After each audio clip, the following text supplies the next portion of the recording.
Stephen King once wrote that nightmares exist outside of logic, and there's little fun to be had in explanations. They're antithetical to the poetry of fear. In a horror story, the victim keeps asking why, but there can be no explanation, and there shouldn't be one. The unanswered mystery is what stays with us the longest, and it's what we'll remember in the end. My name is Alan Wake. I'm a writer.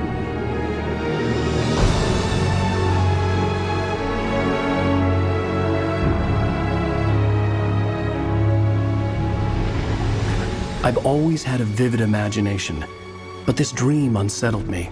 It was wild and dark and weird, even by my standards. So yes, it began with a dream. Following a typical nightmare pattern, I was late, desperately trying to reach my destination, a lighthouse. For some urgent reason, I couldn't remember. I'd been driving too fast down a coastal road to get there.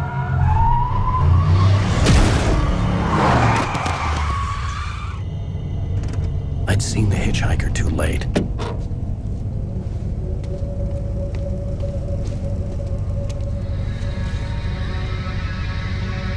He was dead. I was convinced they'd put me in jail and I would never see Alice again.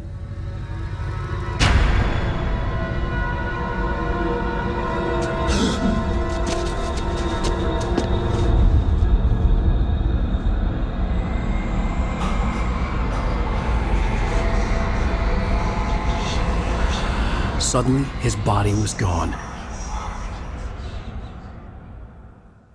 I was in shock from the crash.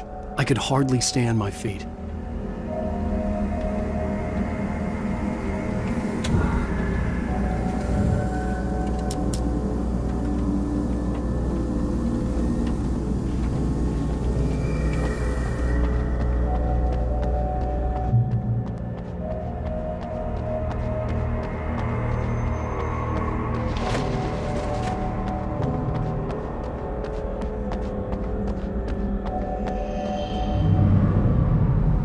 I had to go to the lighthouse. I knew there was something important waiting for me there.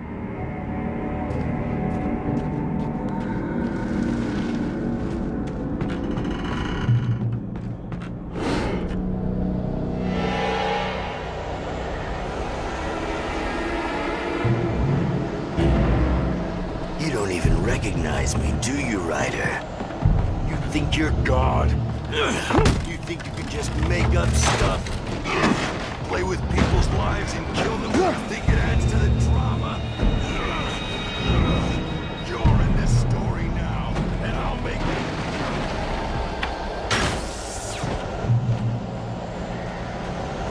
You missed your deadline! Damn.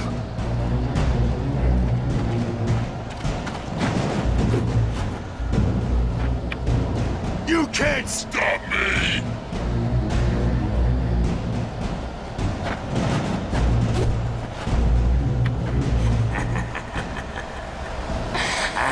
I realized that the hitchhiker was a character from the story I'd been working on.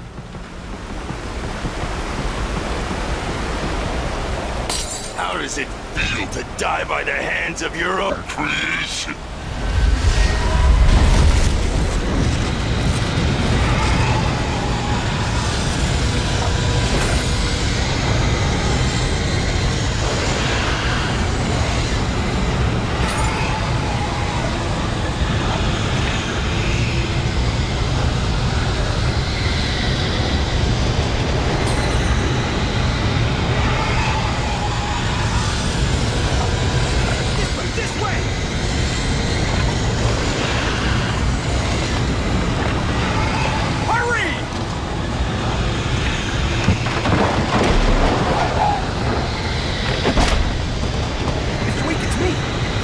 Remember?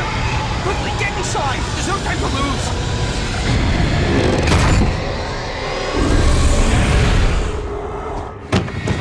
Oh no! Stop! No! Damn it, die! No! No! No!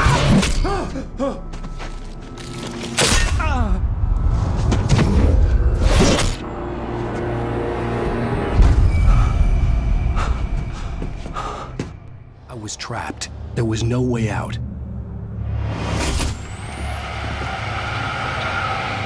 Die, die, die, die, die, die, die, die.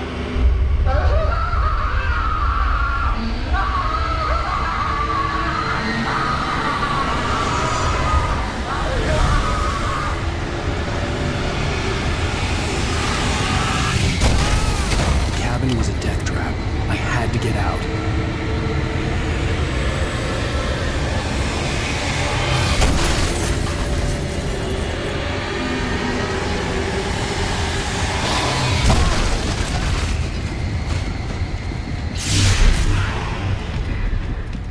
Follow the light.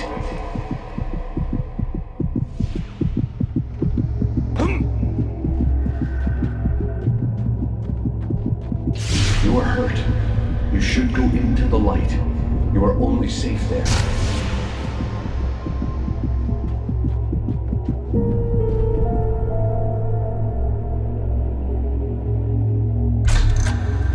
Well done. I have something important to tell you. It goes like this. For he did not know that beyond the lake he called home lies a deeper, darker ocean green, where waves are both wilder and more serene. To its ports I've been. To its ports I've been. Do you understand? No. Follow my light.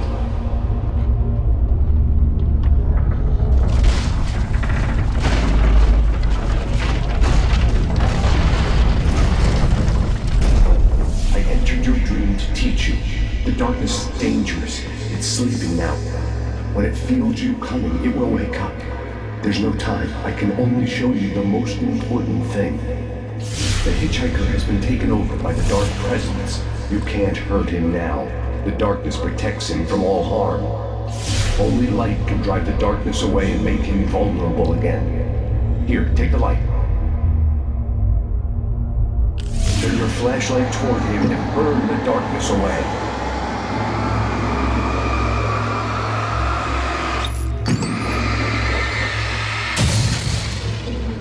You did it. Now the darkness no longer protects him, but it's still inside, controlling him. He can't be saved. He's still a threat. He is still your enemy. Here, take the gun. Now you'll die.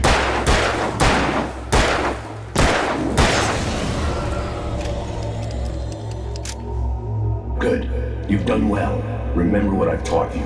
That is all. I will give you back your dream now. In the nightmare, a terrible darkness was taking over the world. The lighthouse was the last safe place on Earth.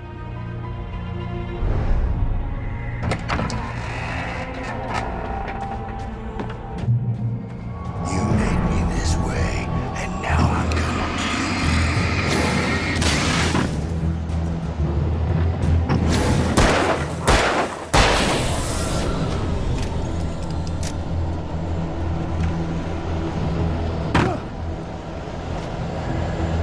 This is it, witch!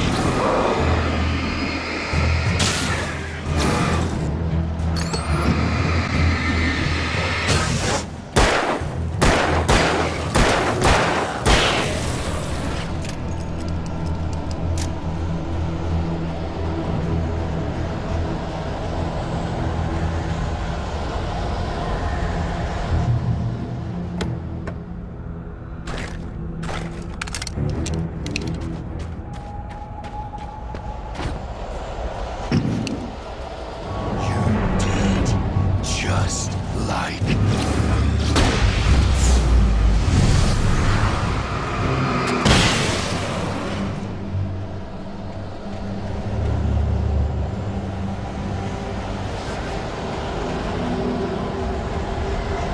die.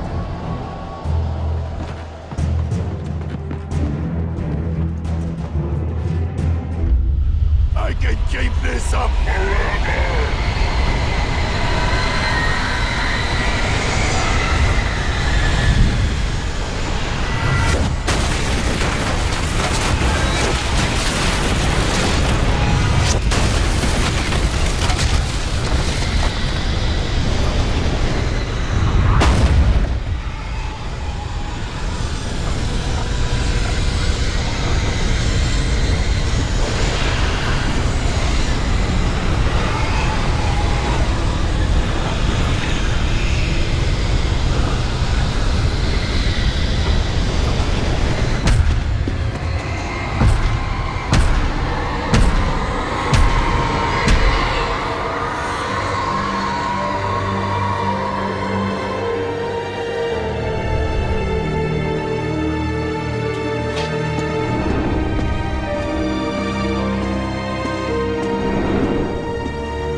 Baby, just another nightmare. Everything's fine. You dozed off. Right. Anything more than dozed off would be news for everyone. Cheer up, handsome. We're here.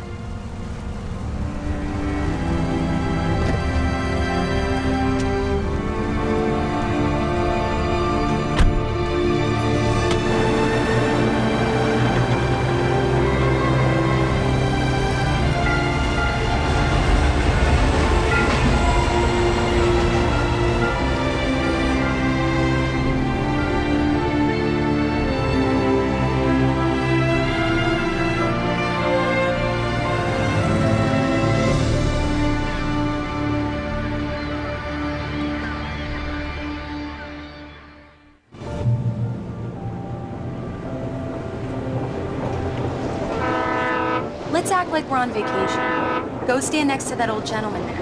I want a shot of you with the town in the background. Sure. I'll even give you a title for the shot. A city boy, moments before he got eaten by a bear. Hi. Hello there. You picked a good time to visit our town. Deerfest is just 2 weeks away. Deerfest, huh? Did you hear that, honey? You have a lovely wife. If you don't mind me saying. I'm Pat Maine, by the way. Nice to meet you. Yeah, I'm Alan Wake. I won't pretend I don't recognize a famous writer such as yourself, Mr. Wake. A pleasure. I'm an avid reader myself. I hope this isn't too presumptuous of me, but I'm the night host at the local radio station. Any chance I could get an interview? Look, Mr. Maine, I'm on vacation. In fact, I'd appreciate it if we could keep my being here just between the two of us. I'm sure you understand. Fair enough. You can trust me to be discreet. Not a hard man to track down if you change your mind, though. I hope you two have a lovely holiday.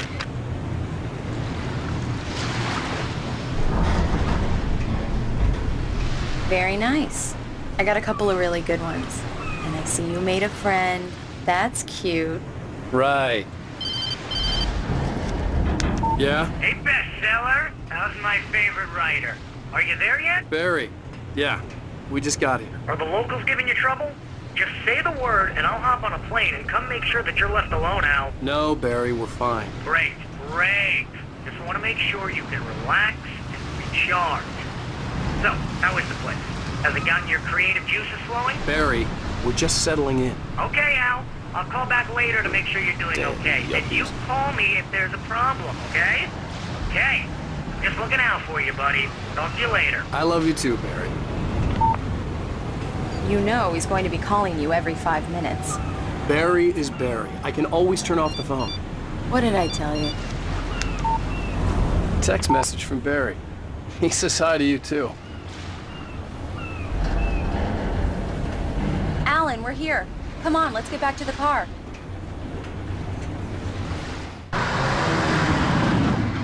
We need to stop at the local diner to get the cabin key from the landlord, a Mr. Carl Stuckey.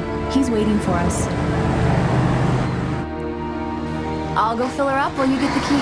I'll pick you up here in, say, 15 minutes? Sure. Alan, thank you for coming here with me. I love you too. Go on. I'll promise to behave.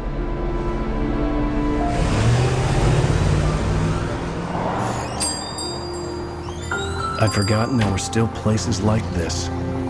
Towns where everybody knew everybody. Welcome to the Oh Dear Diner. Hi, I was wondering if you could help me. I'm looking for... Mr. Wake. Alan Wake. Oh, God! I am your biggest fan. I know people say that all the time, but I really am. I'm glad to hear that. Rose. Rose, I'm looking for Mr. Stuckey. Carl Stuckey? Carl? Of course, Mr. Wake. He must have gone to visit the restroom. He'll be back in a moment. I can't believe it. I've got all your books. I got the cutout from the bookstore when they took it out of the window. And you keep it here. Well, okay. Good for you.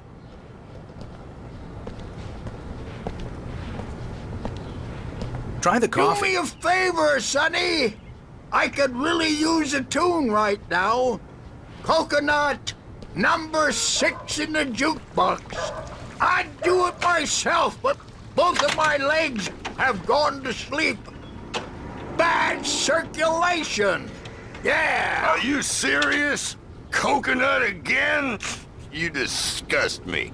Call yourself a rocker. Unbelievable. Ha! It does that. Get stuck. Yeah, you need to give it a good solid whack. Now that's what I'm talking about, yes! This is it. I've died and gone to hell.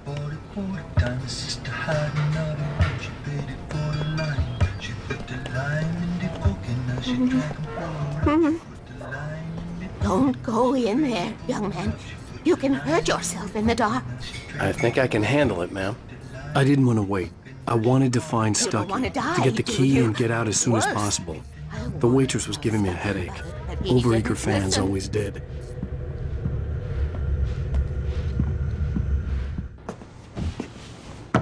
Hello? Mr. Stucky? Carl couldn't make it. Unfortunately, he was taken ill. But I have the key for you and instructions on how to get to the lake. Okay. I wish you a good stay in my cabin. I'll come by later to check how you've settled in. And to meet your wife.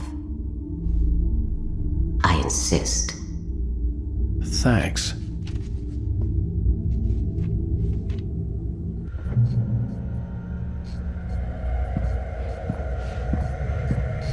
Cauldron Lake is a special place. Very inspiring.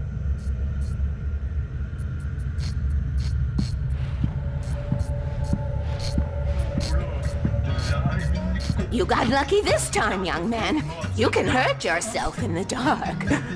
This really ought to be fixed, and then I must remind Sarah to change the lights at the station. It's been too long already.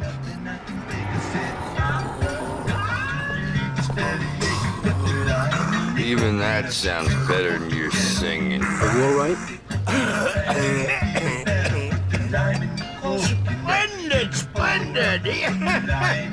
Damn hernia.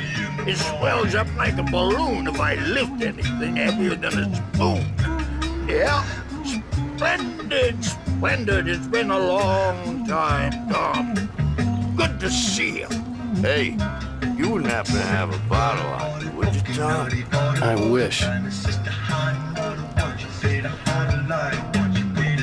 The Andersons, they're, local musicians. We're waiting for Dr. Hartman to come pick them up. They wandered off from his clinic at the Cauldron Lake Lodge.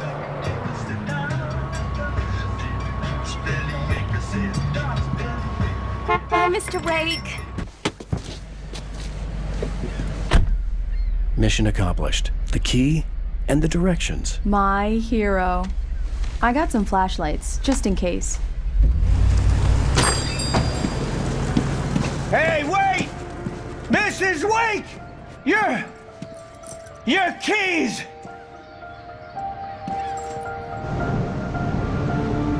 That diner was a real nut house.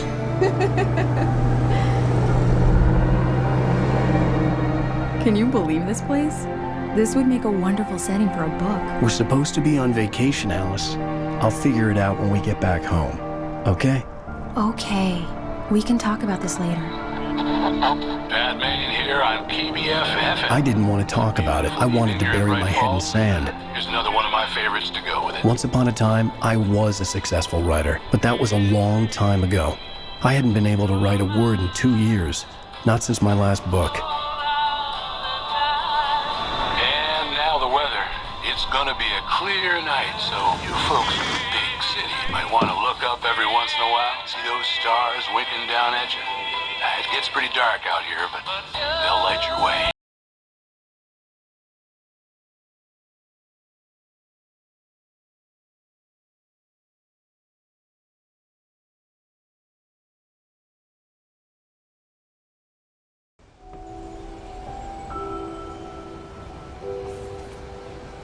Wow. It's gorgeous, Alan. It's something, all right. Don't worry, honey. I'll get you inside safe and sound before it gets dark. And I've got the flashlight. I know. I'm okay. Alice had a phobia. The fear of darkness. I wanted to make sure we were inside with the lights on before sunset.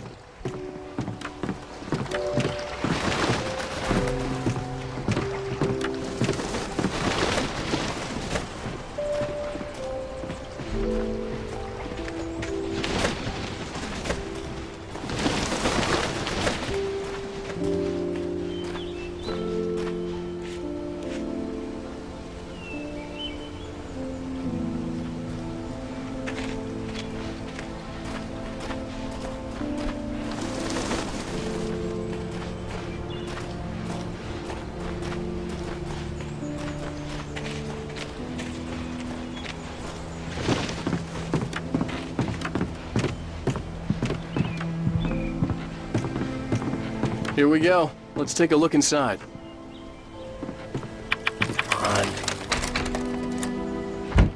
It's dark in there. We need lights. Can you figure out how to get the power on, honey?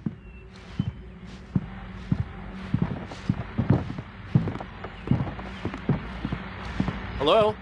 Anyone here? The Deerfest guests have already started to arrive. Just ran into one on the ferry. A famous artist, no less. But we'll see if we can rope him into an interview later on. Now, let's go to the phones. Caller, you're on KBF-FM. Hi, Pat. It's Rose. Why, hello, Rose. What's on your mind? I know who that famous artist was. It was Alan Wake, wasn't it? He's my favorite writer. Well, Rose, I just saw him at the diner. Oh, I am so excited he's here. I'm sure he's glad to be here, too. Well, folks, I guess the secret's out. This is Pat Maine on KBF-FM. And now, some music. Great. So much for keeping a low profile.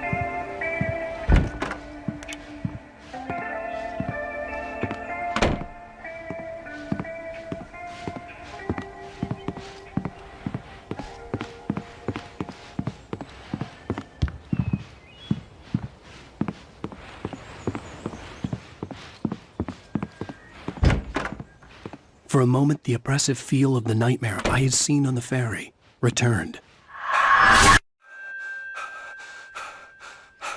Damn.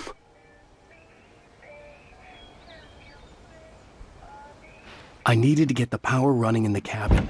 There had to be a fuse box or a generator somewhere on the island. The cabin looked like a time capsule from the 60s, or even earlier.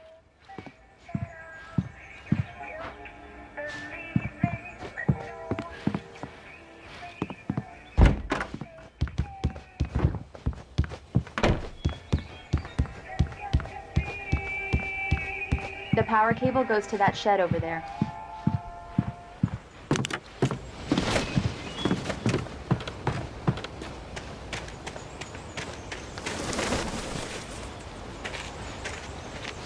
The island had once been the site for a love story. Maybe it would be that again. An old generator had been connected to the power cable.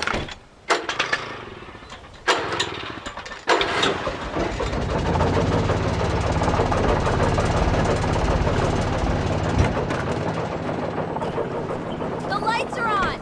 Good work, honey. I'll freshen up a bit and start settling in. Have fun!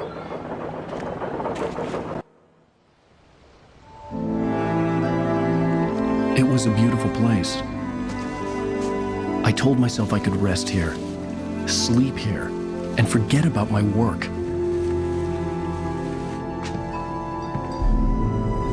I thought we could be happy here.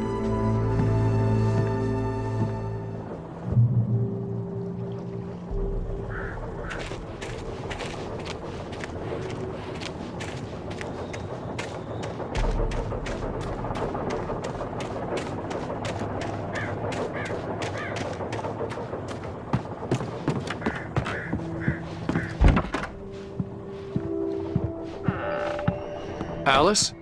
Honey? Alan, I'm upstairs.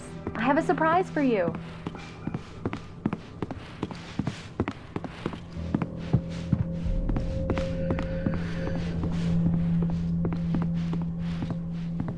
Well, hello there. I'm not the surprise. It's in the study. Go take a look. Okay.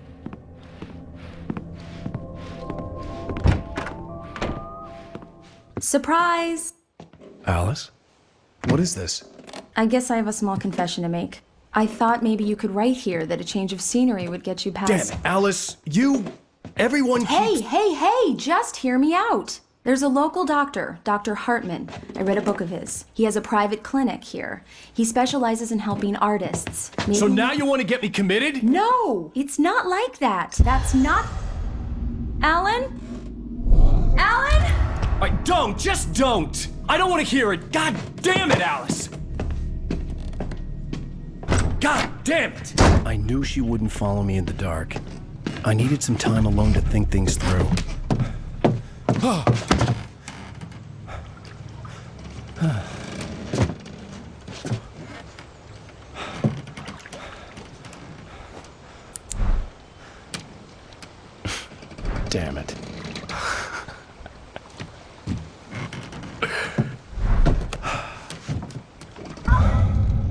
Alice? Alice? Alice! The cabin had gone dark. All the lights were out.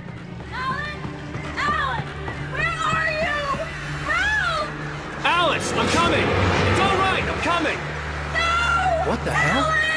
Help me!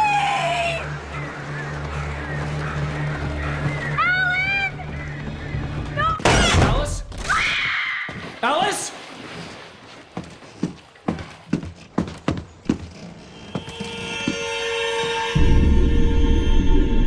Oh no!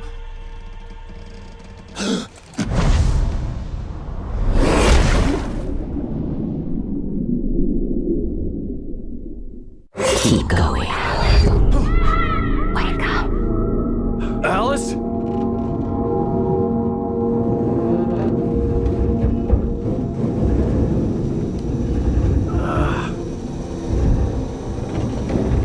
Waking up in the crashed car felt like I had woken from one nightmare and entered another. I couldn't remember how I got there. All I knew was that something terrible had happened to Alice. The phone was dead. I'd have to find help on foot.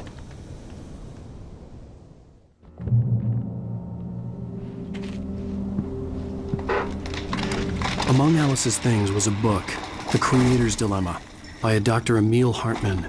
Seeing the book brought back my fight with Alice. I didn't like it, and I didn't like the guy's smug face on the cover either. The gas station was my best bet. They'd have a phone I could use. It looked like a long hike through the forest to get there.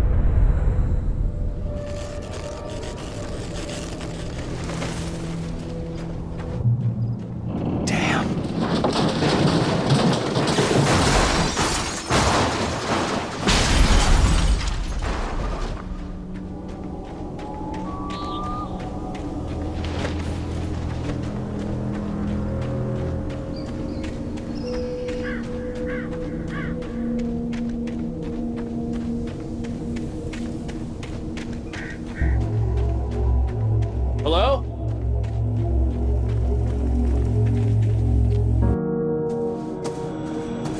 Hello? Is someone there?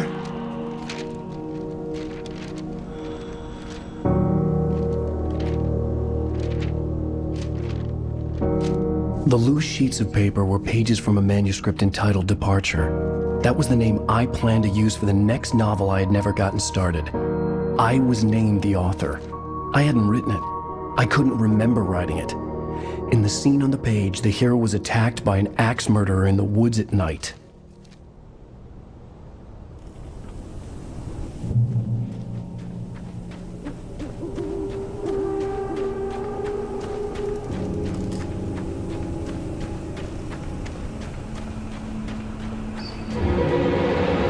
Anybody there?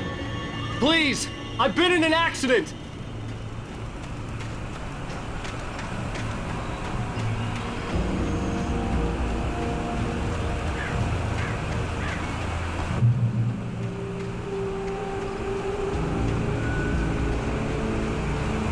The lights up ahead were a good sign. Maybe I wouldn't have to hike all the way down to the gas station to find a phone.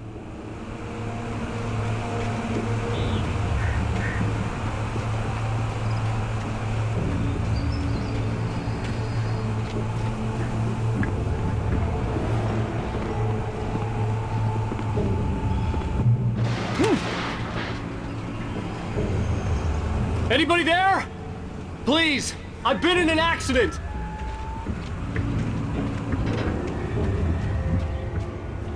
Hey! Hey, you! Phil! There's been an accident. I need help. Listen, Deposit. I need to... Premium cabins for rent in Whitefall. Oh, hell. Carl Stuckey. Pleased to meet you. Non-refundable reservation deposit required. Fair and square. And Square. Carl, Pleased to meet you.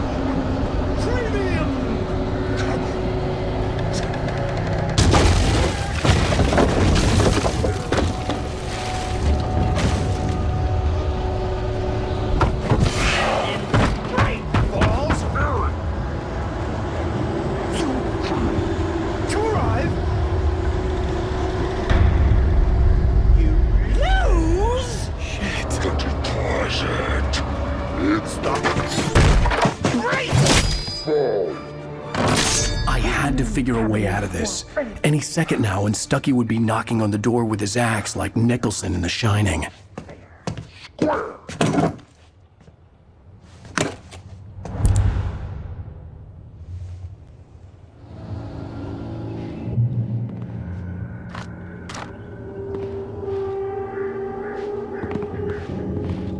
During your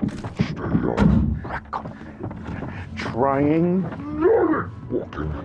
it's the latest Yes. in Bright Falls Sheriff Station. How may I... proven. Hello? One stone. This is bad.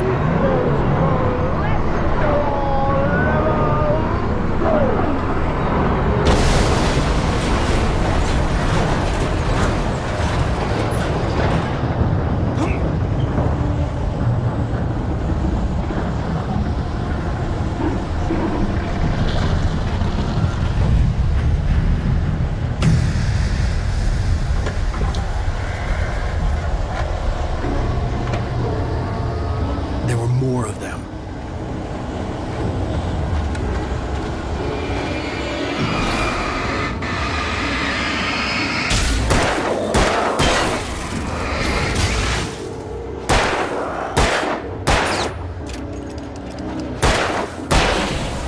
My head pounded with a concussion. I'd never fired a gun outside a shooting range, and now I just killed someone. Or something. There were no bodies. They just disappeared. If I was dreaming, it felt real enough to make me sick. Eerie hand-painted graffiti was revealed by my flashlight. Someone had hidden a chest of supplies near it.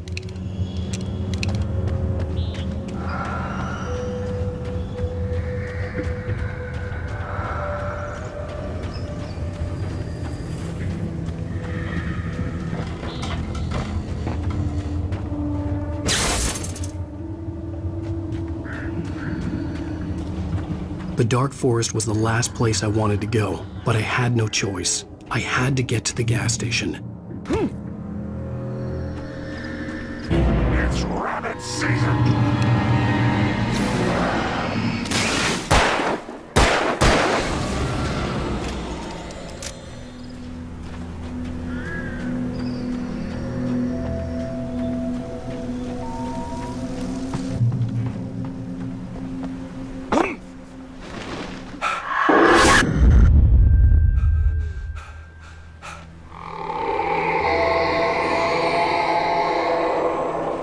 What the hell was that?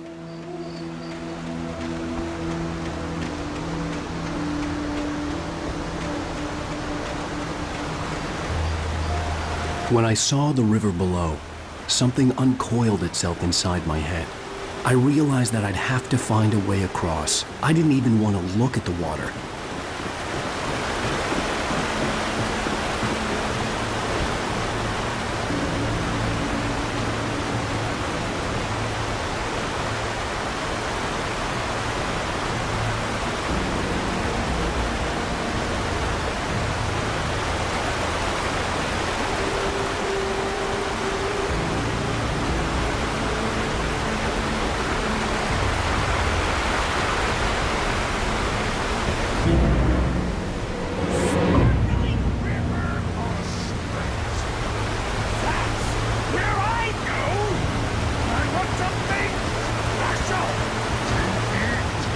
Stucky was still out there, in the dark, stalking me.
taken. They're taken.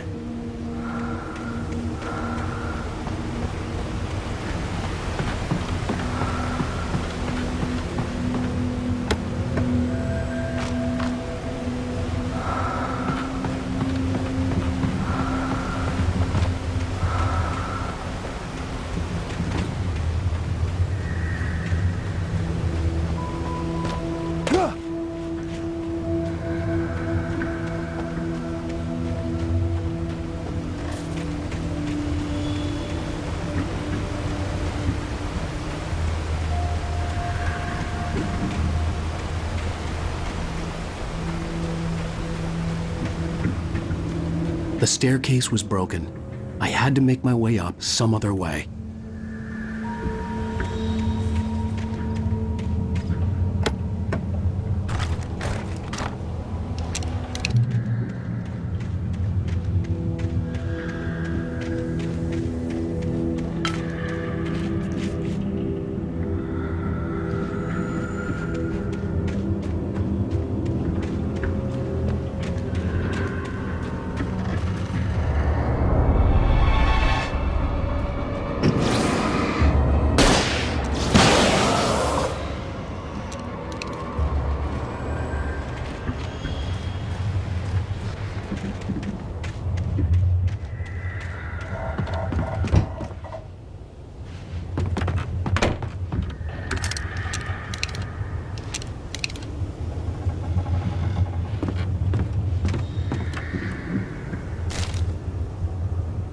With all this forestry equipment around, there had to be something I could use to reach the top.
I was just outside for a breath of fresh air, and what a night. I know most of you are probably in your beds by now, but if you're still up and around, take a moment. Step outside for a spell and breathe in deep. The weather is absolutely still. The sky is crystal clear. It's like the forest is quietly breathing along with you. As you listeners know, I'm a night owl, and it's on nights like this I wish I wasn't cooped up in the studio. Makes an old man like me wish I could just but here I am. Keep you company all night long if I weren't.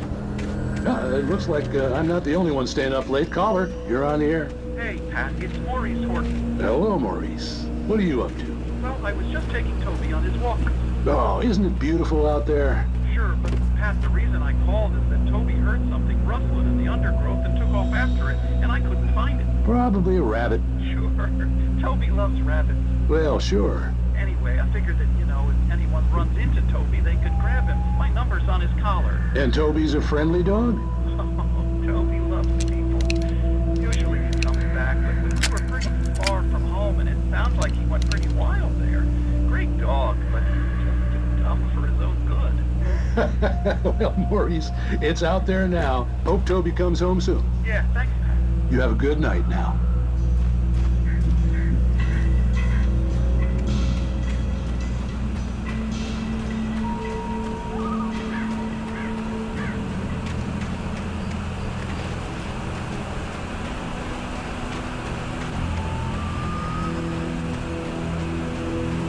The gas station was closer now, its light welcoming in the darkness.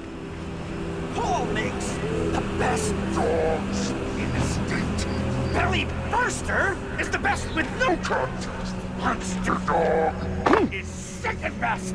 The famous dog is...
Science.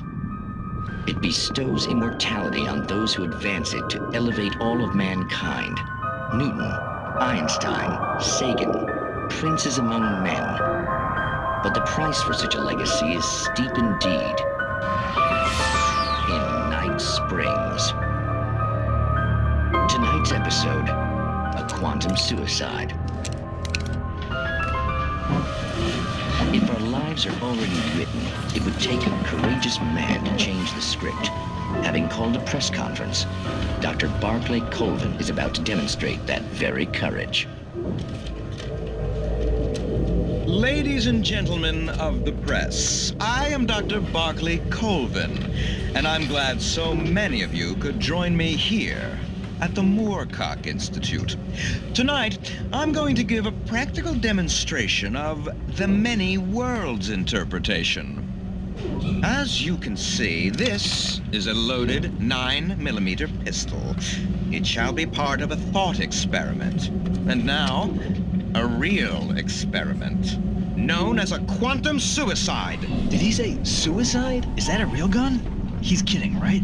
Please, please, stay calm. There is no risk. Observe what occurs when I place the weapon against my own forehead. Now, you might think this round is merely a dud. Not so. Observe the flower pot. And yet, I myself cannot be harmed with this gun. With each pull of the trigger, 2 new realities branch off. One in which the weapon didn't fire, and one where it did. With my machine here, I have ensured that this reality is always the former. I have bestowed upon myself quantum immortality. Under no circumstances can this gun kill me. So wait. What you're saying is that every time you pull the trigger, in another reality, you die? Yes, of course, but that's completely trivial. There's an infinite number of things that could happen at any moment, and they always do happen somewhere. The point is, this one thing did not happen here. You're insane, Colvin. Insane? Insane? Hey, was this thing supposed to be plugged in? I stumbled on it. You fools! Gaze upon quantum immortality.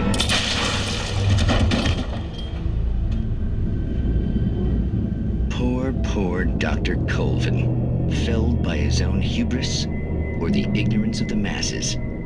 Perhaps he should have left the crate unopened, the decaying atom unobserved. Curiosity often kills the cat. In Night Springs.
Stucky's body vanished, leaving behind only a lifetime of nightmares to come, assuming I'd reached the lights at the gas station alive.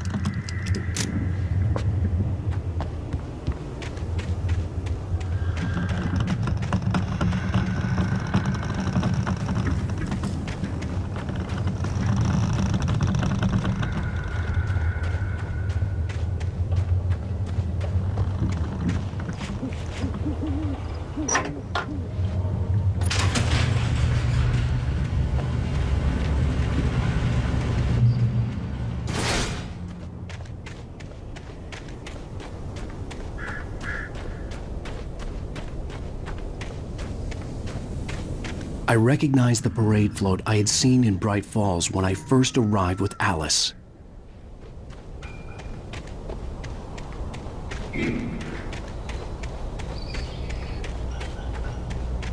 After the insanity I had just experienced in the darkness, the lights of the gas station felt comforting. At least for a moment, the sane world reasserted itself. The Deer Fest had been 2 weeks away when we arrived. If the day count on the banner was right, I was missing a whole week between the night we got here and now. The garage was a mess. It looked like someone had trashed the place, or that there'd been some kind of fight. I'll write. I'll keep writing. Outside, there's only darkness. Outside the cabin, outside the story, there's only darkness. I can feel her presence in the dark. Just now, I could smell her perfume in the room. I'll reach her. I'll fix it up. I'll bring her back. The story will come true. If I stop, she's lost. I don't believe this. It'd been me on the TV, talking crazy. Was I losing my mind?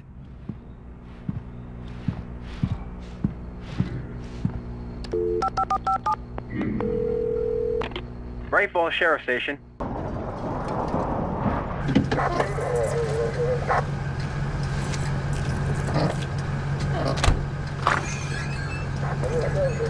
Oh, thank God, Sheriff. Sheriff Sarah Breaker. You are... I'm Alan Wake, but listen. I was in a car crash. My wife, Alice, she's missing. Calm down, Mr. Wake. We were staying in a cabin on the island, on Cauldron Lake. There's no island on Cauldron Lake. Not since the big eruption in the 70s. Please, I can take you there, okay? You look like you've taken a pretty bad knock to the head. Are you okay? Listen. We'll figure this out. Please get in the car. We'll swing by the lake and then we'll go to the station, okay? Mr. Wake, have you seen Stucky, the guy who owns this place?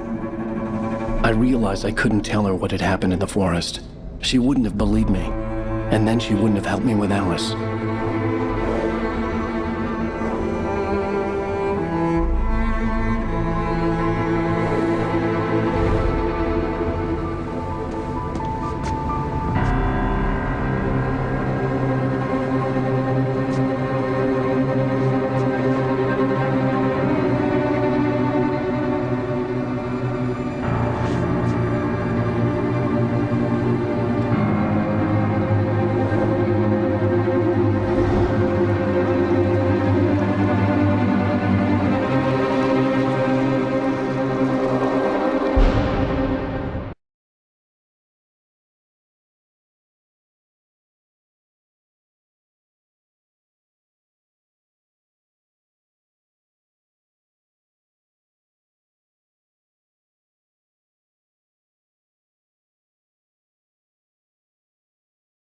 Previously on Alan Wake.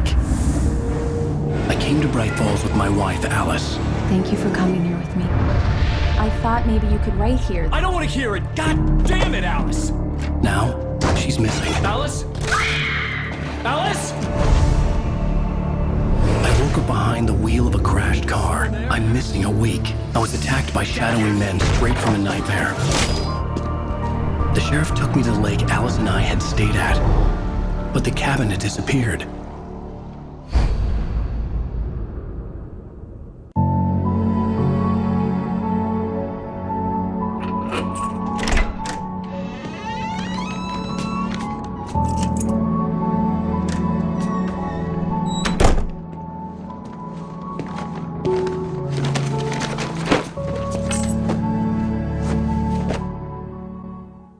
Honey, I'm home. Back here, sweetie. How was it? Worst weather I've ever seen. You should put some coffee on. It'll warm you up. Hey, handsome. This is gonna be a long night, but these shots are turning out great. I guess you're gonna need that coffee then. I'll go put it on.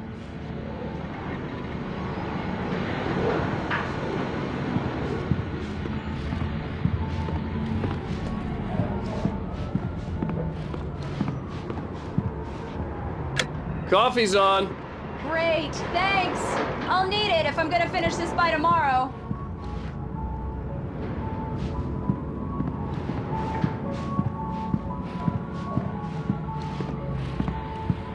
Oh, hey, I just finished those cover mock-ups. They're on your desk. Tell me what you think. No kidding. I didn't think you'd get them done this quickly. On occasion, I can perform all sorts of miracles, my dear. These look really good. Oh, sure, until Barry gets his hands on them. Which, by the way, will happen over my dead body. The last time was the last time. Oh, and speaking of Barry, he called. Alan! Alan, please check the fuse box. I'm right here. I'm on it, honey. Please hurry.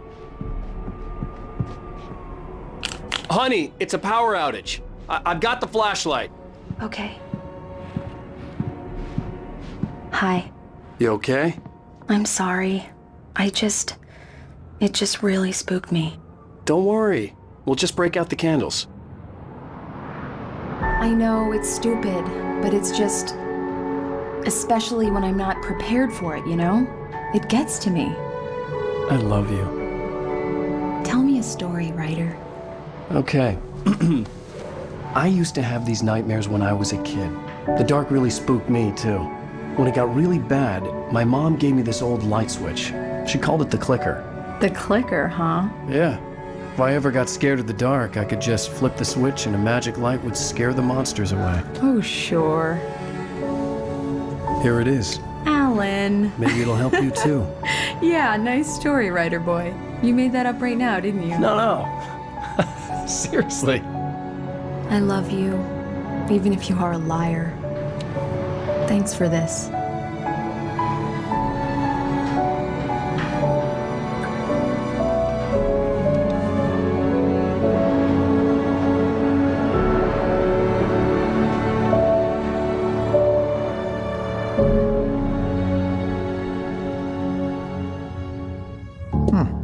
How do you feel, Mr. Wake? Any nausea, disorientation, anything like that? Mr. Wake, how are you feeling?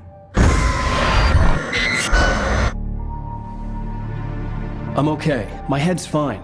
I had to lie about my headache and memory loss. He'd send me to a hospital for tests. I couldn't leave without Alice. Very well. I don't think you have a concussion, but you've obviously been through quite a shock. You should take it easy for a couple of days. Thanks. Well then, Mr. Wake, we're done here. If the pain gets any worse or you experience any other symptoms, you should come see me. I'll let you get on with it then. Sarah, Sheriff Breaker, is waiting for you. She's very good at her job. I'm sure she can locate your wife in no time. Doc Nelson was the image of a small-town doctor. Sheriff Breaker had called him to the station to take a look at the cut in my head.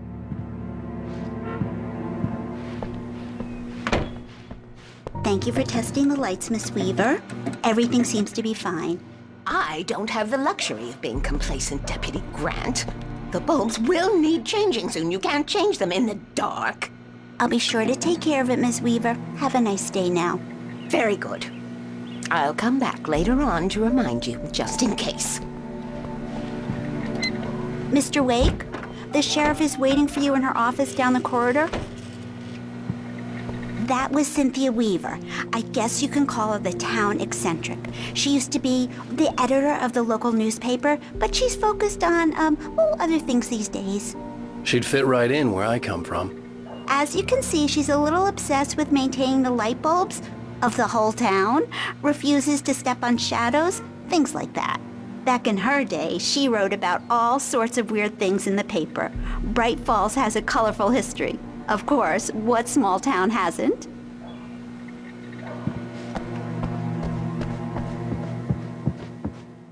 Yeah, it's Mulligan here. I'm at Stucky's gas station with Thornton. There's no sign of him. Over. Wait. Yeah, this is Thornton. Look, we've located the parade float. It's here. That's some good news, right? Stucky was supposed to be driving it at the rehearsals today. Over. Oh, give me that. Mulligan here. Looks like someone really thrashed the garage. Over. Okay, roger that, guys. Keep looking for Stucky. Jane's out.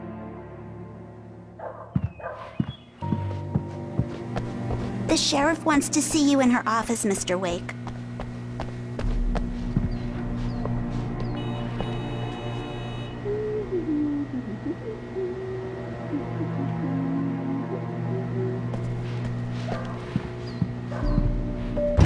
Come in, Mr. Wake. Your phone's on the desk. The battery was dead. It's charged now. Have you started looking for my wife yet? My men are already on it. Now, can you tell me what happened? I'm not sure. I can't remember. We were arguing. I walked out of the cabin. The cabin on Cauldron Lake? How did you end up at Stucky's gas station? I wanted to tell her what had happened last night, but I couldn't. She'd locked me up. Excuse me, I need to take this. Hello? Alice, please help me. Alice? Stop talking to the law. You'll do exactly what I say if you ever want to see your wife again. Who is this? Go to the back lot. There's a hole in the fence on the left. Look inside the junker. I left a little something there to convince you we're all on the same page here. After you ditch the cops, you're gonna meet me in Elderwood National Park. There's a spot Mr. Wake, called can I help you with anything? Midnight. Don't do nothing stupid, pal. We're watching you. I need to get some air. The sheriff said I could go out back. Of course, Mr. Wake. You can get there through the cell corridor. Just don't mind Walter in there. He's one of our regulars. I thought he quit drinking for good. Turn the light! The light's on! The deputies, they don't understand. They won't listen to me. I need it to be bright in here. Thank you, man, thank you. Hey, you're all right. You're a good guy. Don't let anybody tell you different. You know, I shouldn't even be in here. The cops, they got it all wrong, see? The early morning light hurt my eyes and made my head ache. The man on the phone had said, go through the fence on the left.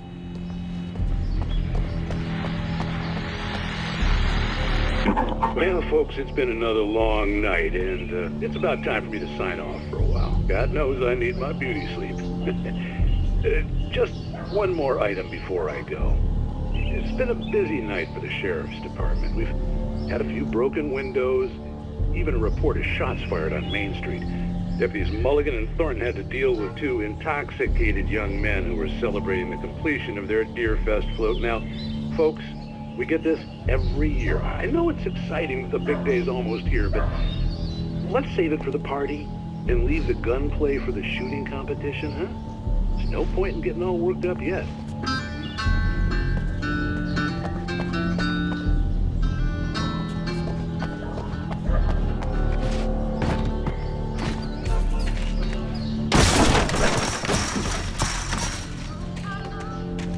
Alice's driver's license had been placed on the front seat. The caller meant business.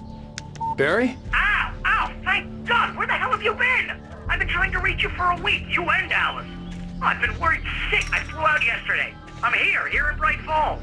Barry, listen to me. I'm at the sheriff's station. Come and get me. I can't talk now. Ow! What the hell is going on? I had to get the sheriff to let me go. I needed to get to Elderwood National Park to meet Alice's kidnappers.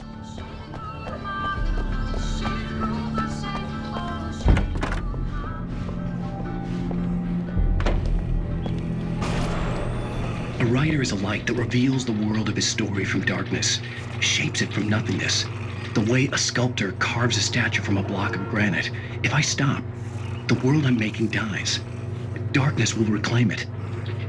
It's a long, hard journey into the dark. Alice's life is at stake, but I can't think about that, or I'll lose it. The dread lingers at the edge of perception. I'll push on. Anything is possible here.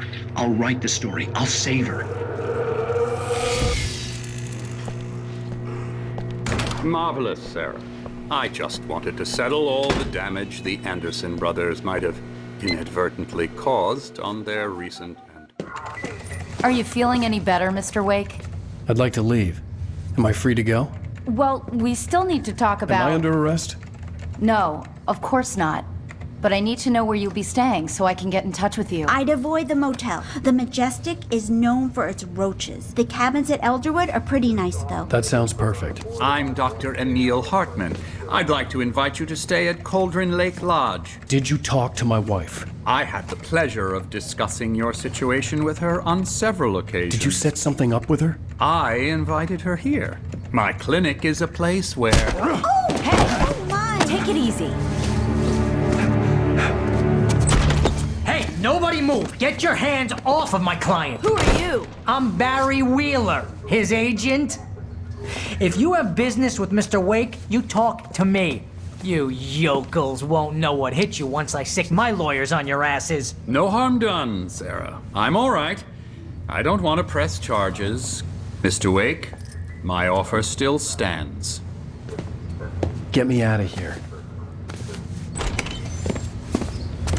What the hell was that about, Al? We don't need a replay of that thing with the paparazzi. I thought they were gonna lock you up. I had to talk to someone. I told Barry everything. He thought I was certifiable, but when he heard about the manuscript, I had him. The fact that I'd written something, even if I couldn't remember it, was enough for him. He smelled money.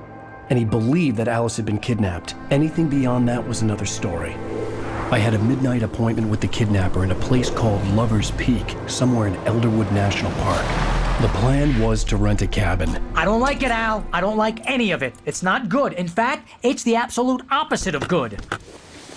Mr. Wake! Barry, you found him. Hi, Rose. Oh, wow. I was just thinking about you, too. Great. I was just bringing Rusty some coffee. He's on the balcony, looking after Max. Poor thing. I really need to go. Great to see you again, Mr. Wake. Later! Who's Max? What an airhead. Jeez, Mr. Takes a swing at everybody. This is not her fault. She's a very nice girl and, more importantly, a fan. She even has a fan site dedicated to you. And she was very helpful when I was looking for you. Seriously, Al, what you were saying in the car? Just listen to yourself. What, you shot a guy and his body just disappeared? When was the last time you slept? What, are you high? Have you been drinking? No! Look, Barry, I'm missing a week. And someone's got Alice. Do and you everything's understand what it sounds like when you say stuff like that? Don't get me wrong, it's a good story, could be a bestseller. But when you start confusing fiction with reality, you're buying yourself a ticket to the funny farm. All right, wait here.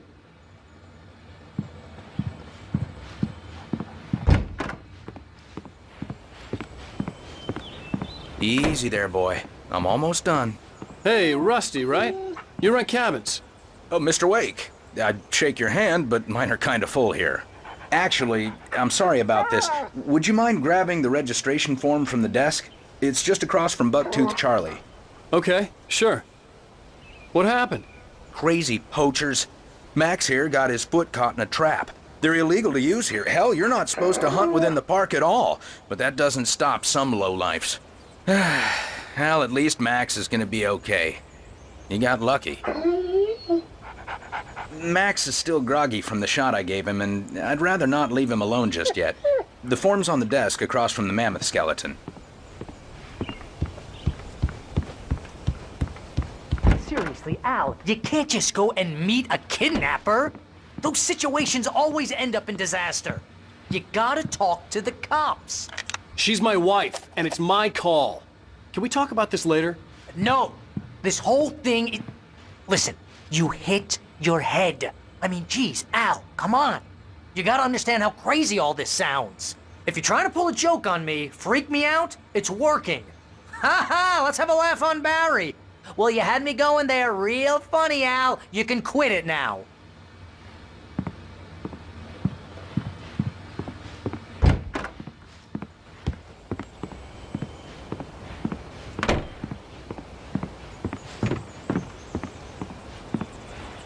I think this is the form you wanted. And here are the keys. Okay, you're all set, Mr. Wake. Glad to have you staying here. Thanks. Can you tell me how to get to Lover's Peak? Oh, sure. It's at the end of the nature trail. Just follow the paths, you'll get to it eventually. It's an easy walk. Nice spot, too. If you have any trouble finding it, just keep your eyes on the radio mast. It's right below that. Oh, and hey, if you take a walk in the woods, watch your steps so you don't end up like Max. I guess I'm a little worried. We got a bunch of campers out there we haven't heard from. It's not like these people are on a schedule, but with the traps, well, you know. I just don't want any trouble. Right. Thanks. Look, Al, you're asking me to believe that you shot a dude who went poof into thin air. A guy who was bulletproof until you pointed a flashlight at him. You hear that from people who end up spending time in padded rooms, strapped to their beds, wearing white shirts with too long tangled up sleeves, and eating a healthy diet of pills.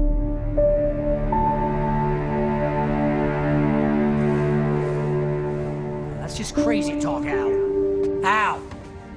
Al? We should go to the sheriff or call the FBI. Damn it, Barry, they'll kill her!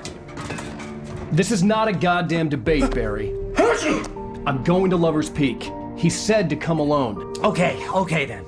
I understand. You're my best friend, and I'm worried that you're not right in the head. Tell me what to do to help, and I'll do it. You stay here, and if I'm not back by morning, call the cavalry. Achoo! Achoo! Just be careful with the natives, Al. These yokels are dangerous. Everybody hates a tourist, or it'll be Deliverance all over again. Achoo! Bless you. Oh, this place is trying to kill me. I'll bet there's mold in here, spores, poison ivy, God knows what. This is so not worth a 15% commission.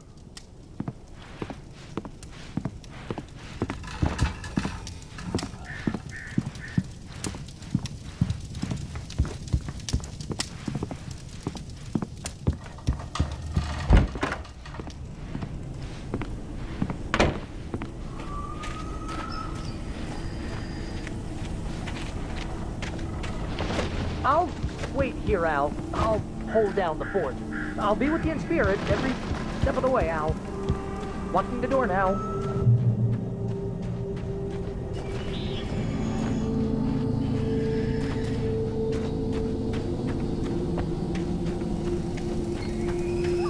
I knew I should have gone to the cops. This wasn't the smartest thing I'd ever done, but I was still angry with Barry for trying to talk me out of it. These people had called me right in the sheriff's station. The cops wouldn't scare them, and they had Alice.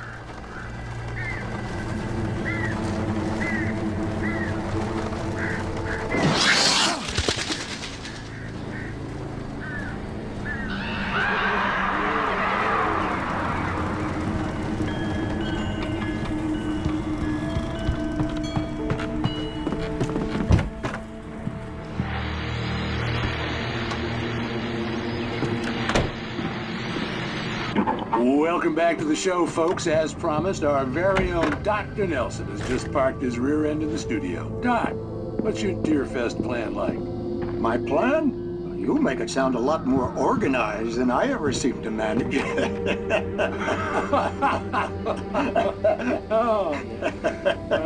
No plan, really, just taking the atmosphere. I'm getting a little too rickety to do much more than that, you know. Oh, tell me about it. No sack race for us older gentlemen, huh? Yes, exactly, Pat. But I'm going to check out the parade, of course. And I'll be one of the pie contest judges, too. Well, that takes a different kind of constitution. Oh, yeah, it's my kind of exercise. Now, Doc, seriously, you're in pretty good shape, though. You're the outdoors type. I know for a fact you're an avid fisherman. That's right. Matter of fact, just caught a heck of a largemouth bass early this morning. But you're not taking part in the fishing contest? No, not this year. See, Pat, I'm just not that competitive anymore. Now I just like to take my time and enjoy the peace of it. It's no fun if I need to worry about what I'm catching, you know? Well, considering your track record, the participants are probably pretty happy you feel that way. Well, Pat, that's kind of you to say.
Crime and punishment. The cancer and cure of civilization. But some crimes are impossible to punish, especially in Night Springs. Tonight's episode, The Man in the Mirror.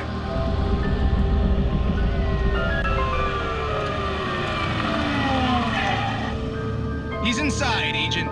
He's a weird one. So, you're confessing to killing that guy, huh? Why?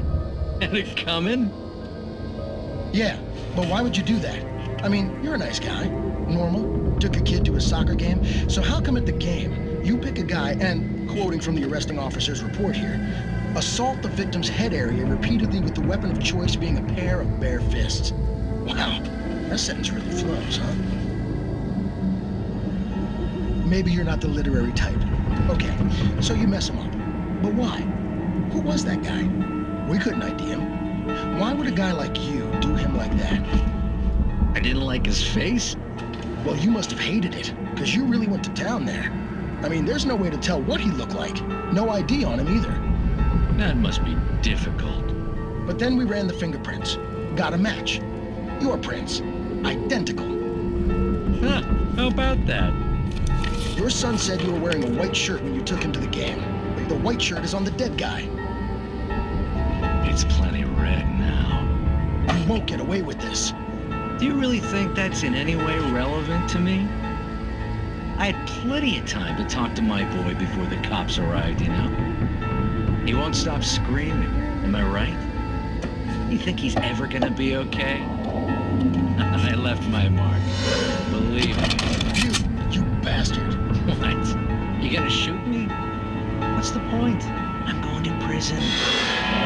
You got me. I don't understand any of this. And you never will. Don't worry. Maybe you'll see me again, Agent. Maybe in the mirror.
vision left me weak.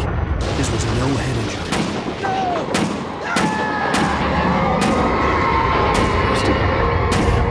Rusty, hang on! I'm coming! Please, help me!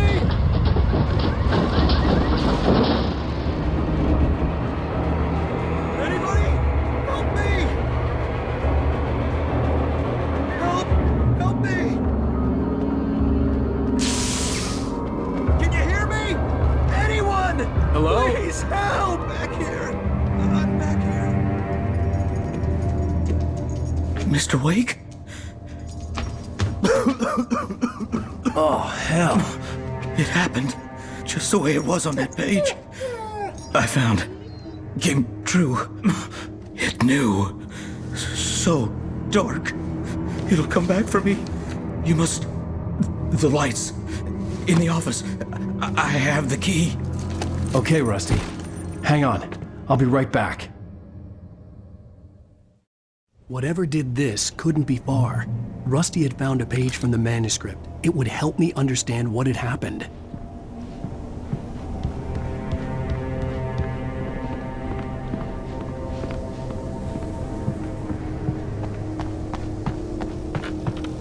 The only way to make sure that Rusty was safe was to get the power running and the lights back on.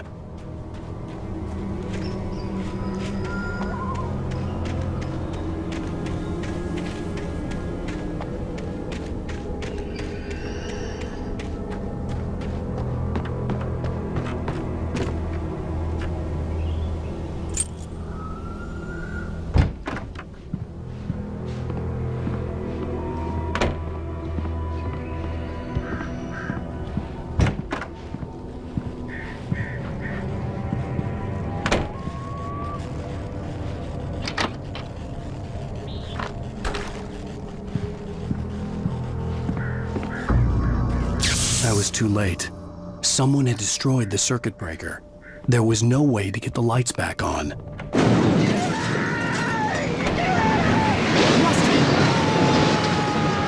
Rusty!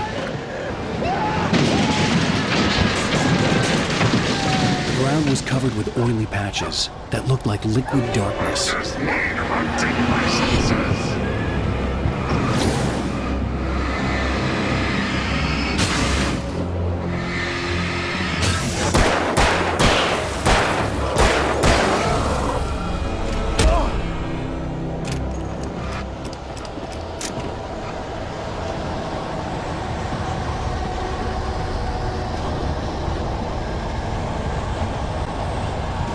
Something had torn a mammoth-sized hole in the wall.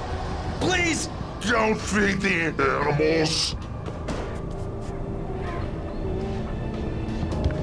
Fishing is only permitted for those persons who purchase a park fishing license. Obey the park ranger's instructions at all times. Rusty? Rusty, no! Never approach closer than 100 yards. To bears and wolves, never approach any other pet closer than 25 yards. Pets must be leashed. At all times. Never leave your pet unattended.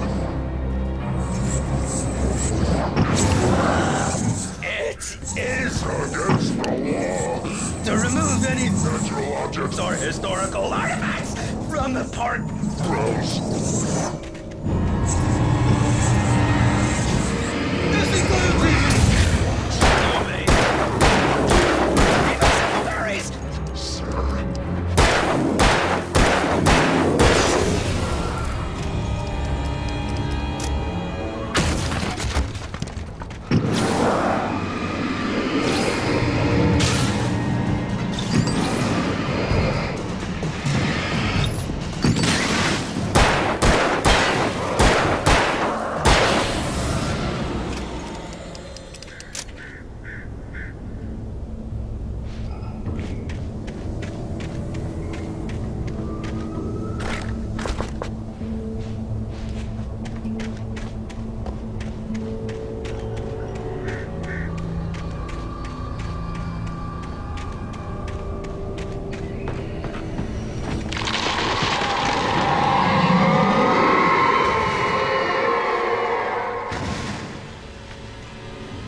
Forget about it, Barry. It's just me going crazy.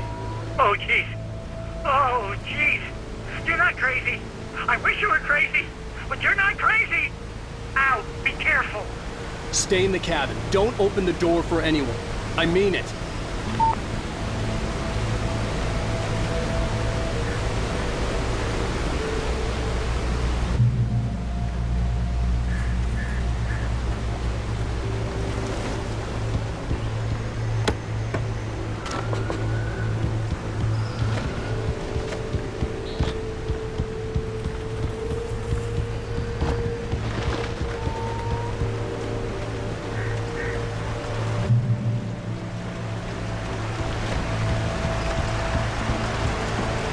Lover's Peak was at the far end of the nature trail.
We gotta get moving. More of them coming. That flashlight's kid stuff. The flares will keep the bastards away.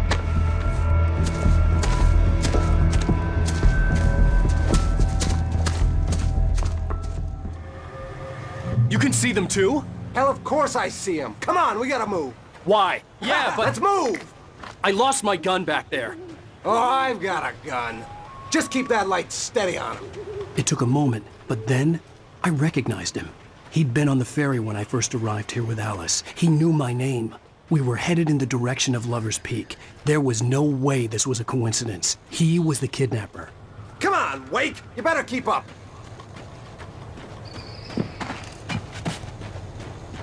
Hear that?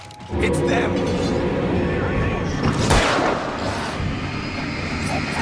Damn it!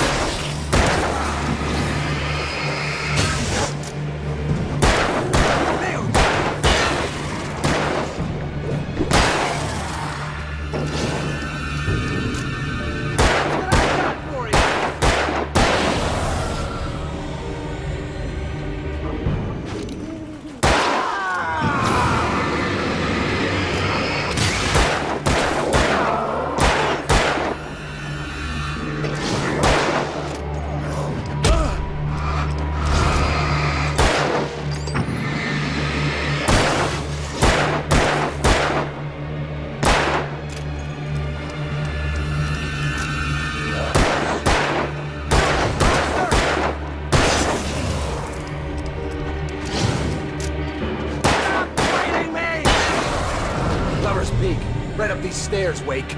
Use the flares from the emergency box to hold them off while I get these boards off. Give me the gun. Yeah, no can do, Wake. Are you kidding? Give me the gun! No time for back talk. Hold them off, damn it!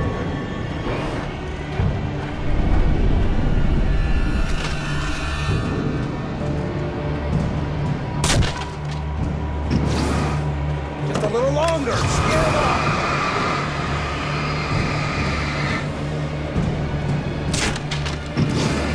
Get some light on those bastards. That'll keep them off us.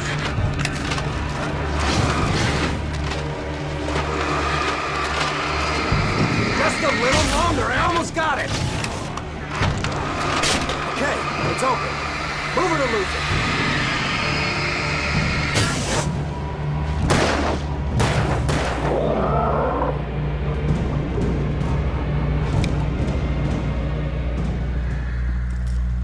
Oh, you feeling better now, Wake? All cozy and safe. Better get ready. They'll be on us soon.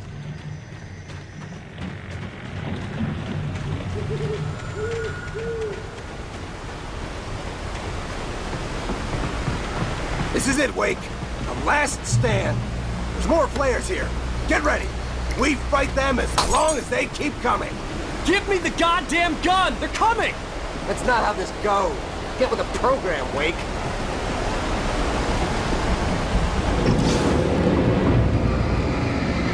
Like that, boy? Huh? Get some! Yeah! That's right! You just keep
Let's cut the act now. Where's my wife? I knew you were gonna say that. I read it all before. You're a hell of a writer. Congratulations. You're gonna bring about something glorious and terrible once we get you some proper editorial control. What the hell are you talking about? Where's Alice? I want the entire manuscript, or she's gonna suffer bad. You touch her up.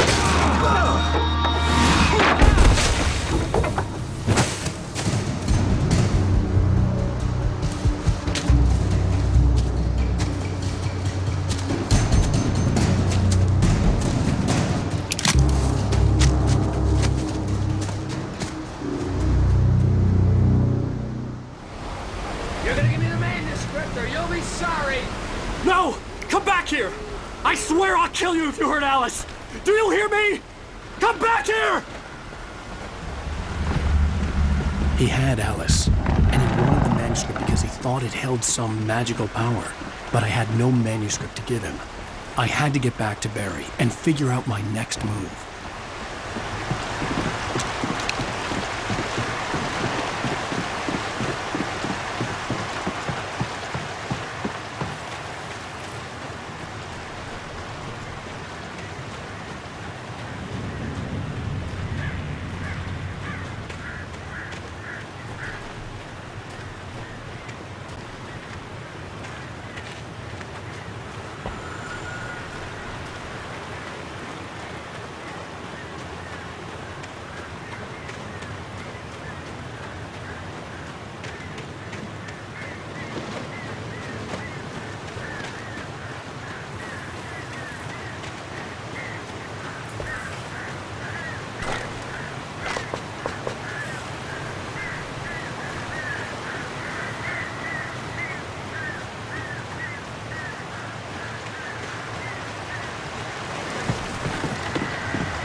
I had heard the plane fall. It made no sense. It was clear that it had just fallen here. but it was very old and obviously hadn't flown in decades. Looking at it sent a shiver down my spine.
Beware of Widowmakers!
Is a hazardous occupation.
Barry?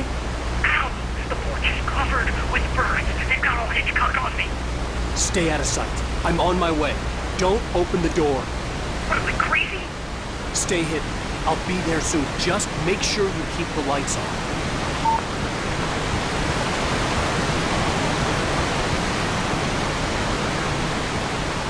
I still had to reach Barry at the cabin, but at least I was out of the woods.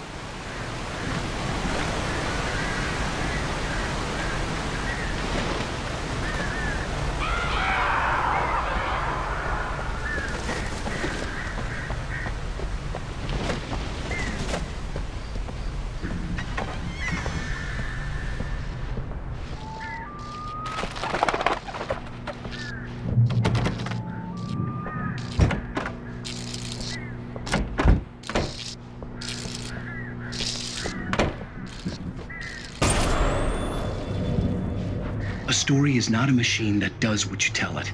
A story is a beast with a life of its own. You can create it, shape it, but as the story grows, it starts wanting things of its own. Change one thing and you set off a chain reaction of events that spreads through the whole thing. The characters have to be true to themselves. The events need to follow a logic that fits the story. A single flaw and the magic is gone. The story dies. Alice dies.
The flare gun was probably the best weapon I could imagine against the dark things I was facing.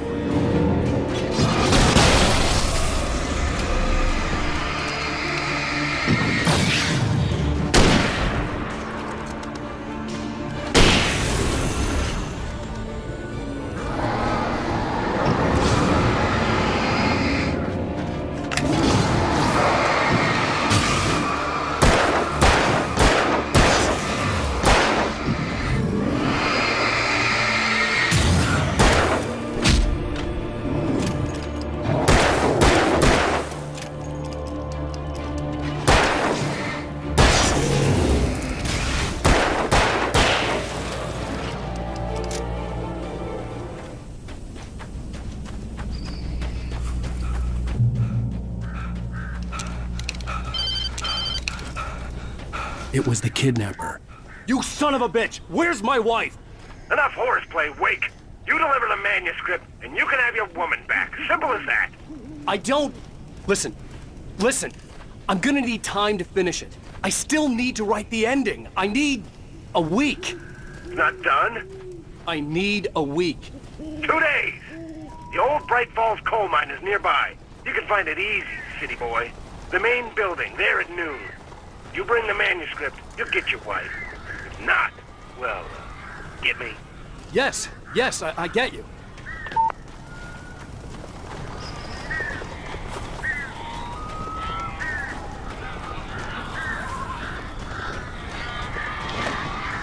Barry had talked about birds over the phone.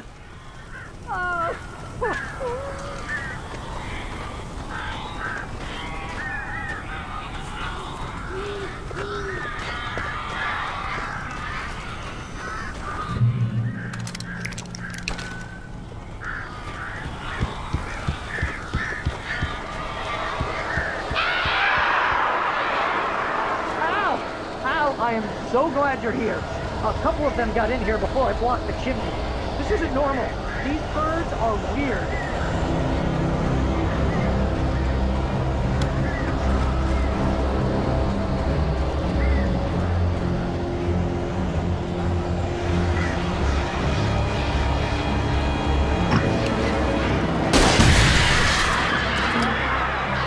Make them go away, please!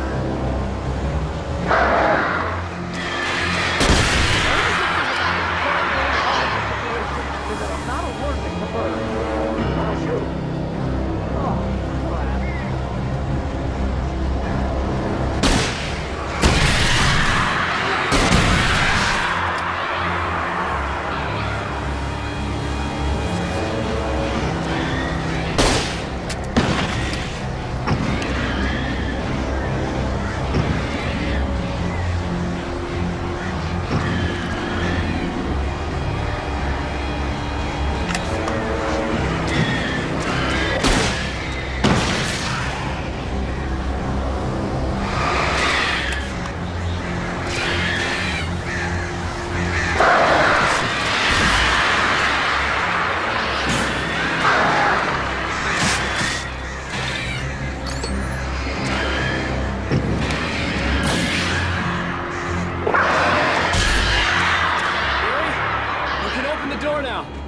They're gone!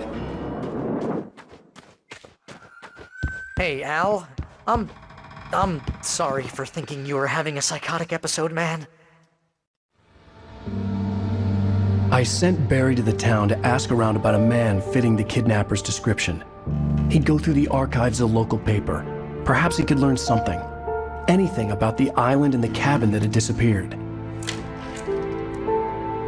The man wanted a manuscript. I had to try to write him one to get Alice back.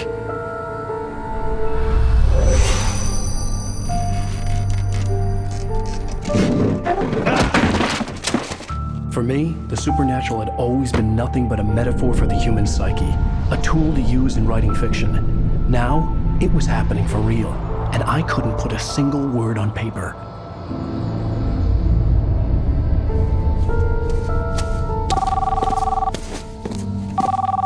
Barry Wheeler speaking. Hey, This is Rose. Rose? I found Mr. Wake's pages. Oh, you sweet, brilliant girl. Could you and Mr. Wake come get them? I live in the trailer park outside the town. We'll be there in less than an hour. Bye now. See you soon. Have a great day. Hope you come back soon. Welcome to the Oh Dear Diner. Good girl.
Previously on Alan Wake, Alice has been kidnapped. Alan, please help me. Alice? You'll do exactly what I say if you ever want to see your wife again. I can't tell anyone except my agent Barry. Damn it, Barry, they'll kill her! You're my best friend, and I'm worried that you're not right in the head. The ransom is a manuscript I supposedly wrote that's coming true before my eyes. It happened just the way it was on that page. So dark. I have found only a few scattered pages. I want the entire manuscript. The deadline is in 2 days. I found Mr. Wake's pages. Good girl. How the hell did she get her hands on the manuscript anyway? I don't know. She's resourceful. I told you were too hard on her. Listen, I found out all sorts of interesting stuff while I was digging around. Yeah. Mr. Wake, it's Sheriff Breaker. We have an FBI agent here, Agent Nightingale. FBI? He's anxious to see you. You'd better come to the station. Okay, I'll be right over, Sheriff. Let's make this quick, huh? Help you folks? Name's Randolph. I'm the manager. We're looking for Rose. Works as a waitress down at the diner. Rose, sure. Nice girl. Who wants to know? I'm Alan Wake. The writer, huh? I heard on the radio you were visiting. Well, I'll show you her trailer. That Rose, she's a nice girl. Always pays her rent on time. As I was saying, Al, I found all sorts of weird stuff from the local newspaper's archives. This place is crazy. Disappearances, mysterious deaths, urban legends come true, and get this, most of this stuff takes place around Cauldron Lake. Well, you ain't wrong, mister. The Indians thought the lake was a doorway to the underworld. I'm the God-fearing type myself. I don't hold with that sort of thing. Yeah, okay. Anyway, there was an island there owned by a guy called Thomas Zane. Now, some of the articles I found about him make him out to be a famous writer, but I ran a bunch of searches, couldn't find a single thing he wrote. Zane was heavily into diving, so much so that the place came to be called Diver's Isle. But the volcano under the lake erupted in 1970, and Zane went down with the island.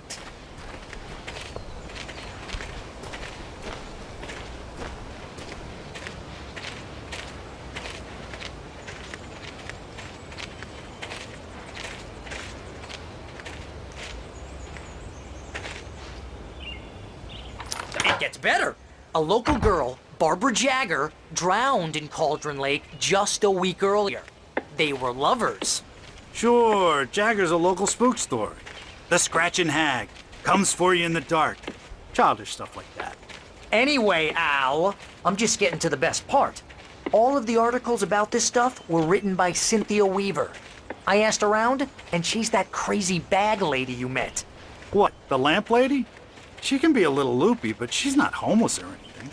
Yeah, anyway, she knew both Jagger and Zane before they both died, and she had some kind of a breakdown.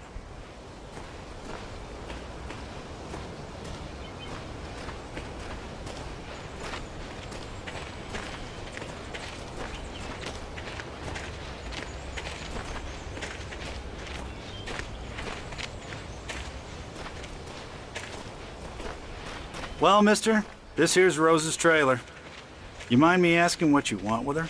We're just here to talk to her, pal.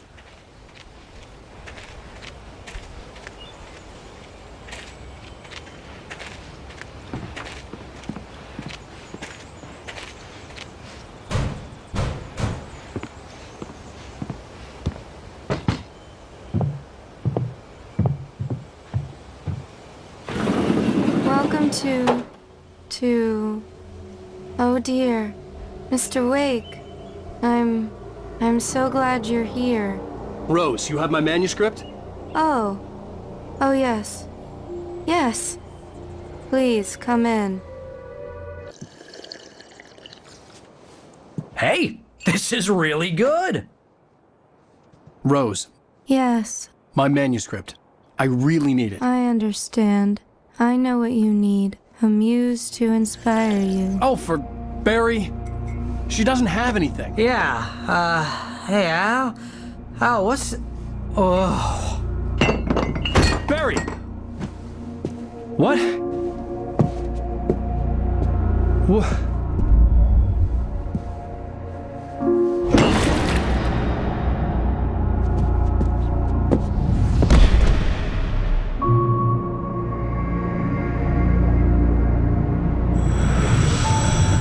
It's coming for you, hiding in my barber's skin.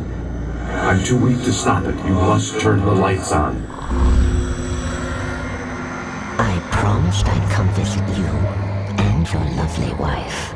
You must finish what you started. I insist. You must turn the lights on. Turn the light on. Back to work, boy.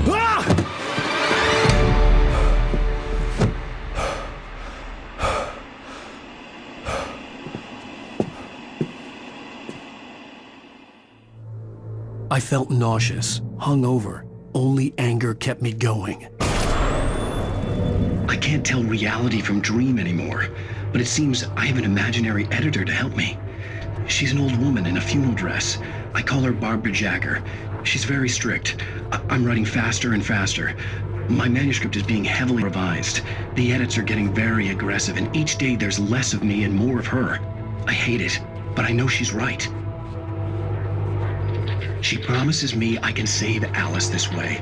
She knows more of this than I do. About the complex incantation I'm attempting. About this place. She's worked with another writer under similar circumstances, Thomas Zane. The genre of the story seems to be shifting. It's turning into a horror story. I'm getting close. I can feel it.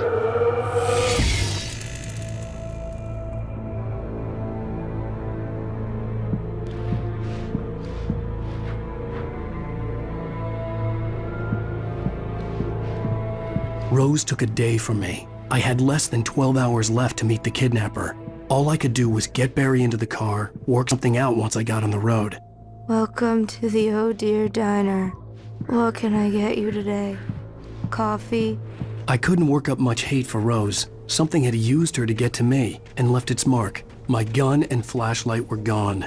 I'd have to find a way to get Barry into the car as quickly as possible. There was no time to waste. I just stepped outside to catch a breath of fresh air. Let me tell you, the weather's getting heavy. Nights like this make me especially glad I'm here talking to you and not home in bed. Once the weather takes a turn like this, I can't sleep at all. It's all tangled bed sheets and dark thoughts, punctuated by the occasional plunge into nightmare. Is it just me? Well, perhaps it is. But I hope I can make the night a little bit easier to get through. Culver, you're on KBF FM. Hey, Pat, it's Walt Snyder. What's on your mind, Walt? Well, I am the way you are, but, well, I can't sleep either, you know? I just been staring out the window here, trying to make sense of it all, but, I ain't been drinking either, you know? I just... Well, you sound like a man with a problem, Walt. I had argument with Danny. You know, Danny, and, then I got in trouble with the law, you know, and, I'm just, well... I heard something like that, Walt. Yeah, well, you know, Danny's my best friend, and, he let me out on bail today, and now I'm just alone here at the window, you know, waiting, man, and there's something in the air tonight, man. I was just outside looking up at the sky above our broadcast tower thinking the same thing. What are you waiting for, Walt? I don't know.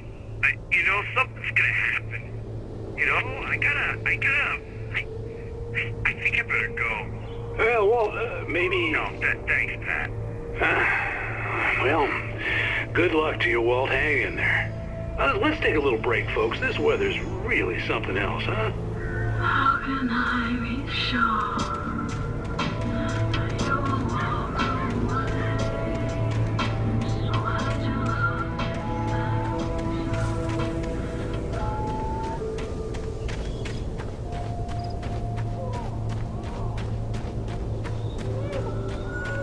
Oh, you're gonna get it now.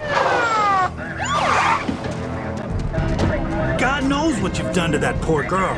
This is Agent Nightingale, FBI! Get him up, Hemingway! You're under arrest! You move a muscle, I'll unload right in your goddamn face! Stay right where you are, Slade!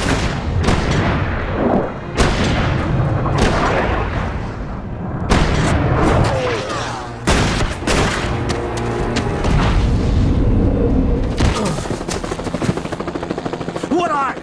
I'm standing right here, you goddamn maniac!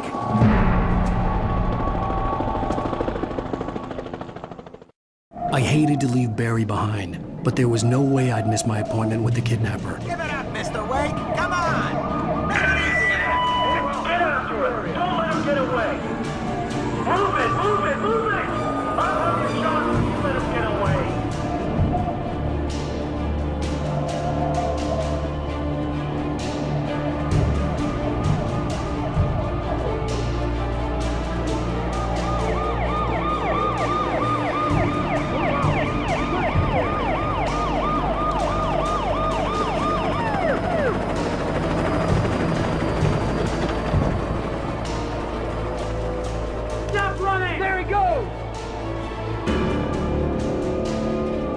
man.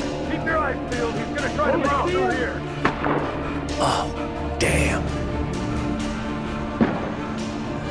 Man out! Stop! Watch that way! Where'd he go? Keep an eye out! God damn it! Where'd he go? Lift away! Keep an eye out!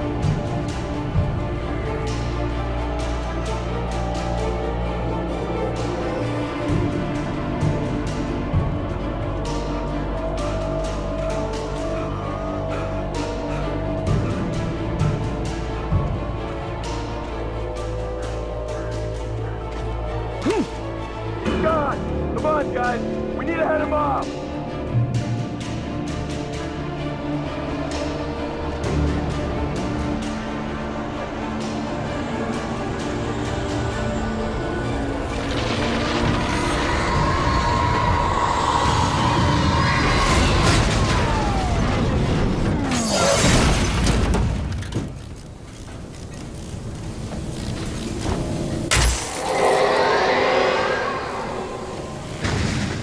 Come in, Agent Nightingale. This is Sheriff Breaker. Over. Nightingale, over. What on earth is going on? My deputies tell me you fired at Wake and he didn't have a gun. You almost hit a civilian instead. Over. Sheriff, Wake's running. I'm giving chase. I don't have time for this. Well, make the time. You can't just go shooting at people in my town. Over. I'm a federal agent pursuing a fugitive. You want to discuss my methods, Sheriff? Make an appointment. Over. Stay right where you are, Agent Nightingale. I'm on my way. Out. The suspect was last sighted running along the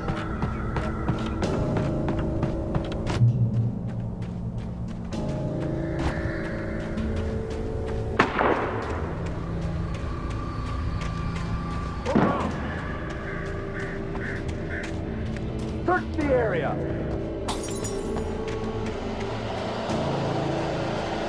Stay sharp!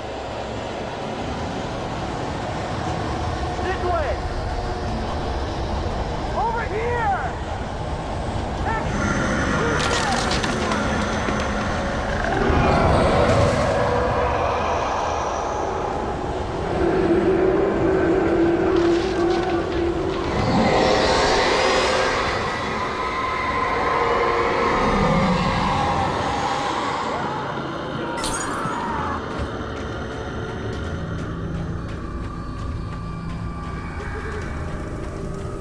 This horror was everywhere I went, circling me.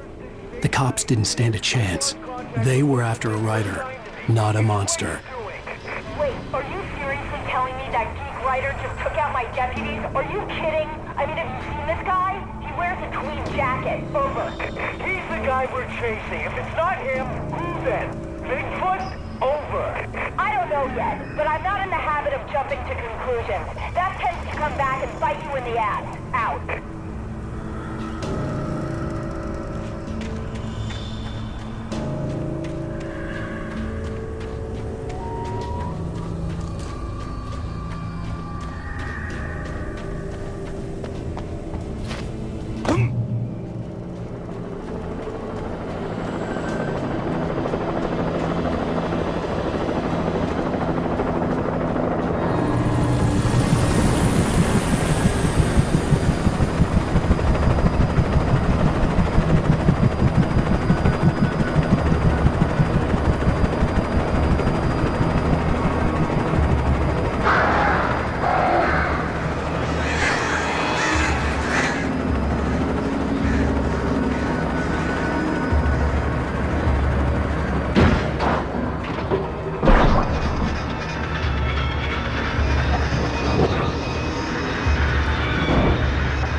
This is James. Mulligan, Thornton, come in. Over. Thornton here. James, we got both Wheeler and Rose in custody. They didn't put up a fight or anything. Well, they were... Hey, What you... Come on! Sit down and give me that. Jane, Mulligan here. Over. Go ahead, Mulligan. Over. We got Wheeler and Rose here. Wheeler's drunk or hopped up on something. Speaking of which, that Fed had a pretty distinctive whiff of Otis Scotch about him, you know what I mean. Over. I don't have anything on that, Deputy Mulligan. Over. Well, whatever. Anyway, Rose is just being plain weird here. You better get Doc in and take a look at both. Over. Gotcha. You better get them here quickly. The Fed's gonna want to interview Wheeler. Over. Oh, yeah, I bet he does. Looks like they have a lot in common. Mulligan out.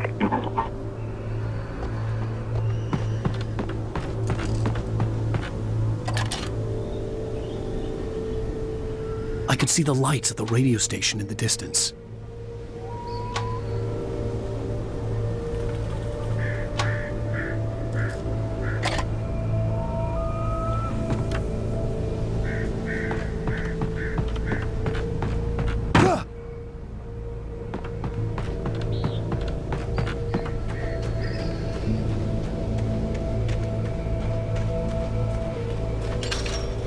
I imagined that the broadcast tower in the distance was part of the local radio station. Maine seemed like a decent guy. Perhaps he could give me directions to the coal mine.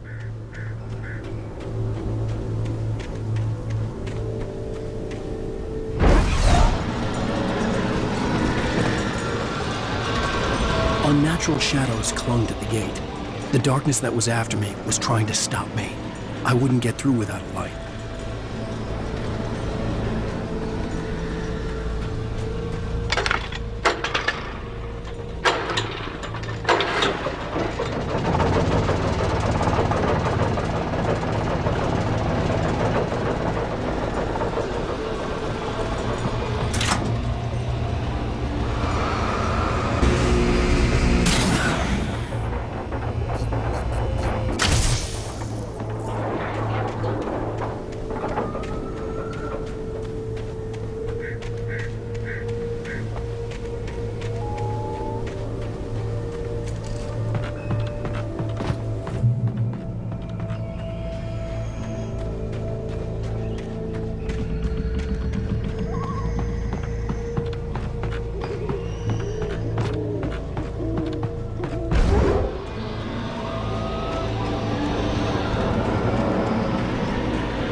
It took me a moment to recognize the flashbang grenades.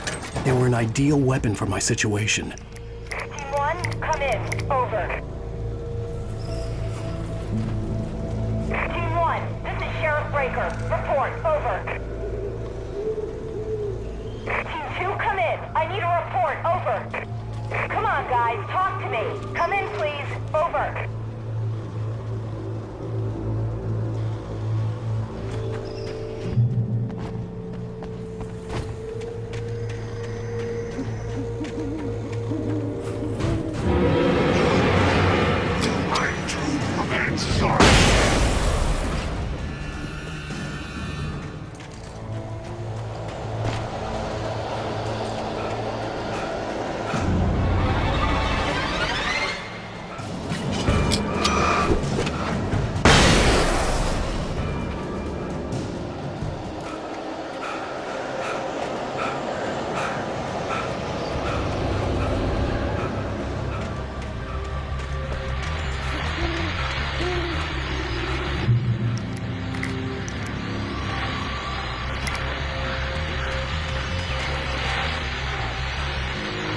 And here's another call. You're on KBF-FM with Pat Maine. It's Milt Peabody, Pat. What's on your mind, Milt?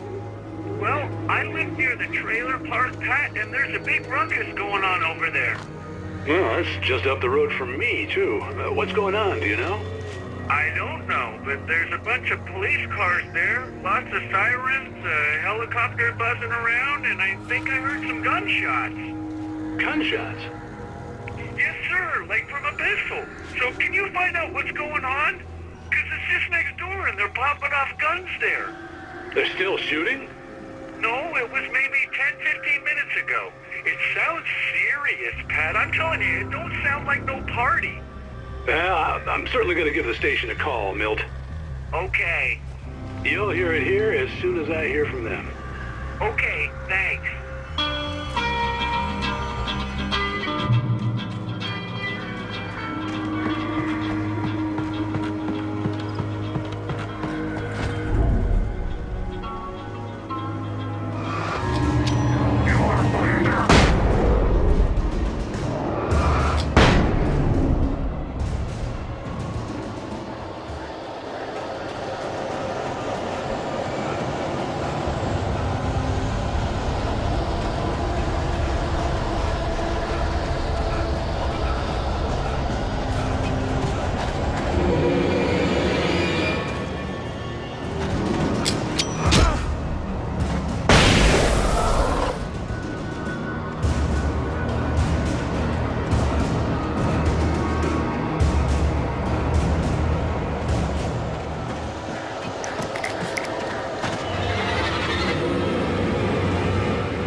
I hope Maine could lend me a car to get to the coal mine.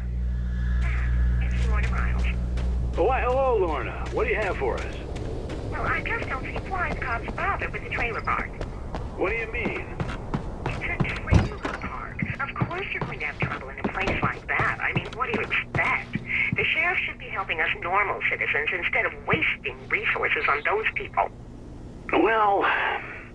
Let the trash sort themselves out. I'm sorry, but my granddaddy settled in Bright Falls in 1911. Well, thank you very much for that compassionate viewpoint, Lorna. Oh, here's a little surprise. The famous writer Alan Wake just walked in. Folks, I'm going to see if I can talk him into an interview. Come on in, Mr. Wake. Oh, I'm so glad you could find the time to do this, Mr. Wake. Nowhere to run now, Dan Brown. You back away from me. Don't hurt. Whoa. Everyone calm down. Put the gun down. We're all friends here, right? Cool your jets, Nightingale. We got him. What the hell's the matter with you? There's a civilian in there.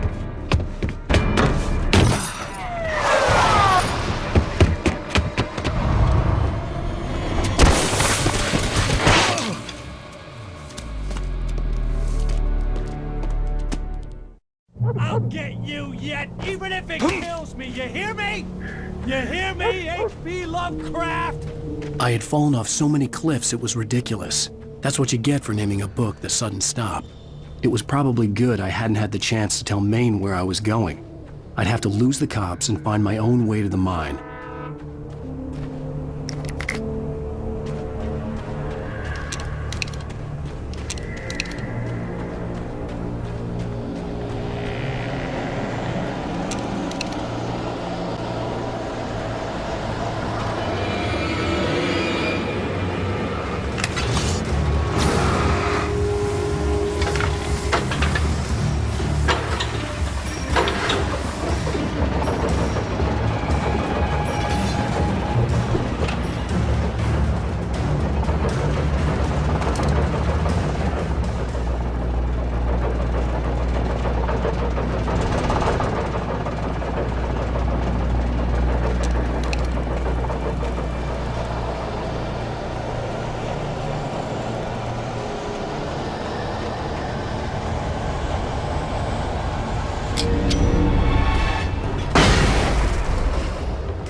There was no sensible reason for the power company workers to be here. It was almost as if they'd been left for someone like me to use.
Hello?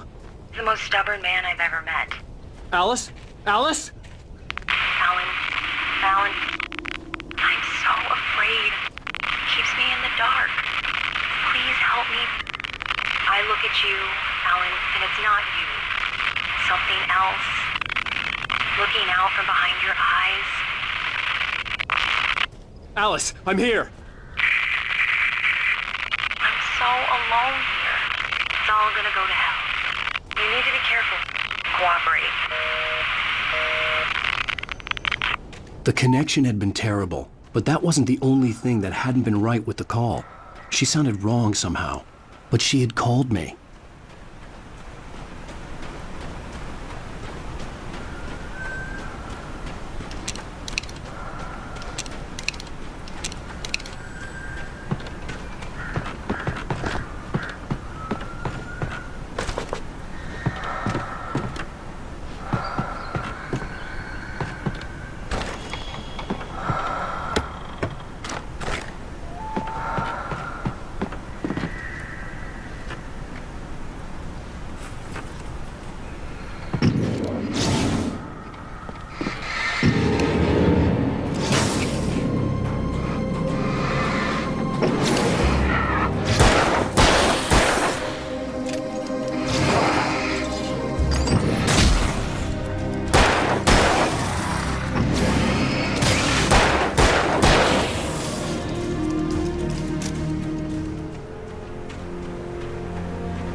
I could see a railway bridge up ahead, and a warehouse of some sort on the opposite shore.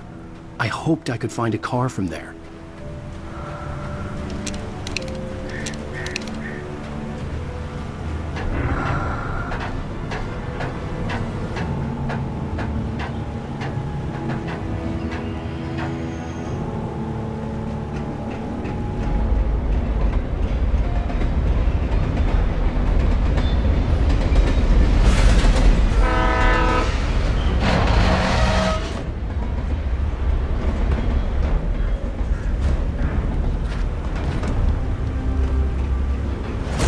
darkness that was pursuing me was growing stronger, and it was taking over everything in its path.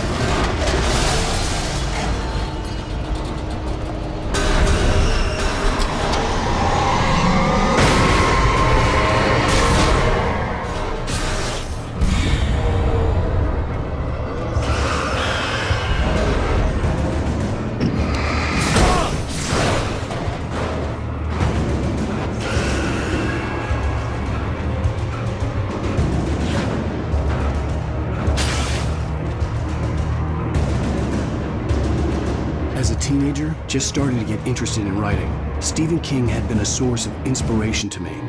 I thought about all the inanimate objects that had come to life in his books. No one is safe in a good horror story, certainly not the protagonist. That's what makes them fun. This was anything but. The darkness could possess anything, and it was getting closer.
We take the facts of our existence for granted, unaware that they are merely a thin veneer of desperate self-delusion covering a vast cosmos of madness and horror. All too often, the stars are right. In Night Springs.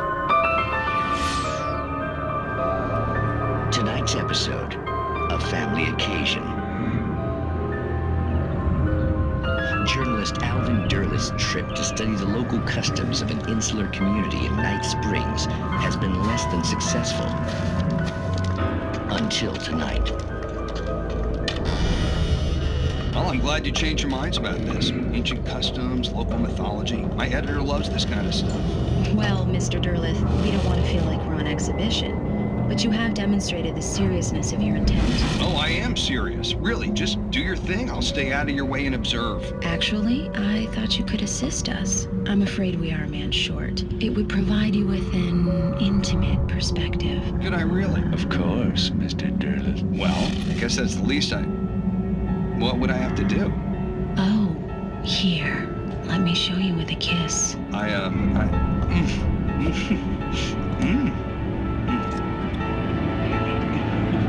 What did you...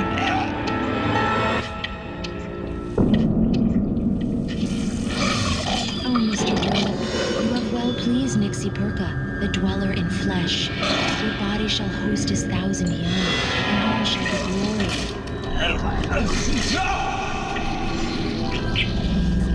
Shh, darling, be calm. Shh. Alvin Derleth learned a harsh lesson. If you go looking for mythology, it may come looking for you. And such quests always bear fruit. In Night Springs.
Never been this glad to see the sunrise. I had a couple of hours to get to the coal mine.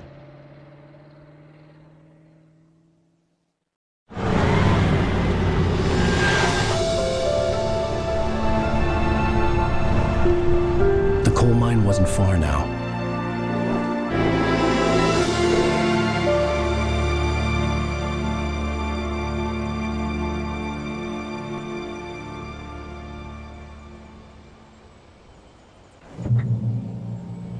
Today, I would meet the kidnapper, and he would give me Alice. I wouldn't give him any other choice. A drowning man will clutch at a straw.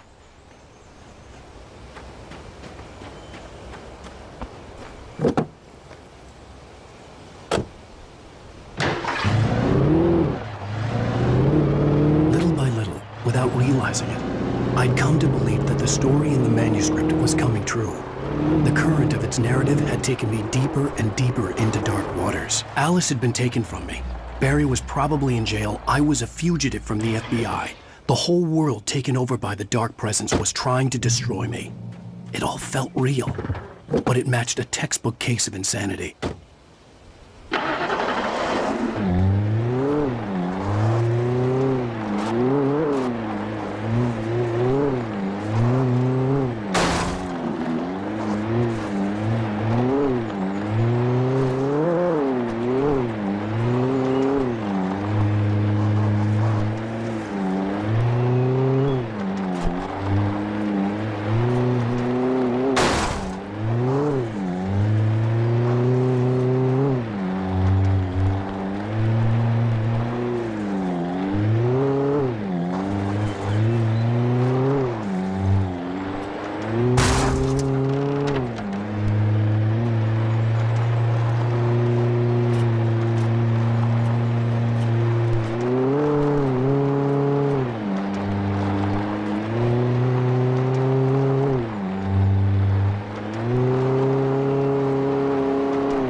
This is Pat Maine, and you're listening to KBF-FM. Folks, I want to apologize for kind of abandoning you to that looping music track last night, but I was detained.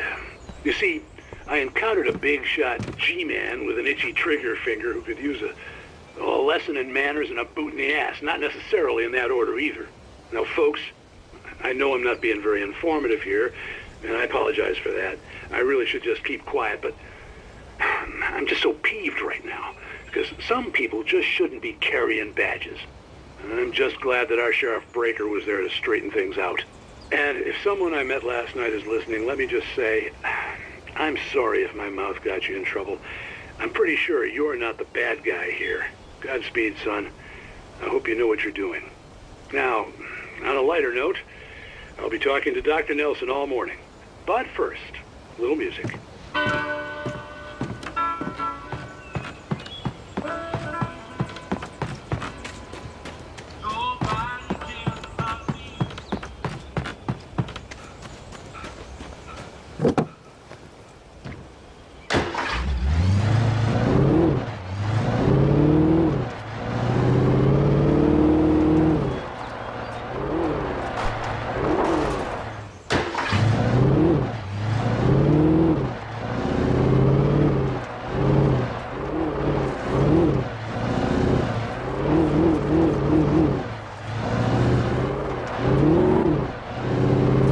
I was early.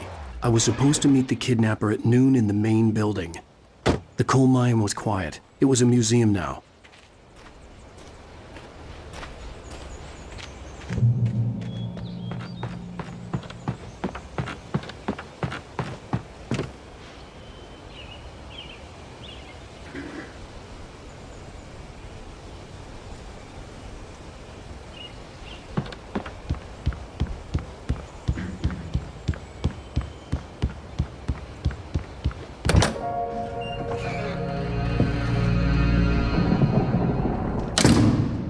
I didn't want to go outside. Cops had to be looking for me. The noon sun turned the place into a sauna. The day dragged on. Different scenarios ran through my mind. Ways of how I'd torture the kidnapper to get Alice back. Or the different horrible things he could have done to her. I imagined her dead. I had no way of knowing she was still alive. It was killing me. I was running on blind hope. It was all a waste of time. The bastard never showed up.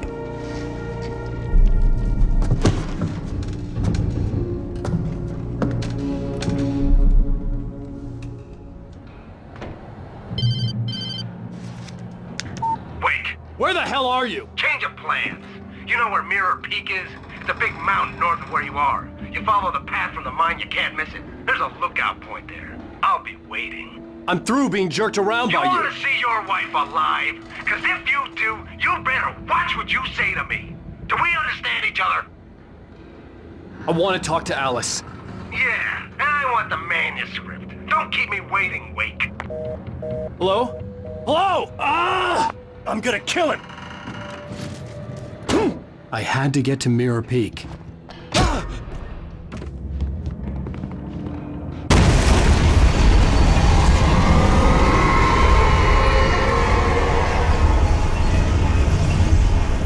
It was close. Maybe closer than ever before.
What the hell?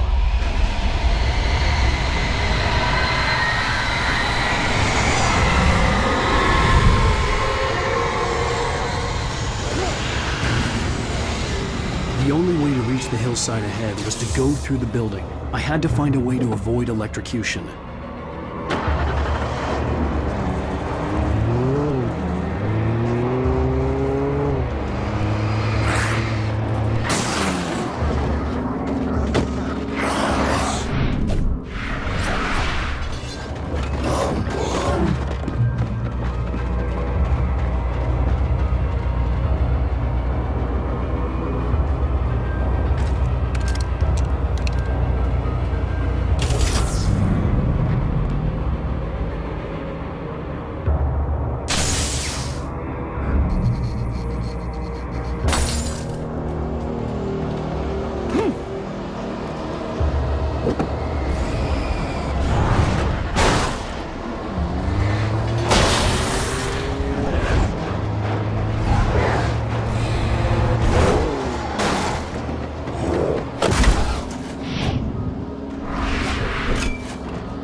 There was no way the flashbang grenades were Standard Power Company equipment.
I had no real plan.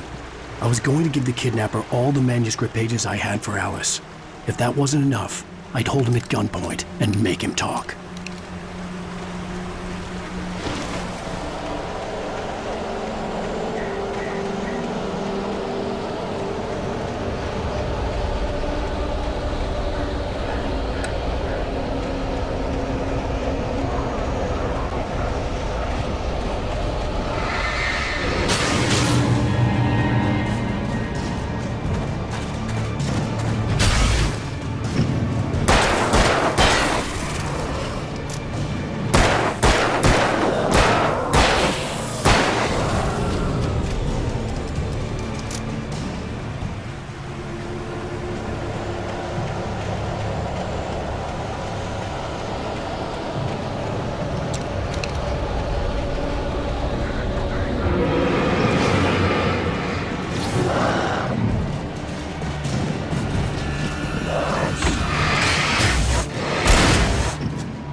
The dark presence was moving ahead of me in the same direction I was going. A cold feeling settled itself in the pit of my stomach.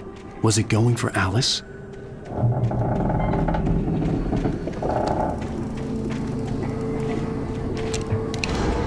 The graveyard shift may cause cancer.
The place was dead, a ghost town. Had been for decades, maybe a century.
Anything outside of writing is a struggle. I feel ill. I managed to make my way downstairs. There's a shoebox filled with books and papers by Thomas Zane.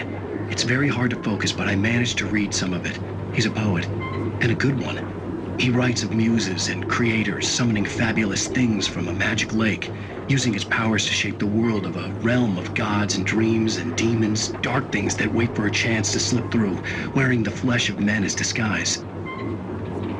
Zane writes about himself, his girlfriend being taken over by a dark presence, about growing scared of the lake. Zane believes it's a mirror to the gaping void of darkness above, where some Lovecraftian presence lurks. I crawl back upstairs. I'll borrow these things for my story. They ring true. They fit.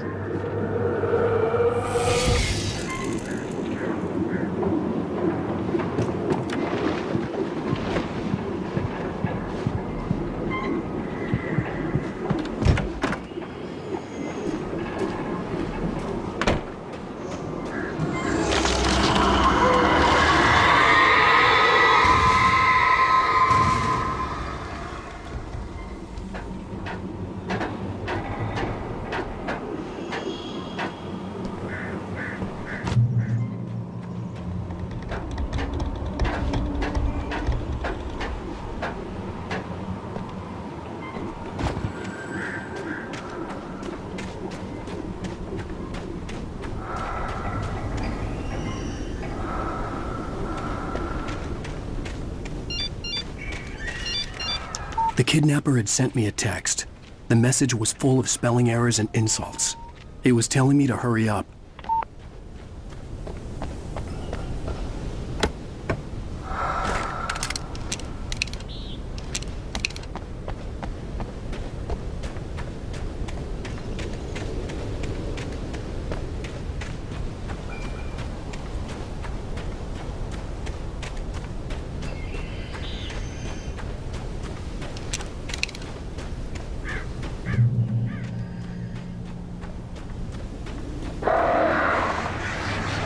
Birds.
I'd have to make my way up this mine shaft in order to go on.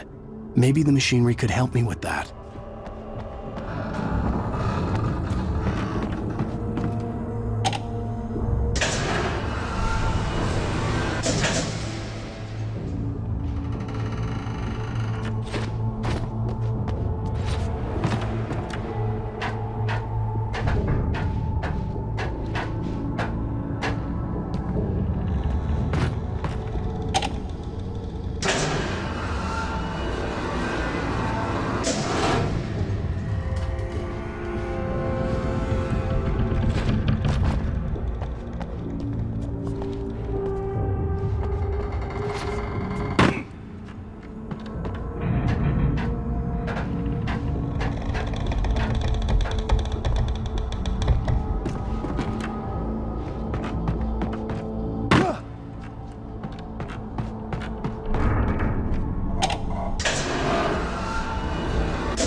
could see Cauldron Lake. I thought I could make out the spot where the island and the cabin had been. There was a light near it. It had to be a boat.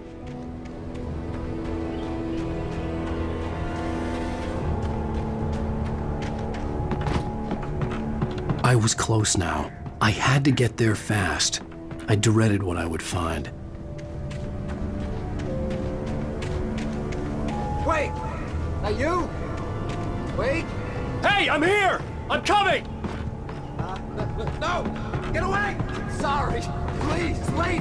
The boss didn't know what he's messing with! I didn't know! I swear, I didn't know! We don't have his wife! We don't know where she is! She's probably drowned!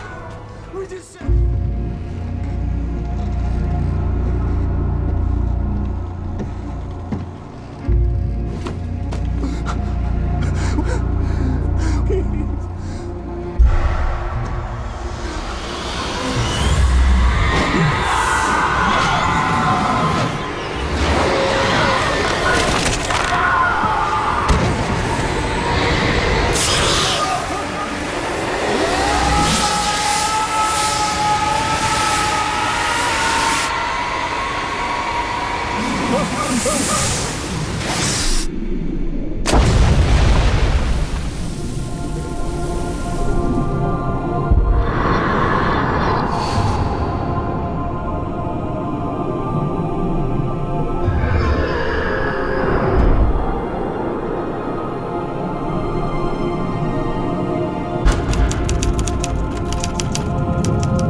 Previously on Alan Wake, I'm hunted by the law. Sheriff, Wake's running. I'm giving chase. Are you seriously telling me that Ryder just took out my deputies? A thriller I supposedly wrote is coming true. The genre of the story seems to be shifting. It's turning into a horror story. I was told that Alice had been kidnapped, but that was a lie. We don't have his wife. We don't know where she is. Her purported kidnapper was eaten up by the dark presence before it attacked me.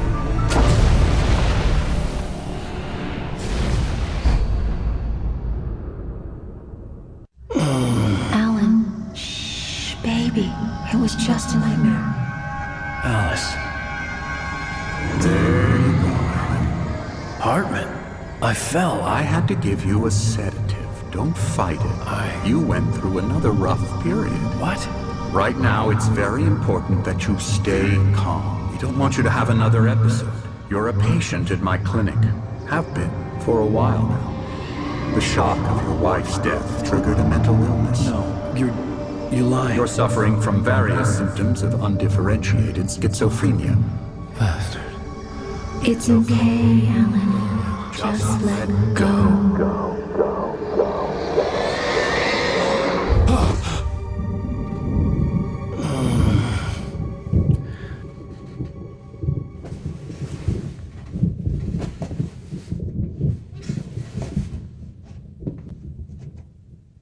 I felt groggy.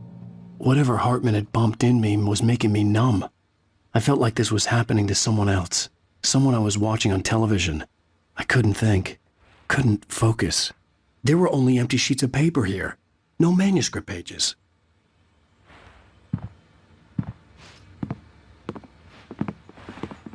The door was locked. I was a prisoner here.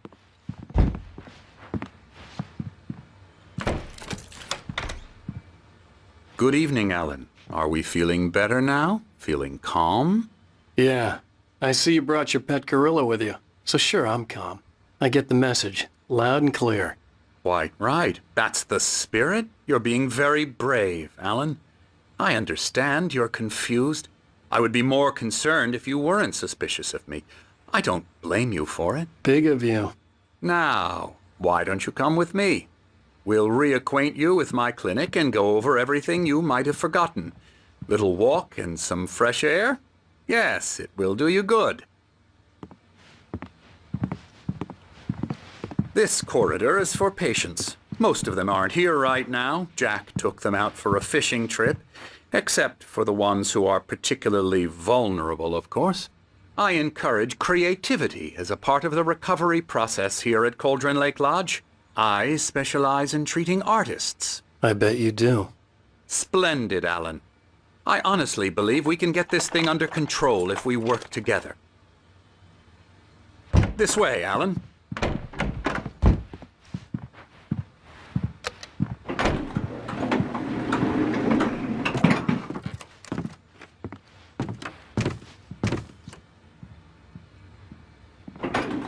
Now, Alan, from past experience with you, I know I need to get right into the heart of the matter as quickly as I can after an episode. So I'm just going to say this. Alice is dead. No. You're in a very vulnerable state until you understand and accept this. Alice drowned, and you couldn't face that. You're suffering from hallucinations, paranoid delusions, unusual thinking, an obsession about light and darkness, a feeling that everything revolves around you, your thoughts and dreams. Your mind has constructed an elaborate fantasy scenario in which your writings are affecting reality. She has been kidnapped and supernatural forces of darkness are trying to stop you. We go this way, Alan. I wasn't ready for another shot, so I went along with it. He had to be lying.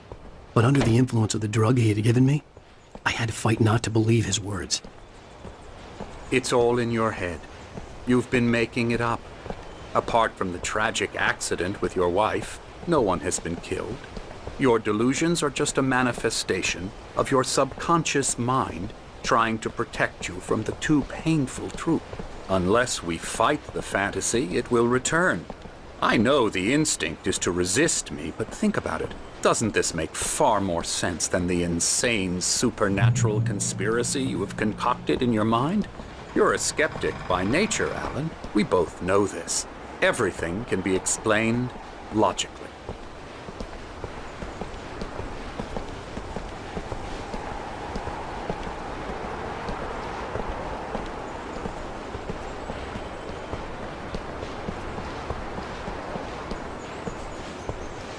I never get tired of this view. Very inspiring, isn't it? Cauldron Lake spread below us. I could see Mirror Peak on the other side of the lake. I thought I could make out the spot where Diver's Isle had been when I arrived with Alice. Now there was nothing but waves. It seems there's a storm coming. Funny, I don't recall there being a mention of that in the weather forecast. Well, no matter. This way. Follow me. Alan, what I'm telling you is good news. Right now we're in control. Every time you have a relapse, it gets more and more difficult to resurface from the dark depths of your imagination. Not surprising, considering your profession. Imagination is what you work with. After all your nightmares, this should come as an immense relief to you. If it doesn't, why is that? Because I'm lying? Or because you don't want to admit that you're not well? It's very natural for you to think of me as your enemy. It's part of the illness. I let him talk. Hartman obviously loved his own voice. His words echoed madly inside my head. But I dug my nails into the palms of my hands to stay focused. You need to work with me. Once you accept that, we can begin the journey towards your recovery. Come along. Let's go inside.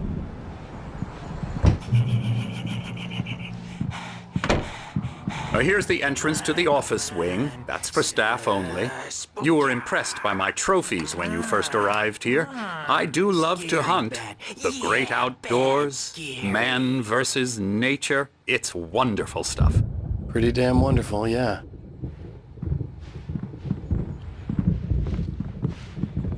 Scary, scary, scary.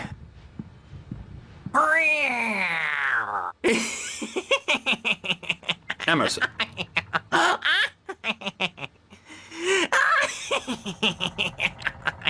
I'm a real bad dream, mister. You should be afraid of me. Don't want to run into me in the night, that's for sure.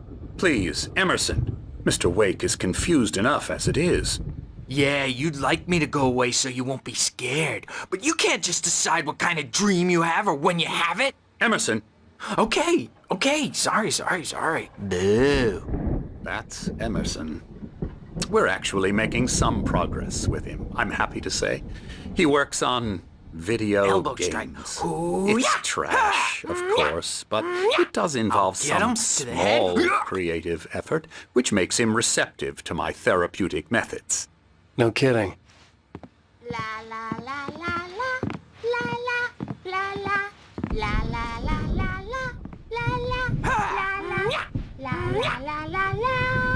la la. Come, Alan, this way. Now, you might have noticed the typewriter in your room. You've been writing as a part of the therapy.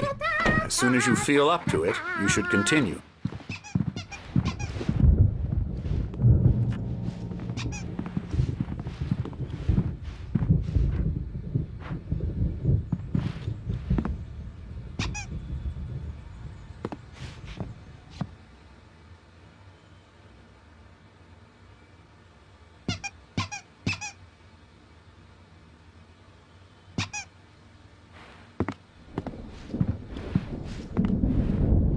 My rheumatism's killing me. There's a storm coming. Oh, what a storm. I hope it wipes this place off the face of the earth. And these two are the Anderson brothers, Odin and Thor. They had how should I put this? A heavy metal band in the 70s and 80s called Old Gods of Asgard. They even adopted new first names to complete the image of Viking gods. After the band broke up, they lived on a farm nearby. They are, well, in advanced stages of dementia. They're well cared for, TLC and all that. There's nothing more that can be done. I'm afraid that the rock and roll lifestyle has left its mark. Oh, that won't do. I'm so sorry to cut this short for now, Alan. The power has been acting up. I'd better go check on it. We'll continue this soon. Meanwhile, when you feel up to it, return to your room and try to write. It really is for the best. Don't you think?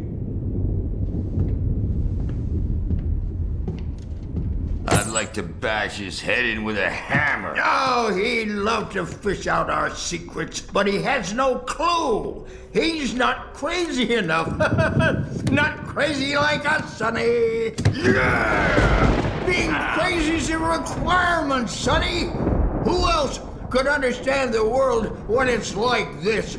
It takes crazy to know crazy. That's the sanest thing I've heard in a while. Say, you're all right, Tom. Hey, we like him, don't we, bro? He's got to go to the farm. The Anderson farm. Valhalla! We wrote it all down, lest we'd forget. A crash course. All you need to know to get your head right. You need to find the message. Here, Sonny, here's something for you. Gave me a rash, but I kept it safe from these bastards. My head was clearing up, or according to Hartman, I was sinking back into the fantasy. I was convinced he was lying to me about everything. Crazy or not, the Andersons made more sense. Yeah, good thing he's not overreacting or anything. Well, he's the boss. I may need a hand here later on, Birch. The storm's bound to make you-know-who jumpy. You know how they get. Gotcha. The doc's got me looking after Wake here, but holler if they get too rowdy. I'll do that, Birch. Hey, Wake, why don't you humor Dr. Hartman and give the writing a shot, huh? Typewriter's in your room. You can get to your room by those stairs, Wake.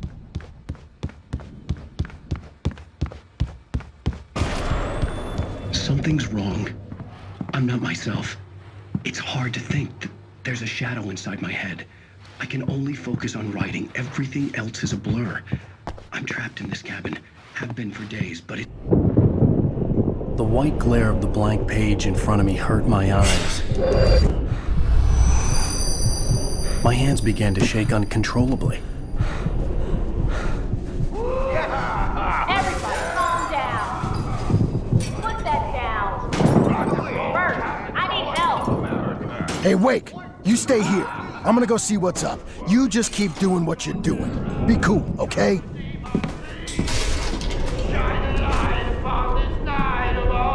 I didn't know what the chaos was all about, but it could be my only chance of getting out of here. Where the hell did he get a damn hair? Here's a friendly poke from Mjolnir. Hartman had mentioned that the power had been acting up. Maybe that was the reason for the generator and the work light on the balcony. Are we? Sinclair looked bad. That wasn't a love tap. The crazy old fart hit her hard. If she was one of Hartman's goons, she had it coming. I could get the key to the office from Sinclair. I had to get to Hartman's office. He had taken all my manuscript pages. That's where he'd been keeping them. Come out and face the music, Birch. It's time to pay the piper.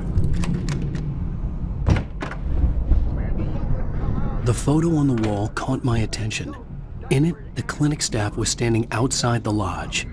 I knew the man next to Hartman. He was the kidnapper. Hartman had been playing me all along. The markings on the tape said they were recordings Hartman had made of the sessions with his patients.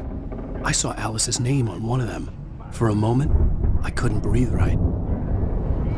Now, Mrs. Wake, can you tell me about Alan's problems? He's more and more out of control all the time.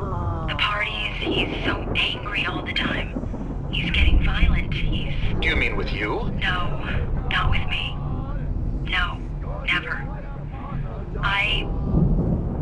Sometimes I almost wish Alan would take a swing at me, because at least that'd lead to a conversation he couldn't just march out of. But no. Alan doesn't really sleep. And the work, well, he's not writing at all. He sits there for hours and just gets more and more frustrated. And I can't talk to him. Yes. Tell me, Mrs. Wake.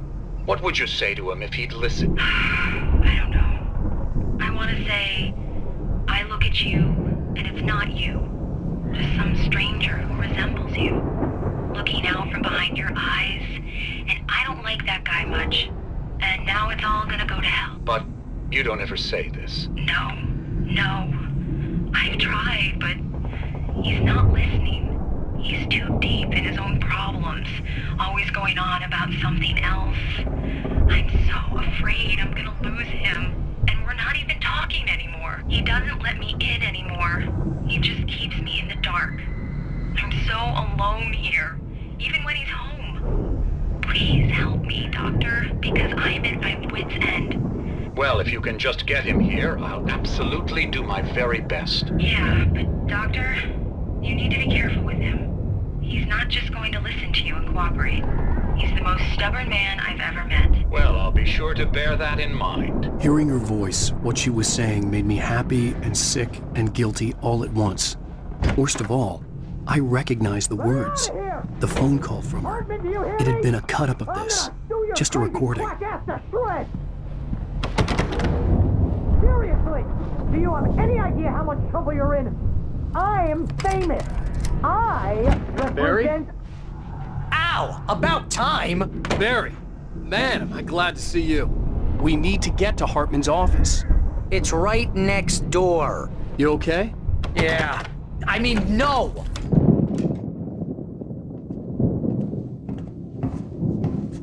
These were all the pages I had on me. And more.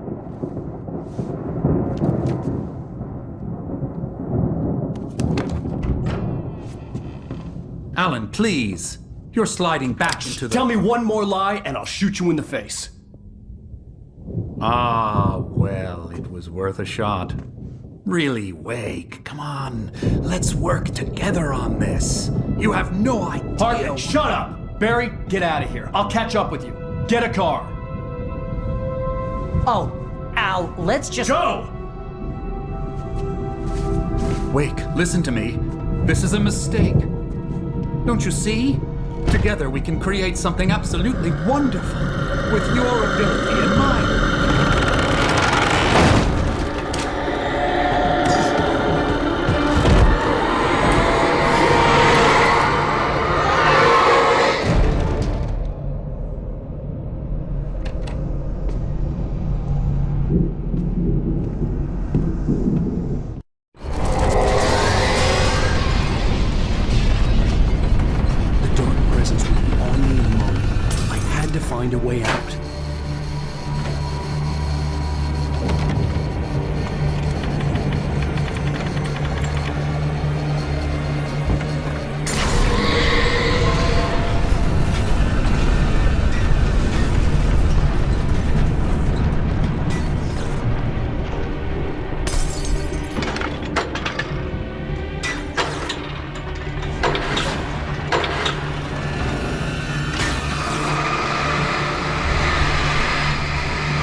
door, but the gate's locked. You're gonna have to go through the hedge maze over there. Barry, I don't have a light. Take this, Al! Oh, God! Look at the house, Al! Look out!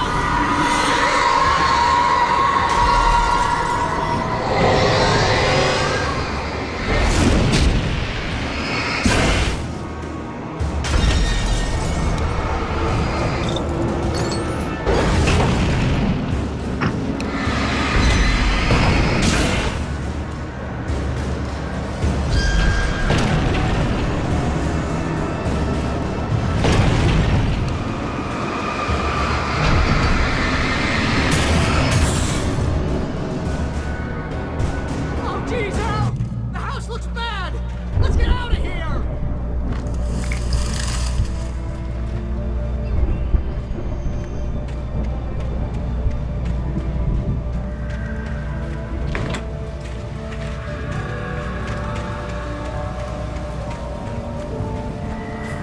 Al, hurry up! I can hear those evil guys moving around!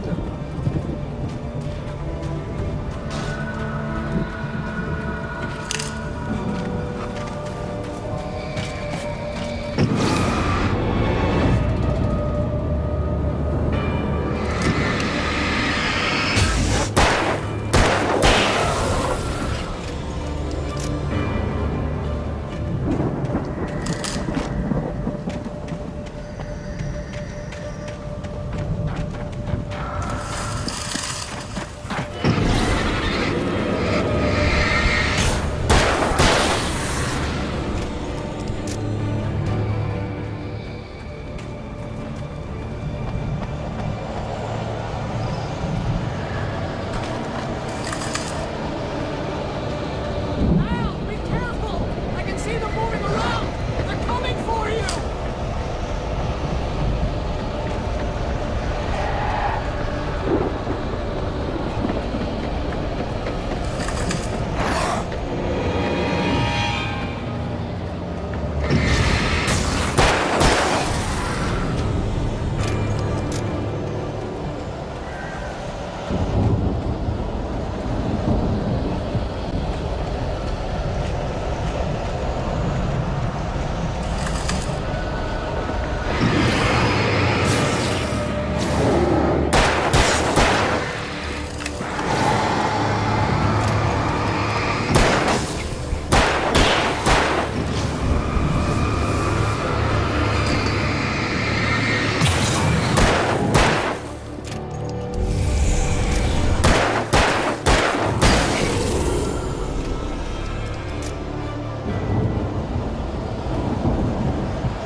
Move the channel.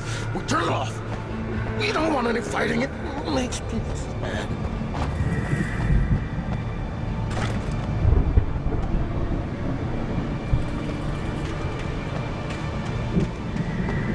You get 2 pills in the morning, and then you'll be nice and calm all day long. You get 3 pills in the evening. You sleep like a baby.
let's get out of here. Can you open this gate? Maybe. Barry. Well, I slammed it shut when the nasty showed up, and the key fits kind of loose in the lock, so, Barry! I'll find it, don't worry about it!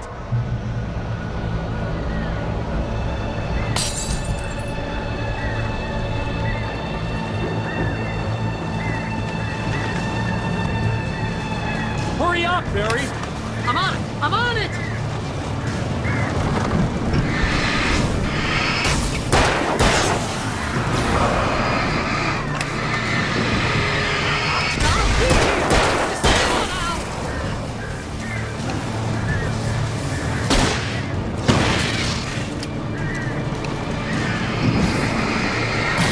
Oh, hey! I found a corner!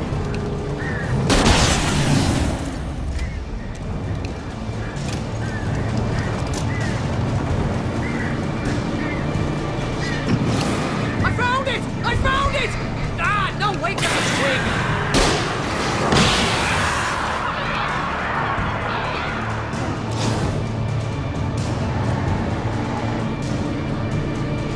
Here it is! Al, I found the key!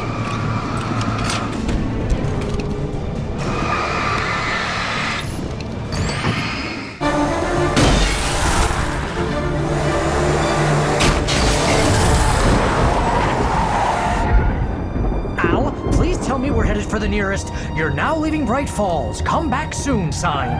We're going to the Anderson farm. I knew you were gonna say something like that. You know what? You owe me big time for this. When this is through, if we make it, I don't care what anybody says, I'm done with darkness. You're gonna buy me a tanning bed as a gift, and I'm gonna live in it.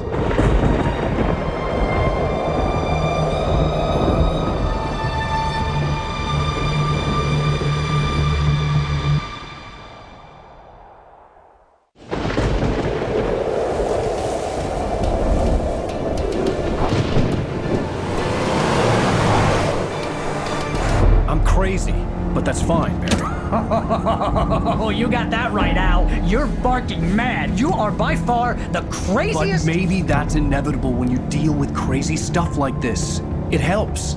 This is happening, Barry. Alice, they never had Alice. She's trapped in the darkness at the bottom of the lake, but she's not dead. Al, how can you know that? I know, Barry. I can... Al, No, listen. I can bring her back. I can find her. There's something special about this place. The lake, it does something to the works of art created here. It makes them come true.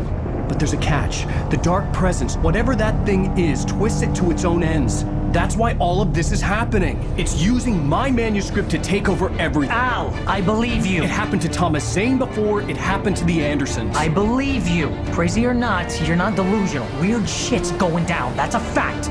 I'm on board, man. I'm with you. The Andersons knew about it, but they were too far gone to tell me with all the drugs they were on. But they wrote it down. There's a message somewhere at their farm, Barry. We just need to find it. Look out!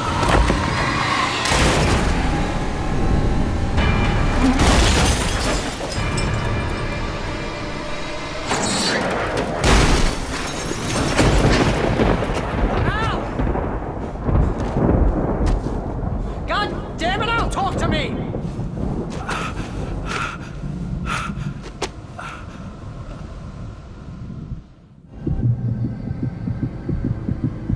I had lost my gun in the crash.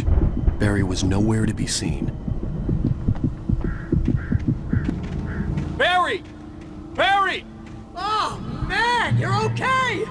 Jeez, it's good to hear your voice! I was trying to get out of the car, but the ground gave way! Man, what a drop! And don't worry, your cutout is fine!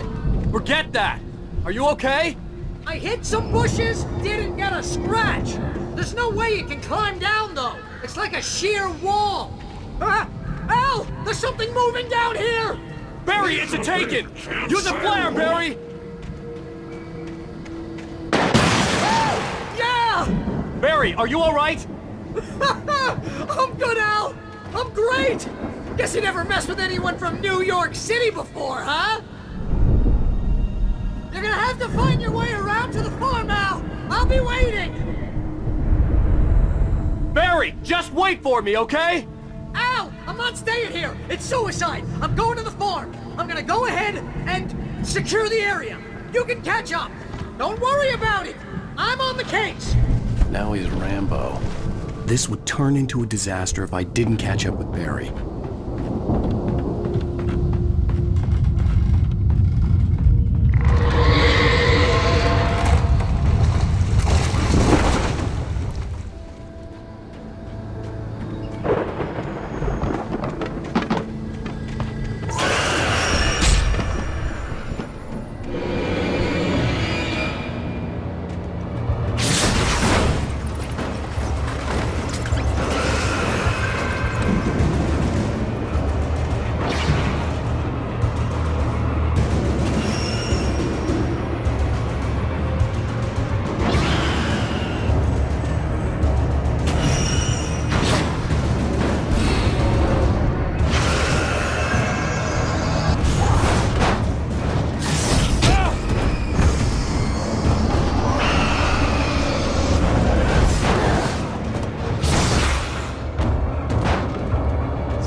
Crawled over the gate. I needed a light to destroy them to get through.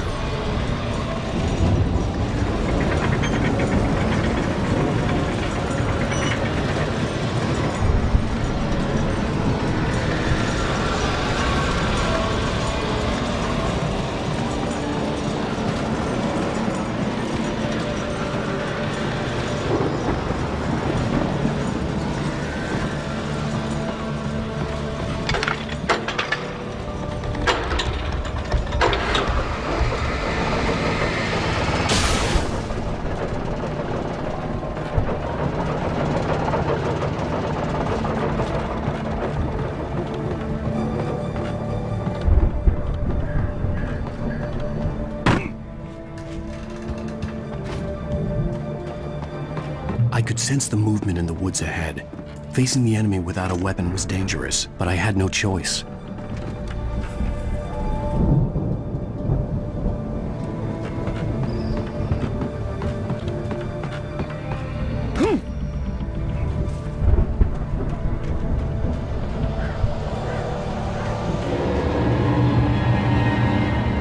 Only the free fatty acids are good for your heart.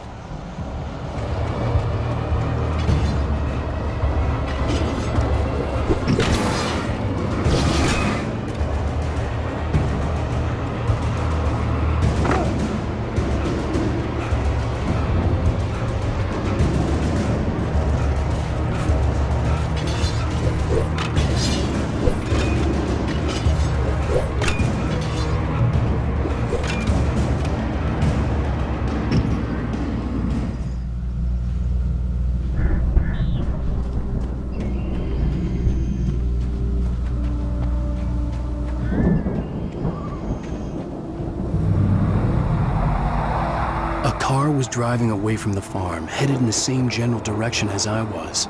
For all I knew, it was Barry, caught in the consequences of leaping before looking.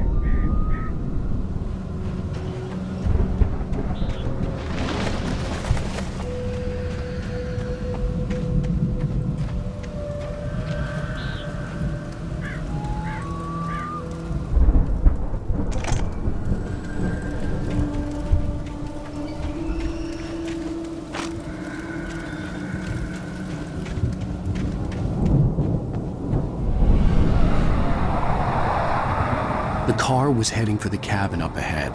It wasn't far. If it was Barry, I would see the damage soon.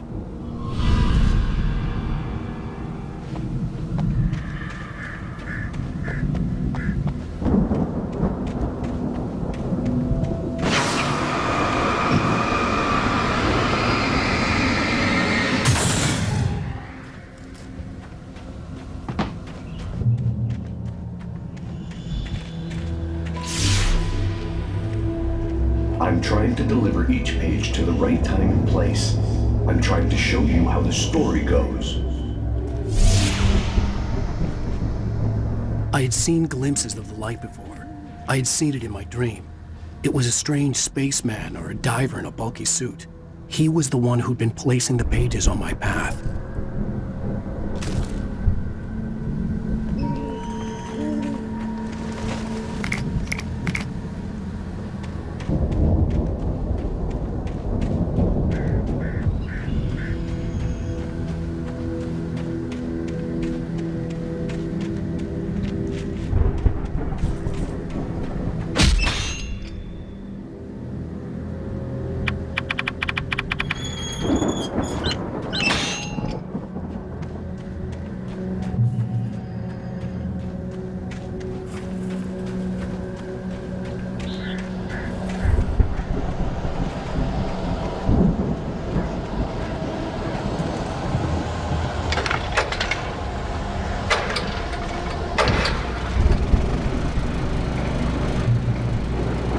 Someone had left a gun behind.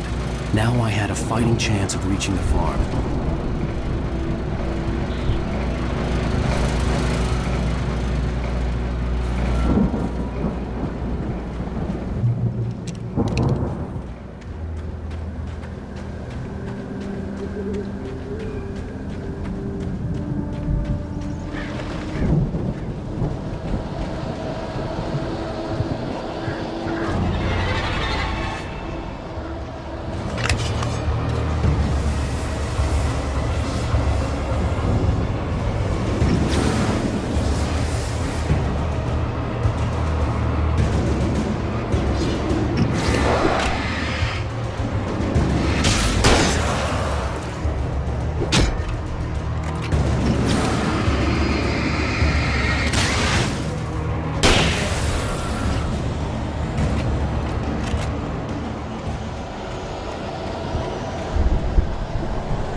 I could see the car, but there was no sight of the driver.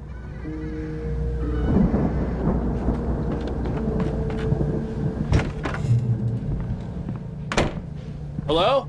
Anybody here? Barry! No! Danny, you're not! Please! What are you? No! Don't! I'm sorry!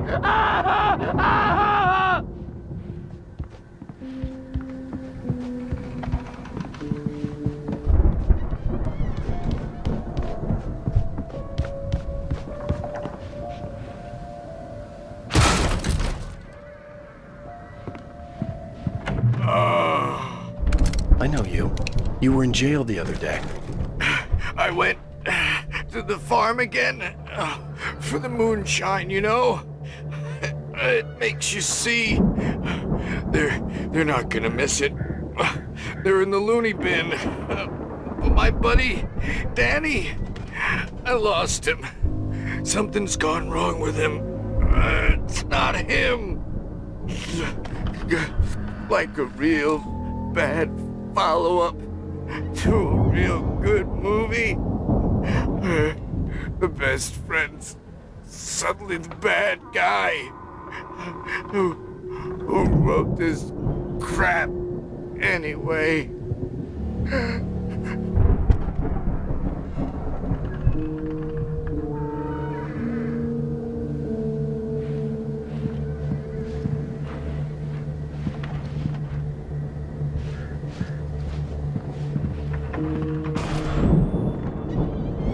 I've run through every possible course in my head. If I continue like the Dark Presence wants me to, the story I'm writing won't save Alice. It's a horror story, and it's going to kill her, and me, and everybody in this town. No one will survive. Darkness will consume everything. This is what it's wanted all along. It will be free, unstoppable. It used Alice to get to me, dangled her in front of me to keep me going. It was never going to release her. I'm going to change this. I'll escape. I've written myself into the story. I'm now the protagonist. This feels like a terrible risk, but it's the only way to save Alice. I'll be bound by the events of the story just as much as anyone else who's been woven into it. The story must stay true for this to work. There have to be victims along the way, near escapes, cliffhangers. In a horror story, it can't be certain that the hero will succeed or even survive. He almost has to die. I'll write my own escape into the story next. I need help. Zane's going to be the one who will help me. I'll make it happen.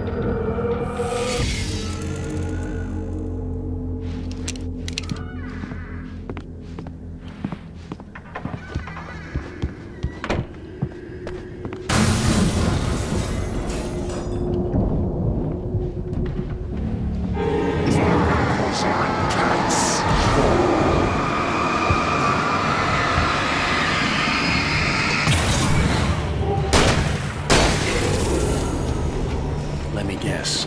Danny, huh? The front door was locked.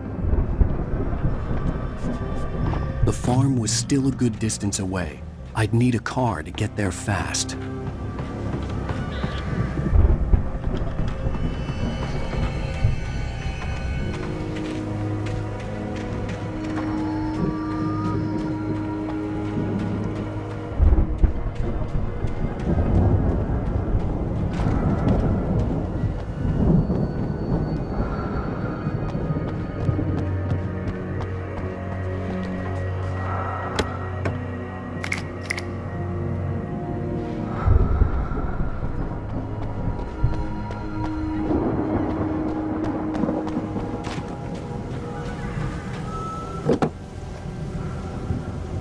If Barry wasn't up here, he was probably in trouble down at the farm.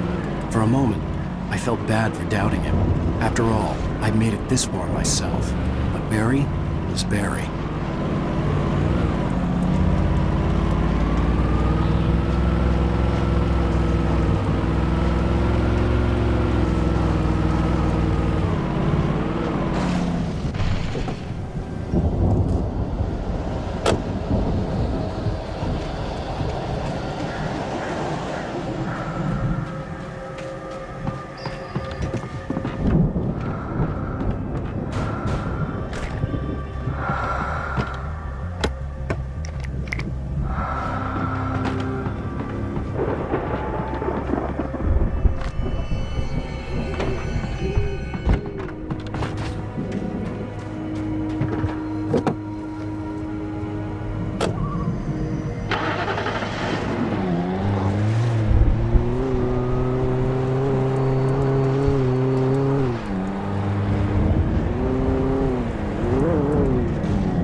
Well, as I'm sure everyone's noticed, that storm we all felt coming is finally here. The boys at the Weather Service reckon it'll last until morning at the very least. Pertaining to that, let me read that missing persons alert again. The Sheriff's Department's still looking for a Caucasian woman, 30 years old, slim and blonde with blue eyes. She may be lost in the woods, and it's possible she's been injured in a car accident. If you see her, please make sure you get her indoors and call the sheriff. It's bad weather to be caught out in, so if you see someone in the area who maybe looks a little confused, give him a hand, all right? This is Pat Maine on KBF FM, hoping you're all safe and warm tonight.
I'd known the brothers used to be some kind of rock stars, but it hadn't really sunk in until I saw the stage.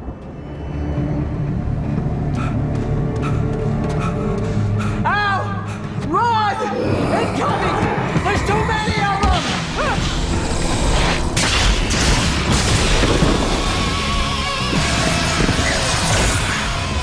God damn!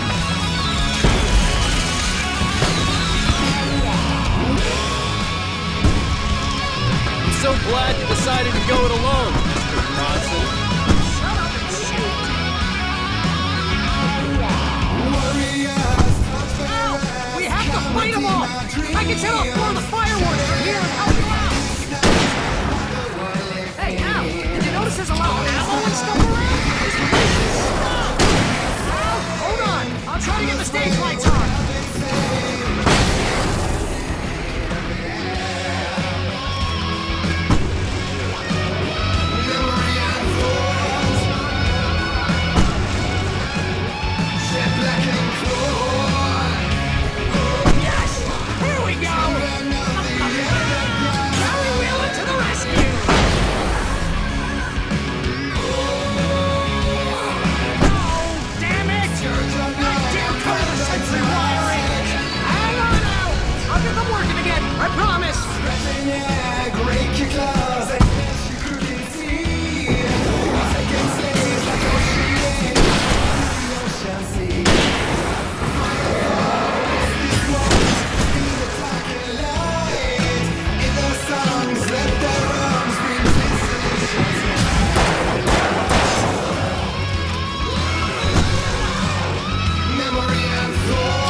Bright Falls, rock and roll capital of America.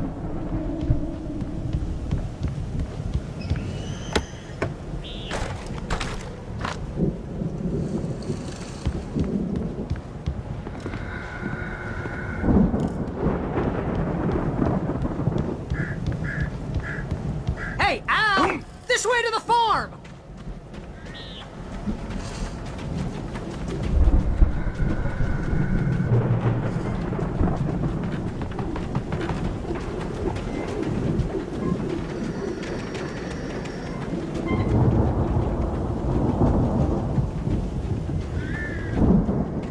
See, bestseller? No reason to worry. Your cutout's good as new, right where I left it. I'll come back for it once we have the place secured. Yeah, that's been my biggest worry all this time.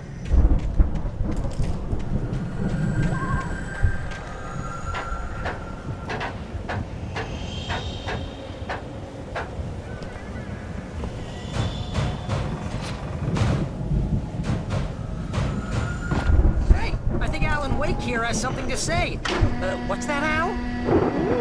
I'm Alan Wake. I'm always right about everything. And if I don't get my way, I'll sulk all day long. I'm always intense and moody. It makes me very attractive and mysterious. Right now, I'm just standing here because I need my best friend Barry to carry me. But that's okay. I can just take him for granted.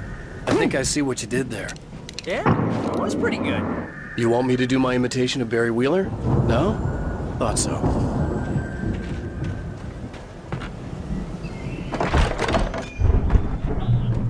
Wow!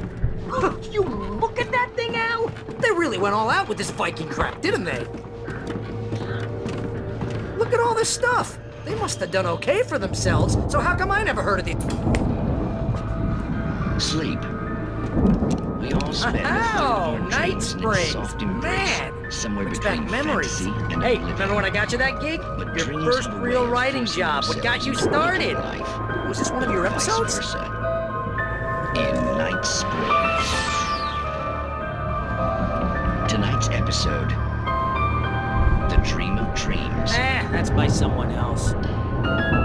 We join Mr. Jones as he explores the endless dreamscape, only to be brought to a sudden stop by a decidedly mundane situation. A long line of people.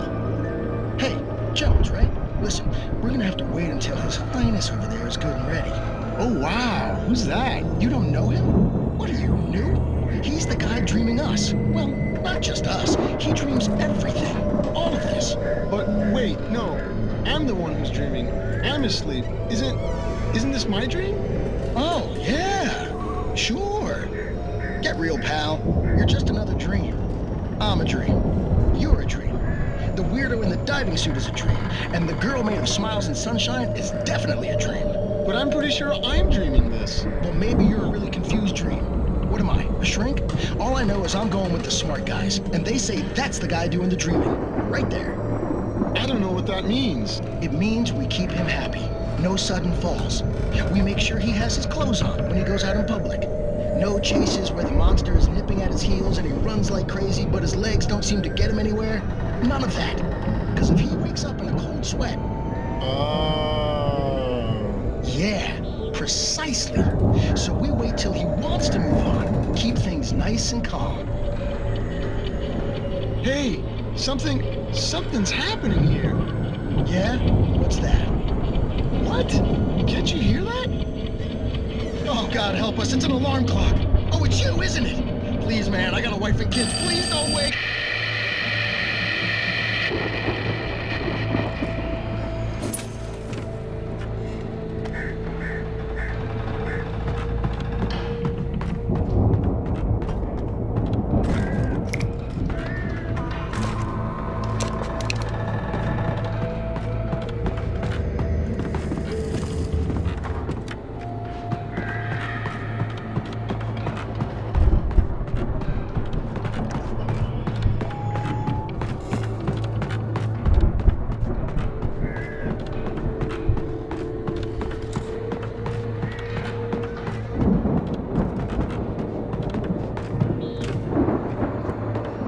The Viking boat looked imposing, almost like a battering ram.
I think we can make it through here, Al!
Wow!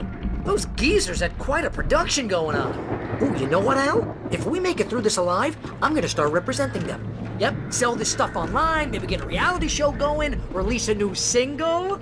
Good luck with that, pal. Hey, you find us a way out of here, okay? I'm gonna take a closer look at this stuff.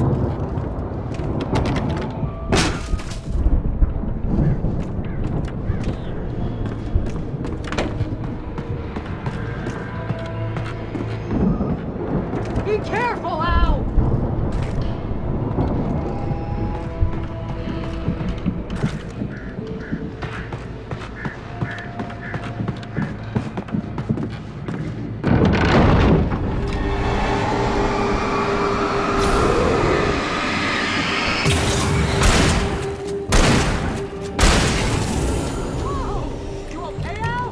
I'm good. Keep your eyes open, okay?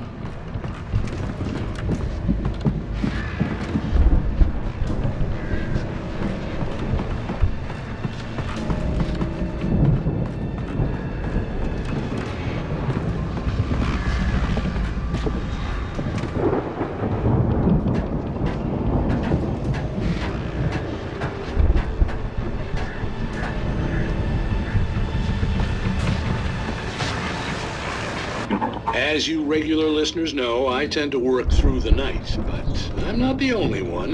Deputies Mulligan and Thornton are taking a couple of moments off their busy schedule to join me here in the studio. Boys, how busy are you now? Deerfest is almost here, isn't it? I bet that keeps you in business. Pretty busy, yeah. Actually, Pat, we've been real busy with other stuff, which concerns an ongoing investigation. We can't talk about that, Thornton. I wasn't gonna say anything. I was just saying we got, other irons to fry. And how would you compare your workload to last year's? Things have seemed relatively peaceful to me, but people do tend to get a little wild this time of year. Oh, it's wild, Pat. It's pretty wild. There's been all sorts of trouble this year. Vandalism, fighting, public disturbances. A lot of people gone missing, too. Yeah, it's pretty much the usual stuff, Pat. Just, a lot more of it. Now, is it just me, or does Deerfest get wilder every year? People seem to be more drunk, at least, or they start earlier and younger. Oh, it's definitely not just you, Pat, but... Definitely, Pat. Hey, I'm talking here, Thornton. Oh, shoot, I lost my train of thought. Not just me. Oh, yeah, it's wilder, Pat, but actually most of the trouble seems to be coming from grown men. People who ought to know better, Kids are doing fine this year. Well, that's nice to hear at least. Boys, I want to thank you for stopping by. I'll let you get back to your patrol. Sure thing, Pat. Yeah, sure thing, Pat.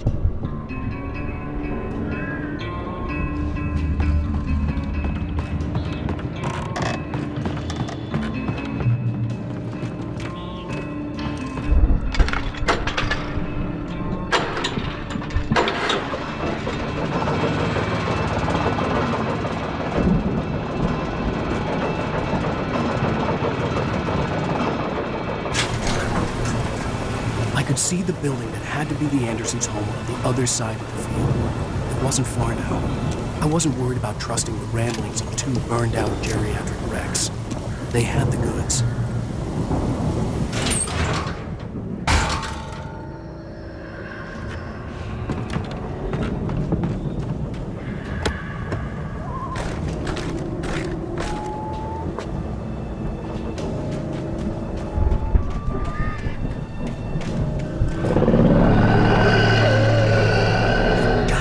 Kidding me.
Al? Is that you out there, buddy? Yeah, it's me. Hang on. Hey, let's go, man.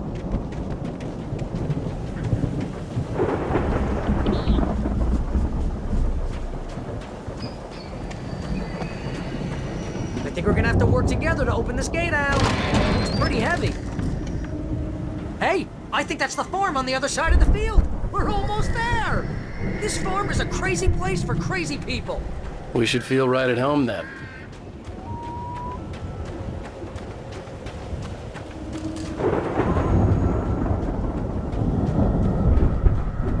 Come on, one more gate. Let's do this thing.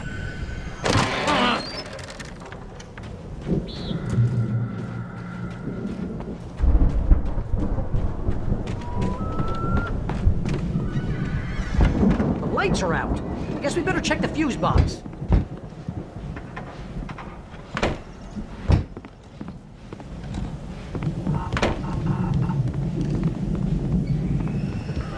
You know, this place looks kind of lived in. I thought the Andersons were in the booby hatch. Yeah, I don't think they keep too close an eye on them at the clinic. They seem to slip away a lot so they can get wasted. Kidding? Those guys sound awesome.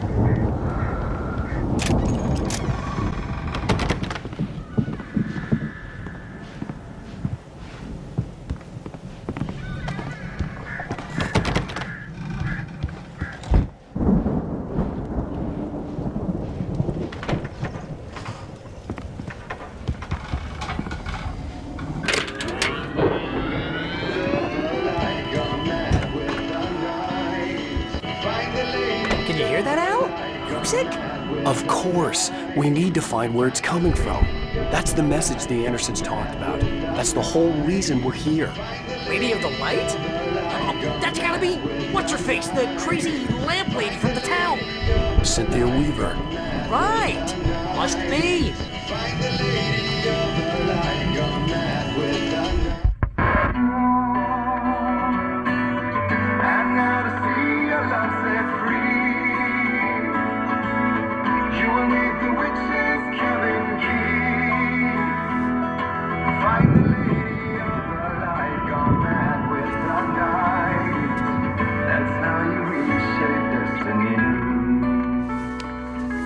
Okay. We need to find Cynthia Weaver. We'll stay here for the night and head back to town as soon as it gets light.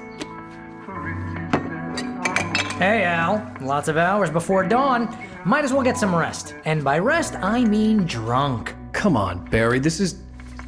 Yeah, what the hell?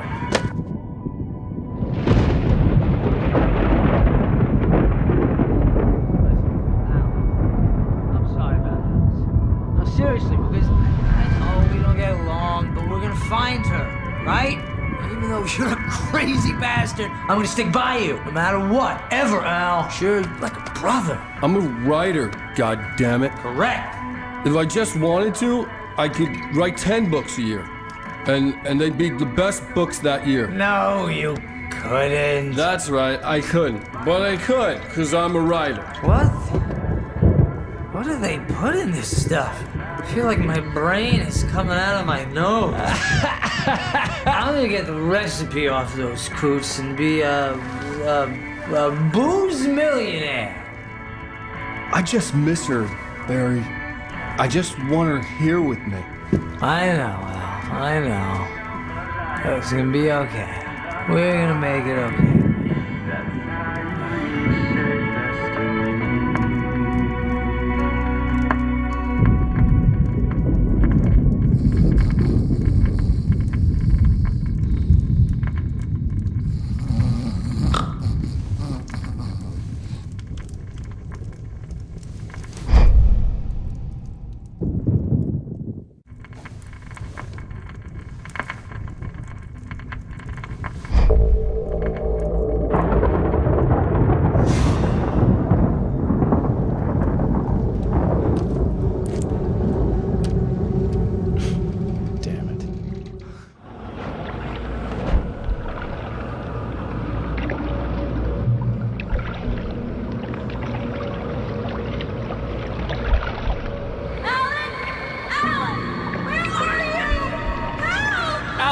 I'm coming!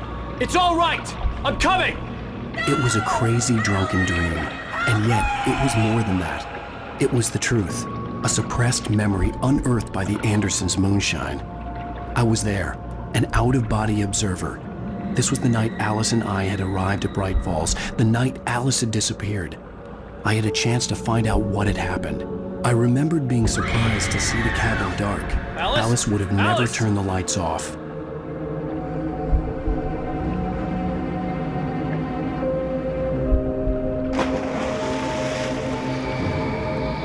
I remembered thinking I caught a glimpse of her form underwater, sinking into the darkness. Beyond this lost memory, there was nothing. I had to follow the footsteps of my past self to find out what had happened that night. Diving after her was the last vague memory I had of that night. After that, the next thing I could remember was waking up behind the wheel of the crashed car and finding the first pages of the manuscript.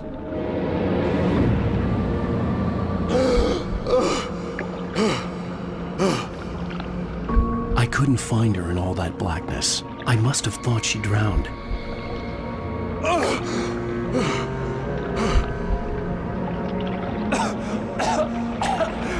Alice! Jagger had Alice, and so she had me. Alice!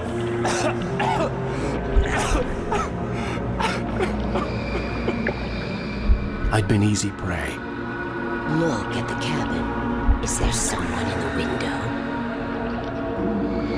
Alice? Maybe she didn't drown after all. Maybe she's inside. Alice! Yes.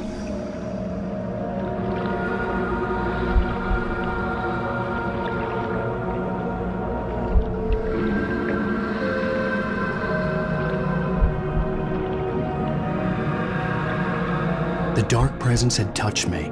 She had dug her nails into my brain and used me, made me her puppet.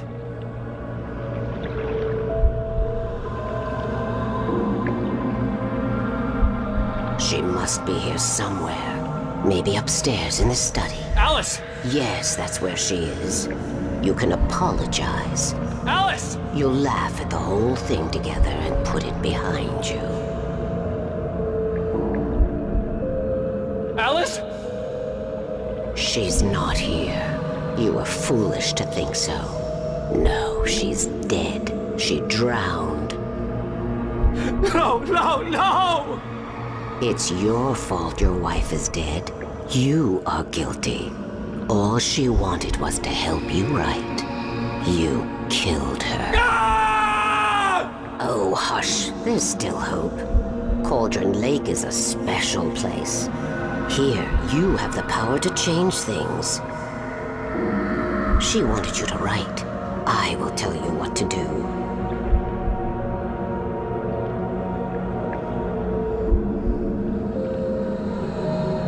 You can write her back. The story will come true, and all will be well again. She had Alice, and the manuscript was the ransom for her.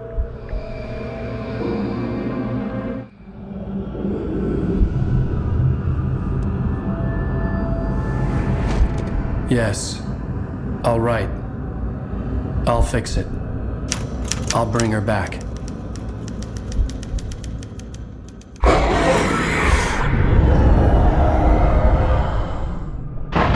No. I wrote it. I remembered it all now. In the dark, I'd written for days, a week, almost a complete manuscript of a novel entitled Departure. Jagger had been my editor, whispering in my ear, making sure that the unfolding story would make her more and more powerful. I thought I was saving Alice. Even with the cobweb she put in my head, some part of me had been aware enough to write my escape into the story, to bring a light into the cabin to release me before I could finish, to interrupt the horror story before the ending, where darkness consumed everything and everyone. Zane was weak and far away, but I had written him into the story, and his light had been enough to set me free. It isn't here now. I'm here because it was written. I brought the light to set you free. You must hurry. You will know I'm here. It will be back soon. It stole the skin of my Barbara a long time ago. She looks so old.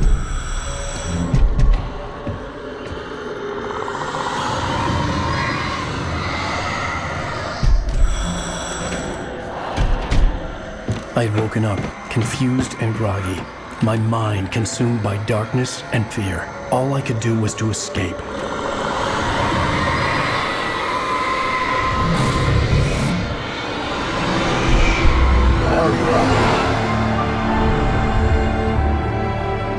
The week spent in the cabin had taken its toll. I was barely conscious and fading fast. It had to have cost Zane terribly, thrown him even deeper into whatever dark place he now haunted. But he had managed to weaken the dark presence, kept me safe that night.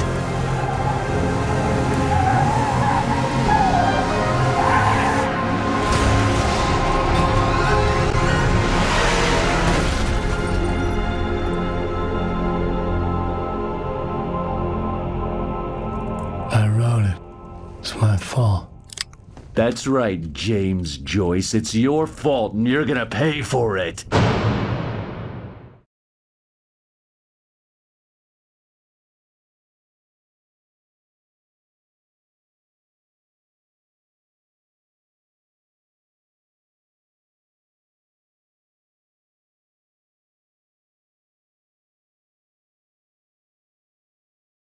Previously on Alan Wake.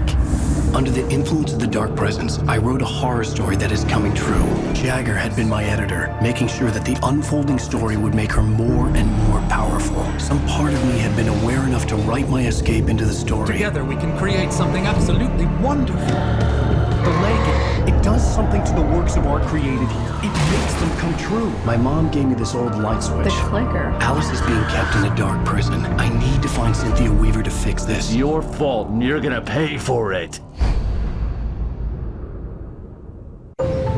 Well, we're expecting a record crowd from the neighboring counties. Naturally, we hope to break the record set by last year's Moose Fest in our neighboring town, Watery.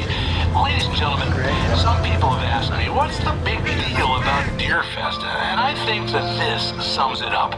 It's about friendship and community. We've got a great party coming up. Let's try to hold it in until tomorrow and get through the night in one piece, all right?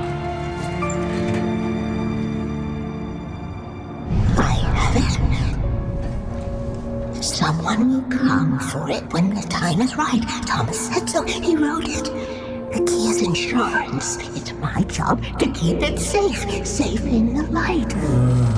Always in the light.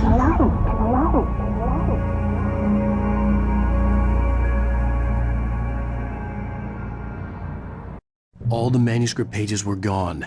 The FBI agent had taken them. I think my tongue just took a crap in my mouth. Ugh. Oh, wait, we're in jail now? Al. Al, this is not good.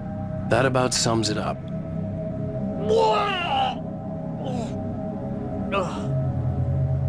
Oh, I am never drinking again. I need to talk to Weaver. She's the one in the song. The Lady of the Light. What, the crazy lady? Whatever you say, Al, but we're stuck here. They're not gonna... interviewed Wake. I had some reading to do first, Sheriff, and let me tell you, it was an interesting read. Well, I've got you now, Raymond Chandler. It's all here. All the evidence, including conspiracy to murder a federal agent. There's no way you're walking out of here. You hear me in there, Bret Easton Ellis? Huh? Agent Nightingale, I want to talk to your superior. Well, we all want things, Sheriff. I wanted my... Look, that's not possible right now. Agent Nightingale, I insist.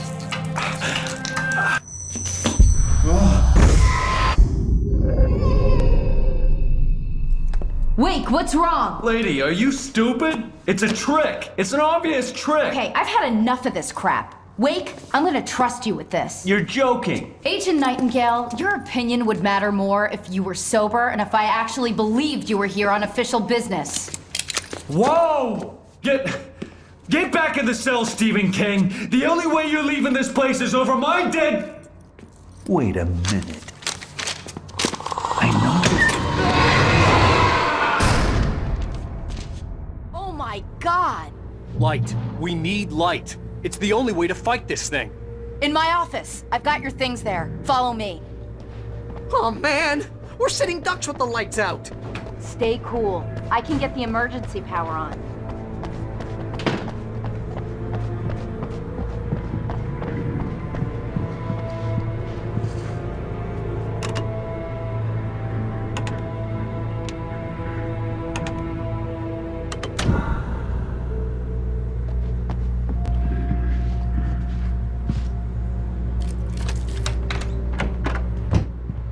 Here are your things. Wake, what do I need to know? What do you need from me?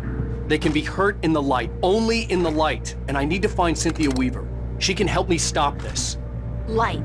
Check. Cynthia. She lives in the old decommissioned power plant.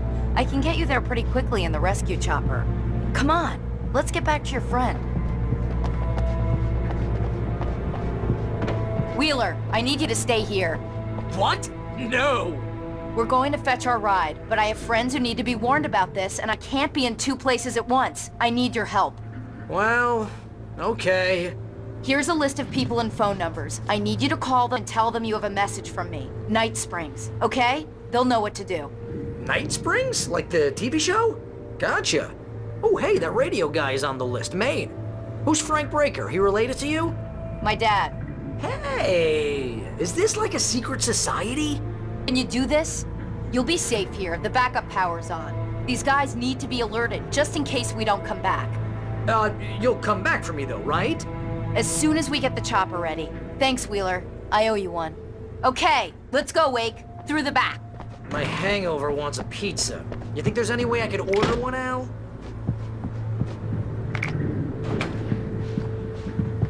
Hello, Mr. Breaker? This is Barry Wheeler.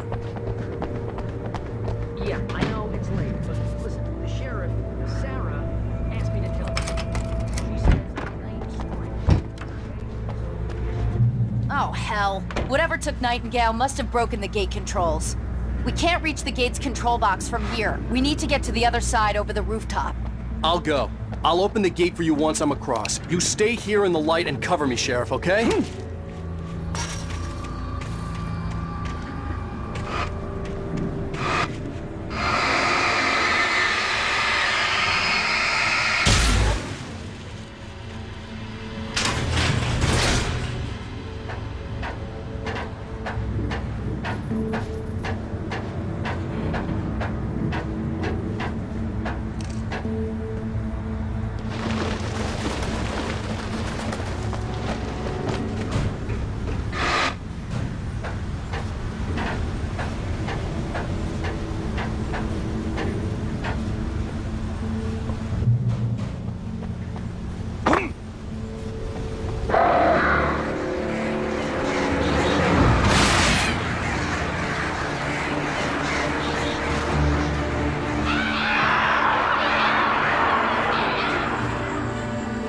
Hey, Sheriff! Your password. Night Springs? What's that all about? It's a stupid joke we have. That Bright Falls is the original inspiration for the TV show. This town can get weird at times. Never this weird, though. You can bypass the damaged control box. What am I, an electrician? Hold on! Ah, man, that's smart. Good job, Wake. Okay, stick close. Our first stop is the town hall. The keys to the chopper are there.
Over here, Wake! The chopper's in the other direction!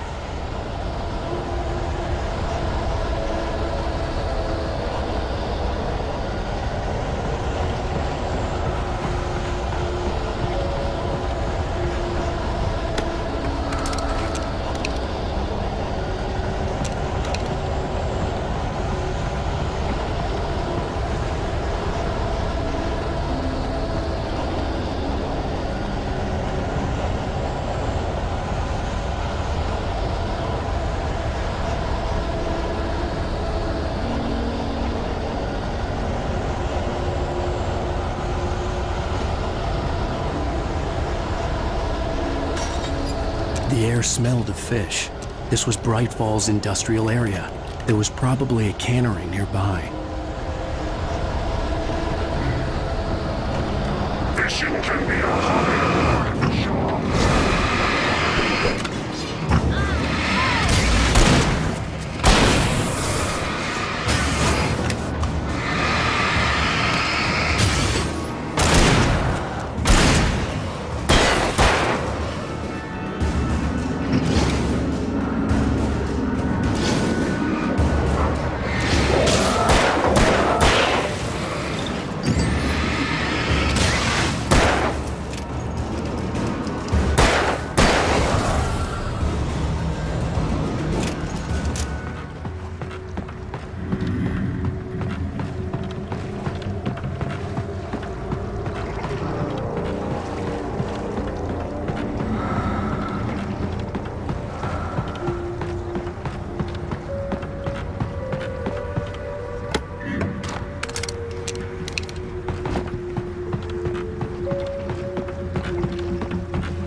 I'm gonna want explanations, you know. For example, what the hell happened to Rose? She's seriously messed up now. The same thing I think happened to me after I arrived.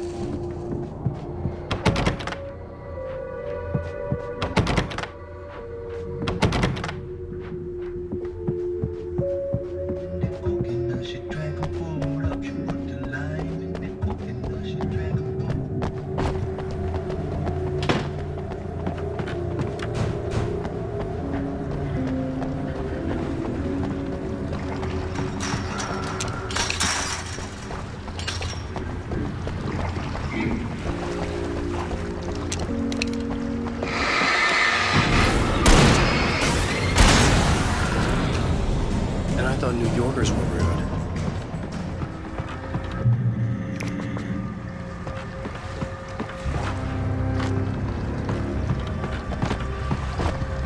You have the right to remain. Don't understand these rights.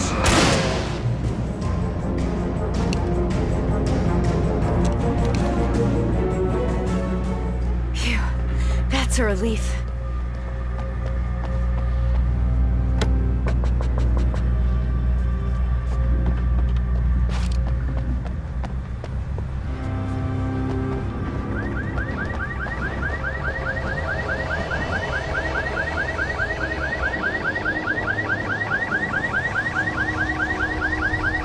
Over here! There's light!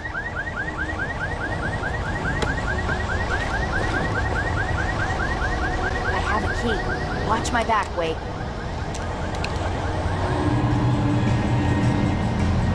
It's an ambush!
Let's go, Wake.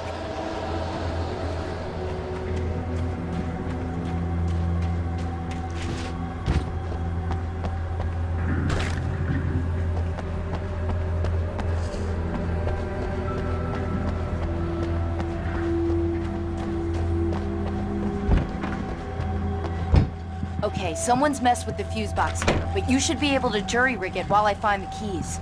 I already got electrocuted once today. How about I look for the keys and you get burned for a change?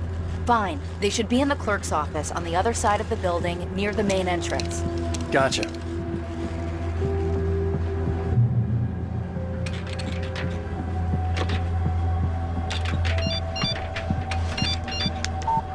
The message was from Barry. He was getting worried at the station.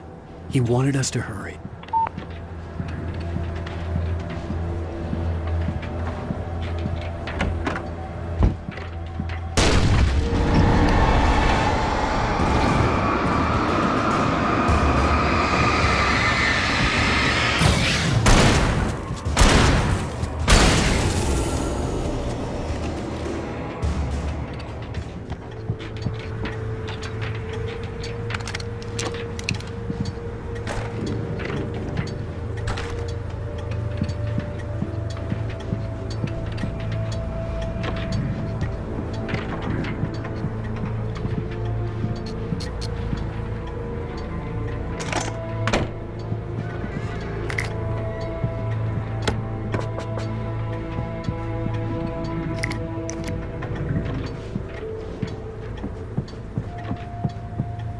Okay, Sheriff, I got the keys.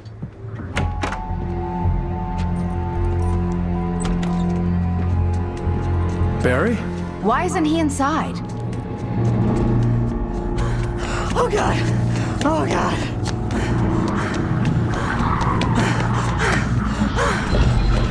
Barry! Look out! Barry, move!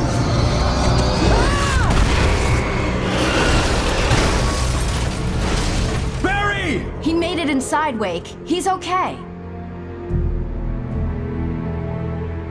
The storefront's blocked. Come on, Wake, let's go around. We can meet him in the back.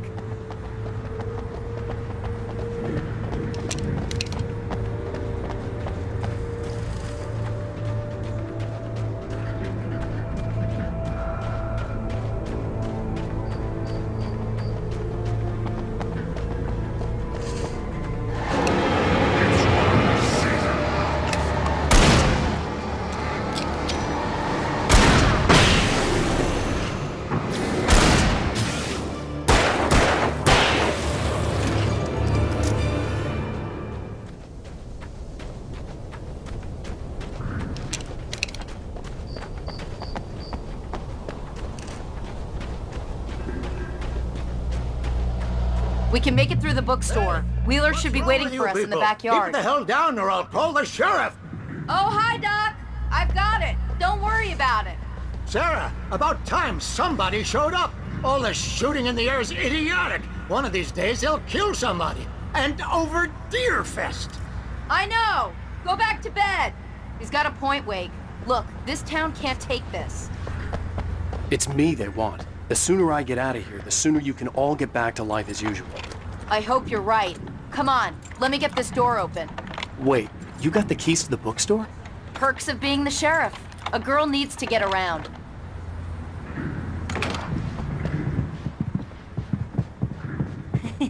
They're really taking advantage of your presence here, Wake. I heard they're selling a lot of your Alex Casey books. Right now, I'm not a big fan of my own writing. I don't see Barry. Look, Wake, maybe that's him. That's the way to the chopper.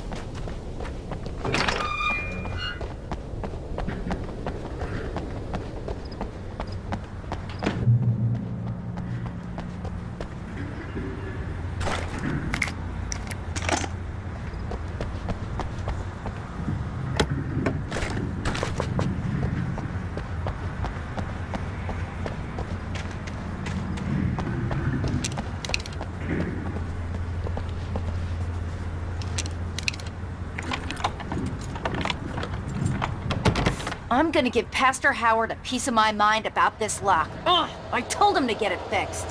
Here they come. Let's take a break.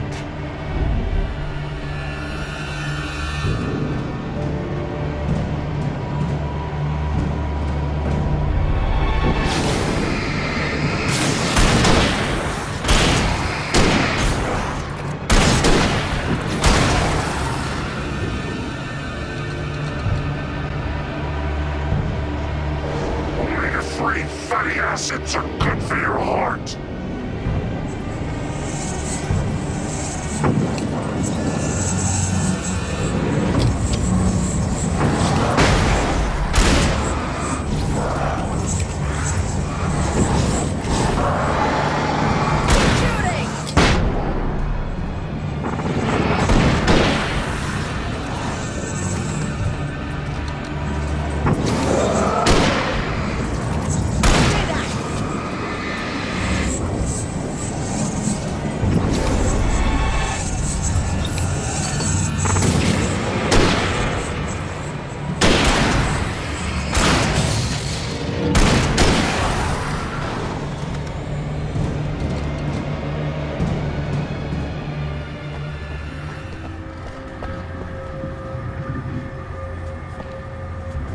Okay, it's open. Let's go, Wake.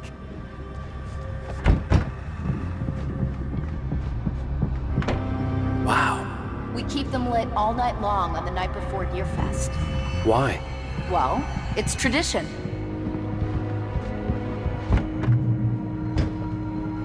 We're almost there. We'll have to go through the basement to get to the parking lot. Yeah, there's no way going through the crypt will turn out to be a bad idea.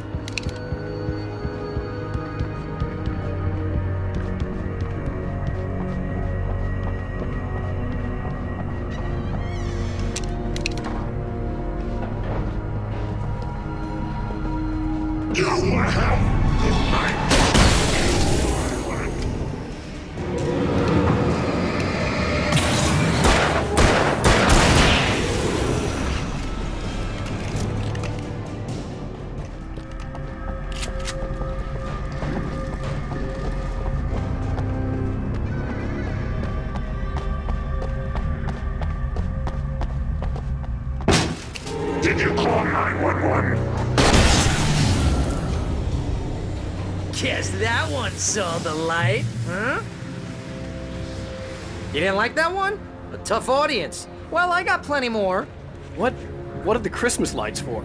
Protection, man! Like garlic against vampires? Vampires. The helicopter's just across the parking lot and up the hill. Come on!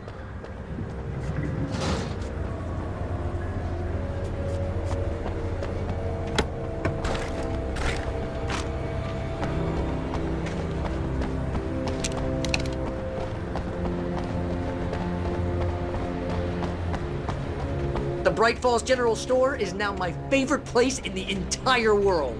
See this headlamp? It's like a superpower. I can just look at one of those things and they die. It's my flaming eye of Mordor. I wish I didn't say that. Yeah. Hey, I want a headlamp. Last one. Bastard.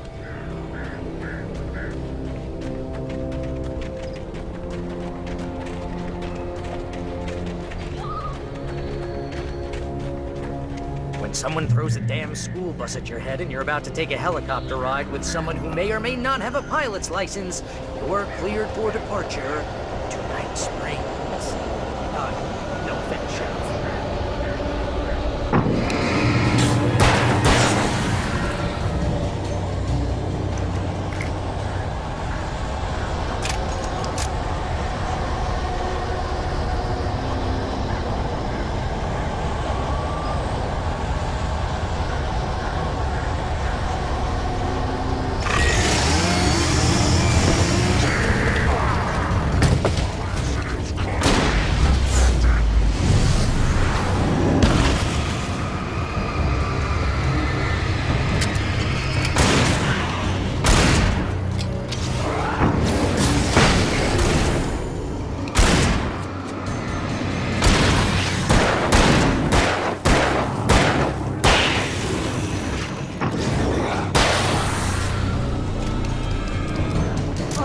never gonna get used to this?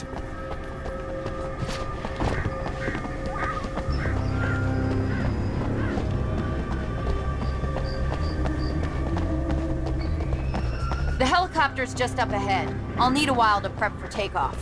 Don't take too long. I want to get out of here.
Just get me to Weaver, Sheriff. You're taking a big chance on a local crazy lady, Al.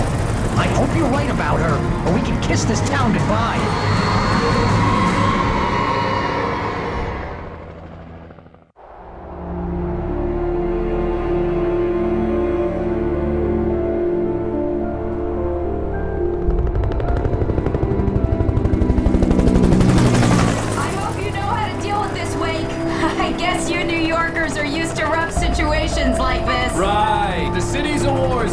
King Kong, mutant alligators, and Alex Casey shoots the place up every weekend. Look, I never even carried a gun until a couple of days ago. Well, my dad used to be a cop there. Tells some pretty wild stories. Stuff like this? No, just normal bad stuff. Kinda like your books, Wake. I used to tease Dad that he was just like Alex Casey. You've read me. Oh, sure. You're a pretty good writer. A little heavy on the metaphors, maybe. Nobody's ever said that before. We're coming up on the power plant. See the lit building over there? And that's the dam further up the river. I can't land here. I'll take her down the road across the river. Just get me there, Sheriff.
And here's a new song from a band that they always remind me of our local rock legends, the Old Gods. I couldn't tell you why. I guess it's just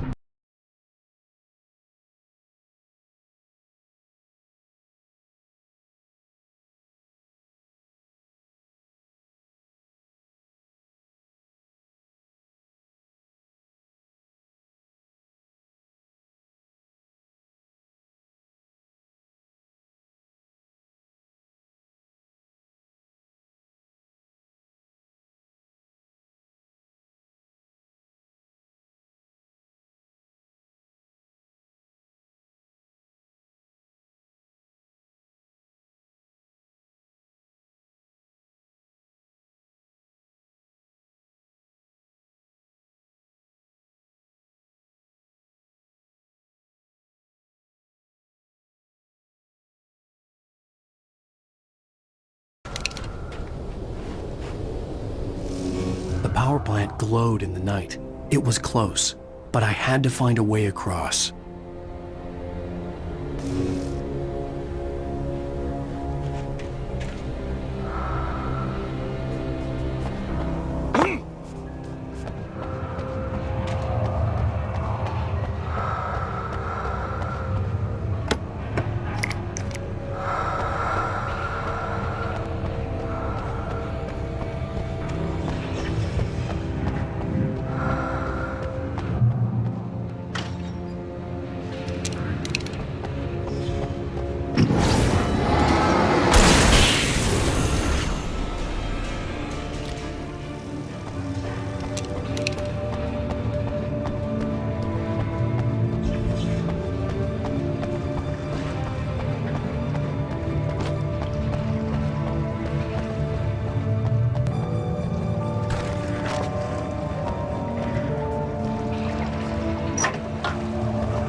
butterflies or butterflies that dream of being men? Such philosophical concerns are by necessity abstract. And yet, some of us can find concrete proof of the nature of our existence in Night Springs.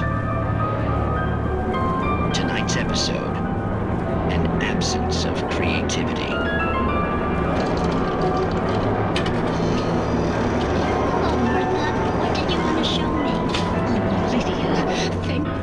You're here. Please, it's in the basement.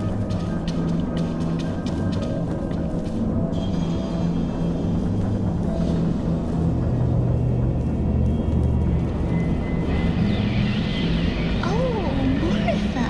Oh, that's amazing. Isn't it just? I found it here this morning. It's like it isn't there, but oh, I can't look straight at it. Yes, I'm sorry. How did you get here? Well, I'm trying to work. Did you put this thing here? In a way. To be more precise, I put everything here but that. Really? But what is it? Oh, I guess the temptation is to call it a hole, but it's really an absence, a profound lack of reality. In Martha's basement? Yes, I was doing so well, too. I came up with 2 old ladies and put something really weird in the basement. It was a great start. I'm completely blocked now. I can't imagine what I was up to. Well, surely it's just an ordinary basement. Is it? Why did you call your friend here, then? Well, I don't know. Oh, well. Couldn't you just ignore it? Oh, no, I couldn't do that. It would probably turn into a plot hole. Might be one already. Could sink the whole enterprise. Oh, my. Listen, ladies, not to be rude, but I'm really not at all sure where I'm going with this, and you're just not helping. You should just go back upstairs for a cup of coffee while I try to figure out what I'm up to. Well, if you think that's best. Maybe I should just stop here. Or is that too moronic? Is that too moronic? Indeed. Who can tell? It's a fine line between the stupid and the sublime. Night Springs.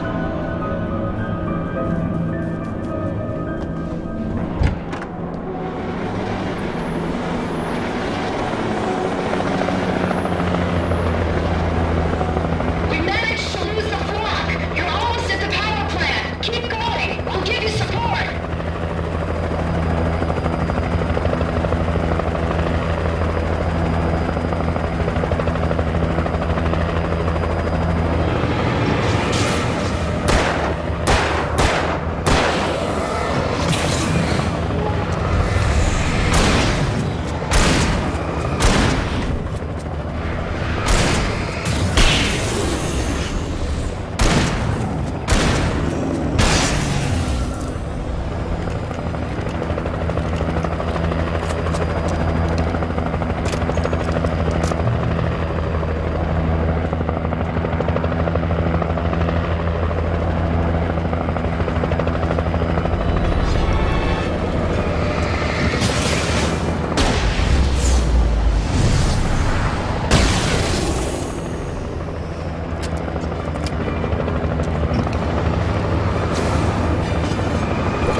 recognized the logo on the power plant sign.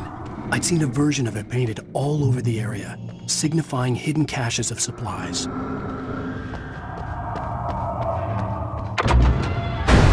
Hold it right there! Miss Weaver! Cynthia! I'm a friend! Prove it! You knew Zane! Thomas Zane! You're the Lady of the Light in the song! You can help me! About time! Young man, I've been waiting a very long time for you. It's in the well-lit room. Excuse me? What you need to drive the darkness back. The well-lit room is at the dam. I built the room to keep it safe. Will it help me find Alice? Will it get me back to the cabin? Fine, let's go. I can get my friends to come back with the helicopter.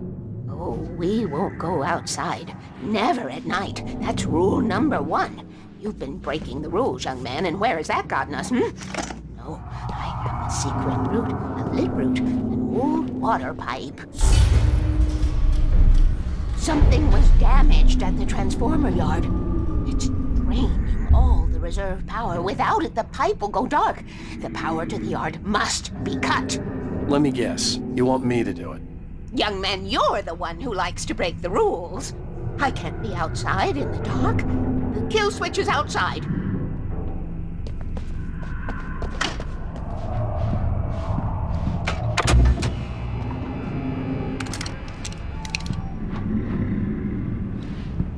I have been preparing for these times, the dark tides.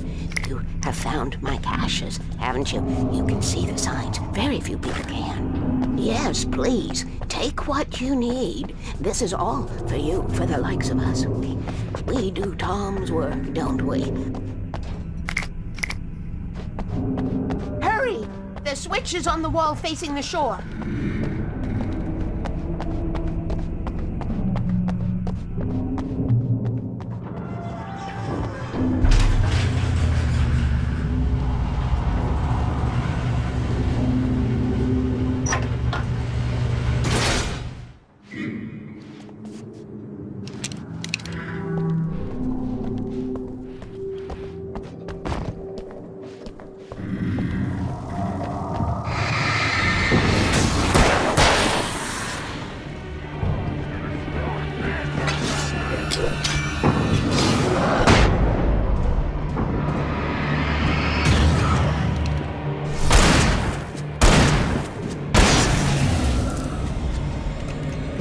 Weaver had sent me to cut the power to the transformer yard. I was willing to do grunt work for her to get her to help me. I hoped Weaver was dependable. I'd stumbled into this crazy world a little over a week ago. She had been living this insanity for decades.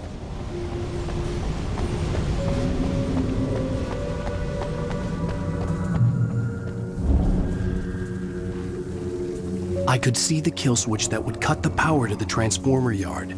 Now I had to find a way to reach it.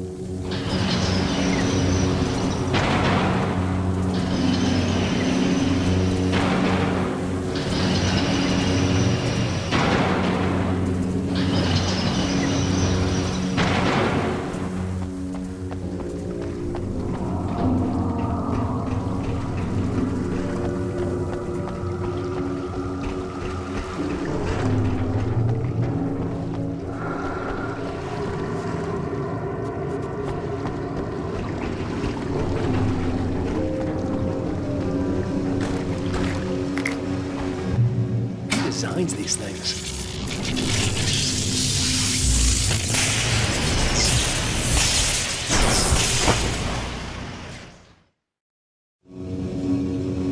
Who designs these things?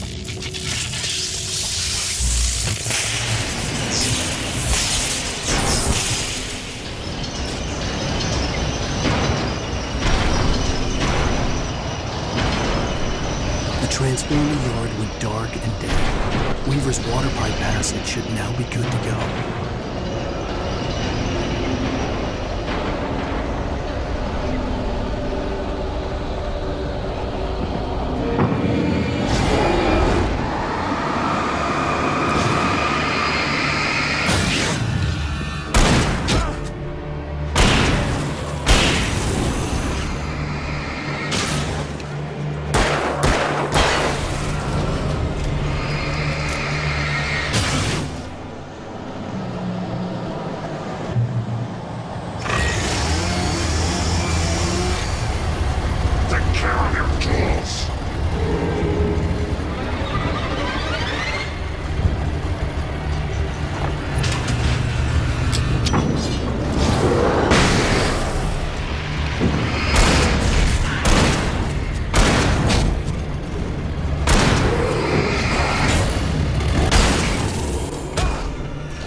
This way, young man. Follow me. Come, the pipe's empty now. We're ready to go.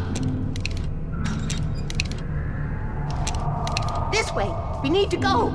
I knew them both, Tom and Barbara. I had such a crush on him. Such a beautiful man. I was jealous. There was a part of me that was maybe a little glad when she had the accident. And then Tom started writing and woke the darkness up. He tried to bring her back, but you can't do that. There are no free rides like that. I'm starting to realize that. In that case, young man, perhaps you're a smarter man than Tom was. The witch looked like her, but it wasn't. Barbara was sweet. He didn't understand until it was too late. He tried to undo it, wrote himself, her, everything he'd ever written out of the world. Oh, he was so famous. And afterward, no one knew. Oh, Tom. He left only one thing behind in my care, in case it happened again. Insurance. He trusted me. Or perhaps used me a little. Tom knew how I felt. Knew I wouldn't refuse him. I built the well-lit room and put it there. It's been waiting for you. We are characters trapped in a story you have written, and none of us will survive to see the end of it if the darkness isn't stopped. She'll twist the story to her own dark ends. How do you know all this? Tom, that's the way he wrote it. He still talks to me, you know, in television, from beyond, from below. We have both been touched by the darkness, young man. He saved us both with light, but the darkness stays with you. You sustain. This pipe will take us directly to the well-lit room. Okay, I need to call my friends, tell them where we're going. Hello? Al! Barry, we're headed to the dam in one of the pipes. Meet us there. Okay, I'll tell Sarah. It's Sarah now? Whoa! No! For the sweet love of... Barry! Barry! We gotta go see if they're okay. They're probably dead. You must reach the well-lit room. This is no time to be a selfish idiot. That's my best friend!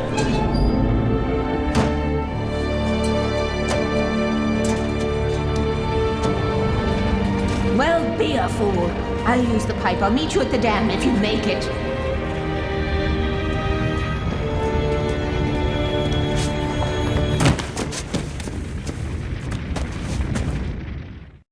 At least I didn't have to worry about her. She knew how to stay safe.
The crash site looked bad, but as far as I could tell, the wreck was empty.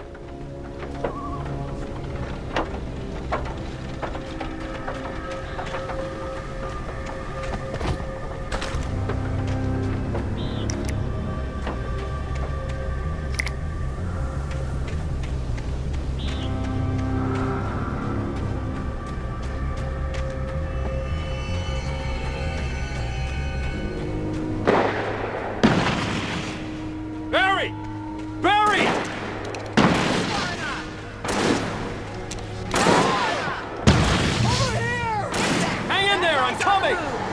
Get the hell back, you freaks!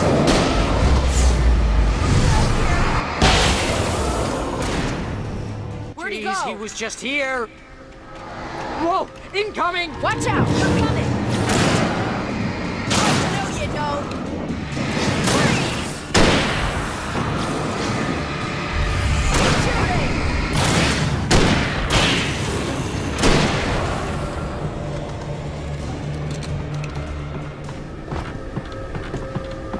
You know when to make an entrance, Wake. We were ready to make like Butch Cassidy and the Sundance Kid. I have a different ending in mind. Yeah, I'm fine. Thanks for asking. I knew you'd be all right. How's that? The Flaming Eye of Mordor? Laugh it up, funny man. Didn't we have somewhere to go? Weaver will meet us at the dam.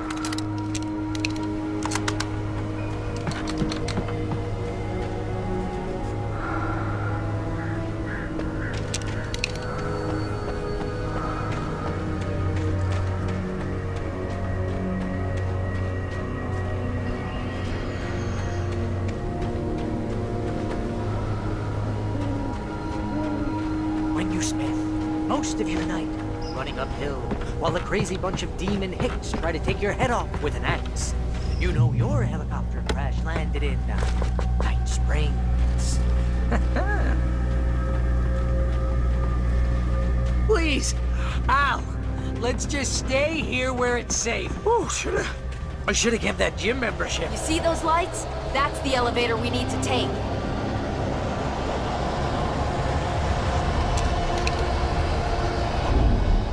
See that?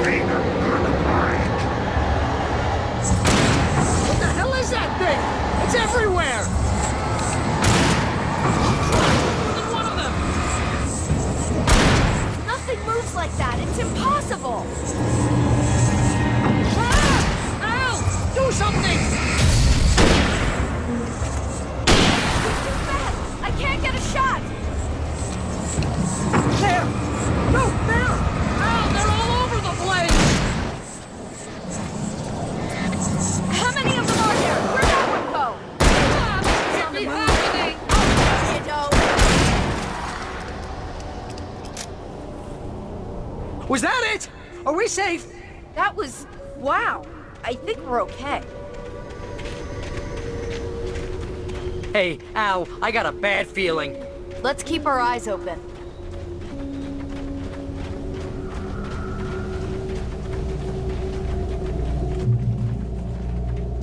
Oh, sweet pool of light.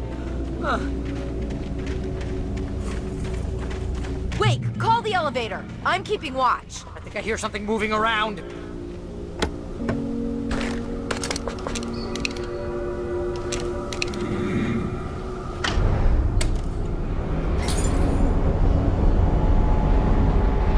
Heads up! Here they come! Oh no! Oh no!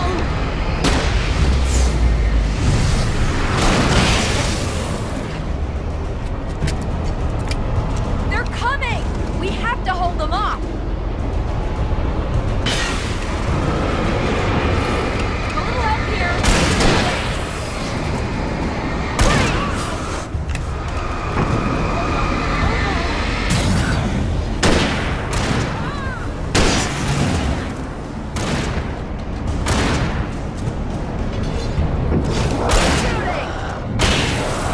I swear this is the slowest elevator in the world!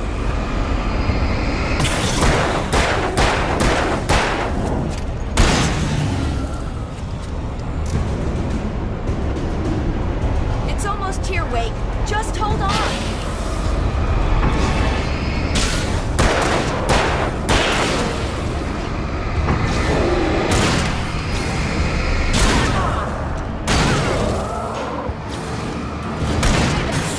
It's here! Let's go! No, you don't! Ow, please, you'll get us all killed! Wait, get the goddamn elevator.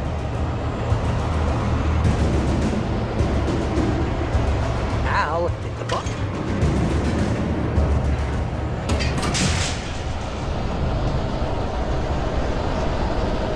We're almost there. There's There's an entrance into the dam at the top. What's the plan, Wake?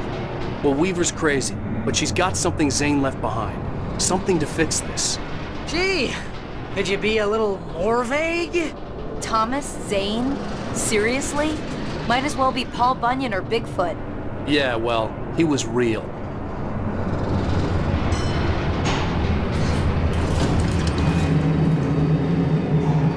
Let's be careful, okay? Oh, jeez, I hate this.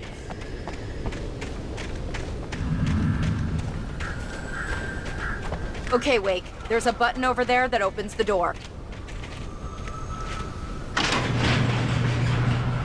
I think something's broken. Hold the button down so we can get in.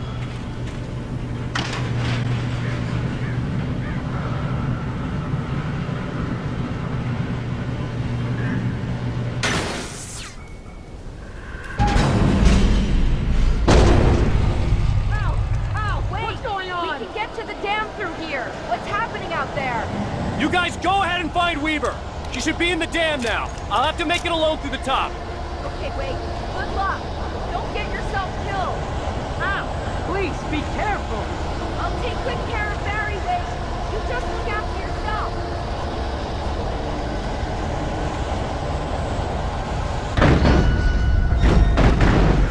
You gotta be kidding me.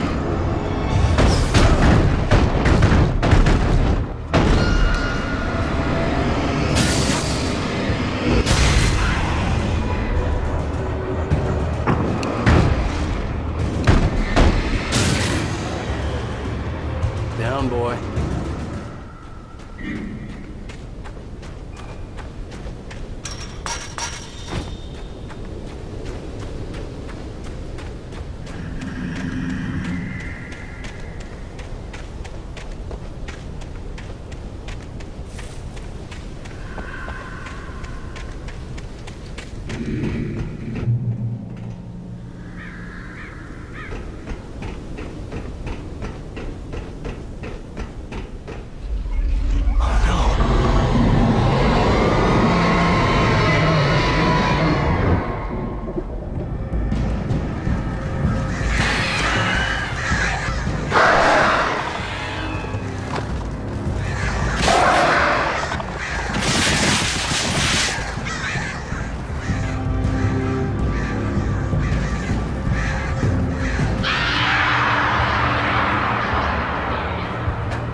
hobby or a job. I was ridiculously outnumbered. The searchlight could even the odds.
Enough. You will go no further.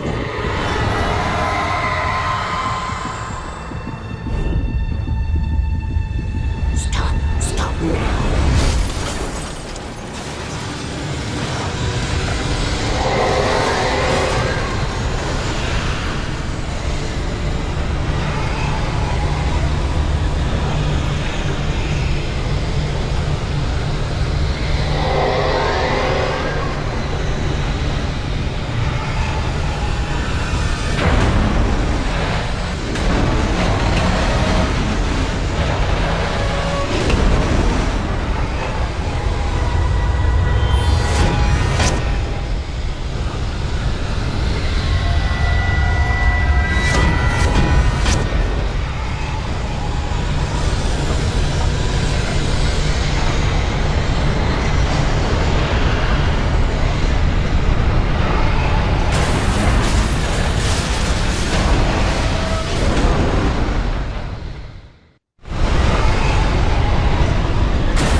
last chance to take. Don't worry about the noise. We're safe here. I have looked after the well-lit room for many, many years now. There is no shadow in the well-lit room. The power is fail-safe, and all the bulbs are numbered and changed regularly based on their make and model. Right.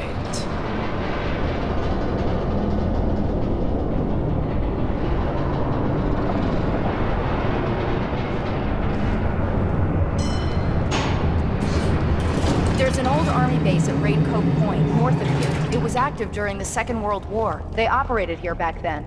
They must have built this. Yes, they did. It's my place now.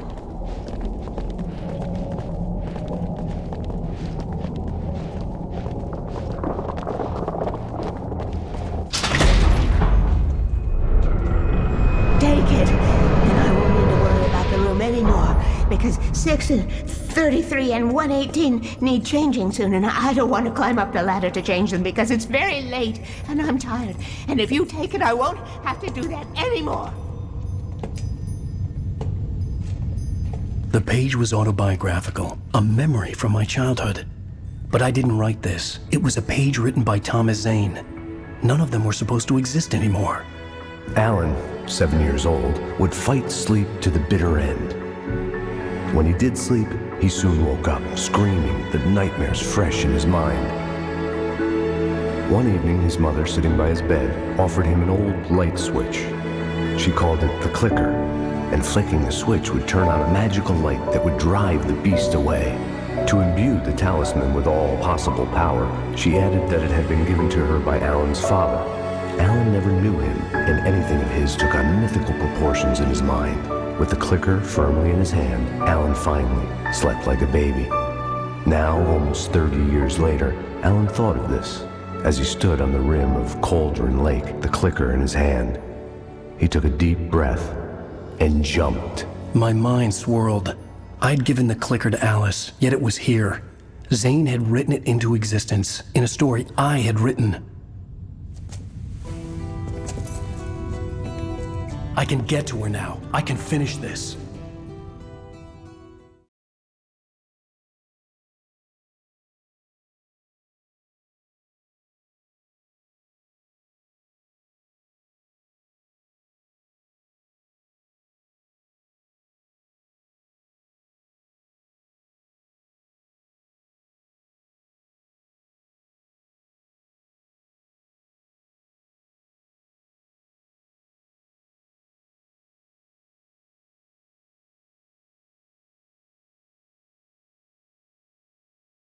Previously on Alan Wake, I wrote a horror story that has come true. Thomas Zane did the same in the 70s. You will go no further. If I continue like the Dark Presence wants me to, the story I'm writing won't save Alice.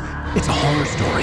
No one will survive. You knew Zane! Thomas Zane! You're the Lady of the Light in the song! He left something behind to help me. The clicker.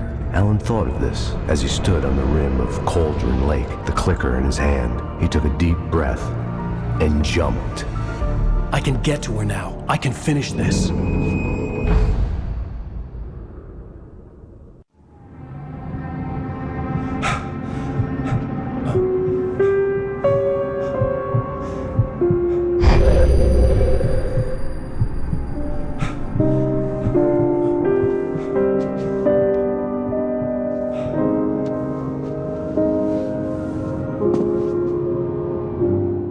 I had a hangover. My head was about to explode and the light hurt my eyes. I needed my sunglasses and painkillers to dull the pain. In one of my finer moments of self-deception, I swore to quit drinking.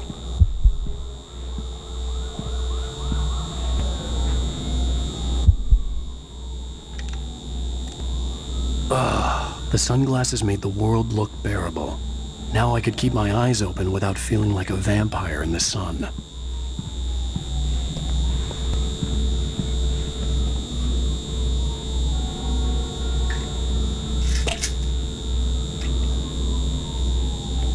The pills worked fast.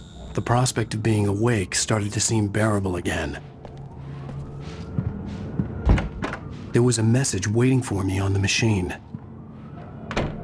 You have one new message. Al! Are you still asleep?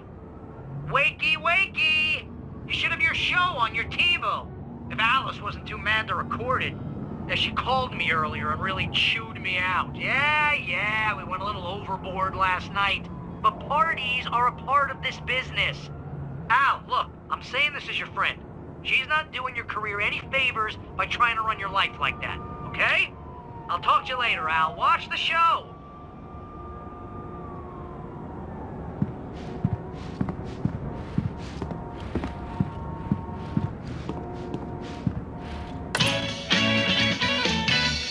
Ladies and gentlemen, welcome back to the Harry Gallick Show. Thank you. Thank you, everybody. We have a great show tonight. I've been talking with the best-selling author Alan Wake about his new book, The Sudden Stop. Yeah, good read. Go buy it. No, it is a good read. Look, I'm gonna be honest here. Is that wise? No, but I'm gonna do it anyway. I got people who give me the lowdown on books. I'm a busy guy. But this one, I actually read from cover to cover. I mean, I'm a big fan. Wow, thanks. Now, this might be a spoiler for those who haven't read the book yet. Based on the sales figures, the 2 people out there who haven't read the book yet. But this last book is all about the death of the main character, the hard-boiled New York detective, Alex Casey. Now, there's been a lot of outrage about this. Why the hell did you kill Casey? What the hell were you thinking, man? Good riddance. No, seriously though, 7 years and 6 books is a long time. He was a gloomy guy to spend all your working hours with, and it was a good run. But it's time to explore new things. My next book will be a departure from the old for me.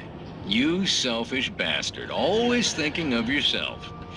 Well, you've certainly given us a lot of entertainment over the years. Hey, now that you mention it, Casey was a gloomy guy. Never had much luck with his love life with the ladies. Was that autobiographical in any way? Yeah, no kidding. Casey's lady friends tended to die on him. With Casey, it was all about his pain. No, nothing autobiographical about that. I'm a happily married man. My wife is my muse. Well, congratulations. That's great to hear. So, how's the publicity tour been treating you? Good, great. But I gotta say, I'm glad to be back home in New York. Well, you've certainly been on the news a lot lately. Lots of parties and,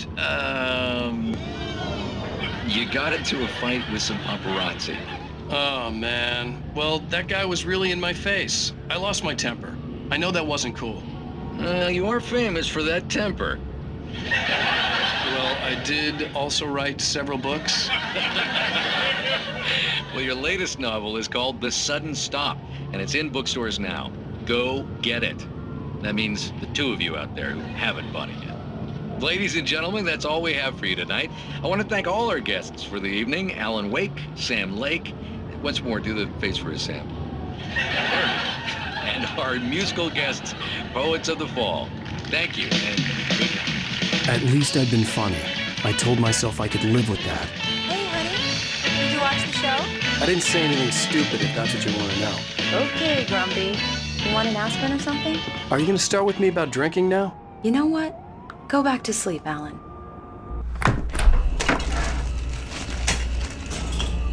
What? Now you can't even talk to me? Well, this morning I was angry because you said you'd be home at midnight and you showed up at 7 a.m. and passed out in mid-sentence. Now I'm over it. Are you angry? This goddamn tour. It's gotten out of hand. Oh, honey. It's almost over, right? We can get back to normal. Then you can start writing again. I'm sorry, honey. Alan, you're not thinking straight. Just take a shower and go back to bed, huh? Yeah, you're right, honey. I'm sorry. Once this is over, let's go away together. A vacation. Just you and me. Some peace and quiet.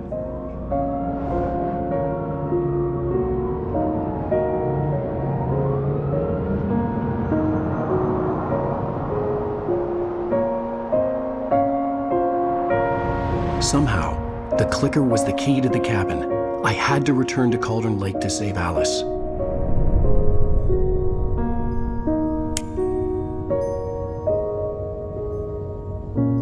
I'm going back to the lake to finish this. I'm going to write an ending to the story in the manuscript on my own terms. to make it all right. Why can't you just write it here? The last page is still in the typewriter. I need to read it first. Everything needs to be just right. Zane tried to cut some corners, and it didn't end well. Okay, ready when you are. I'm sorry, Sarah, but I need to do this alone. Barry, take her gun. Miss Weaver, close the door when I leave.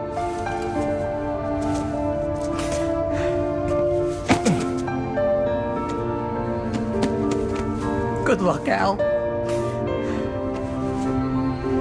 See you later.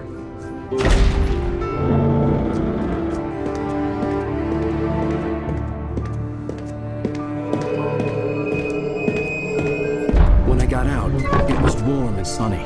I'd flicked the switch of the clicker. Had it done this? I didn't stop to question it. I had to take advantage of the sunlight to get to the lake. On Zane's page, I'd stood on the rim of Cauldron Lake, about to use the clicker. That's where I was headed.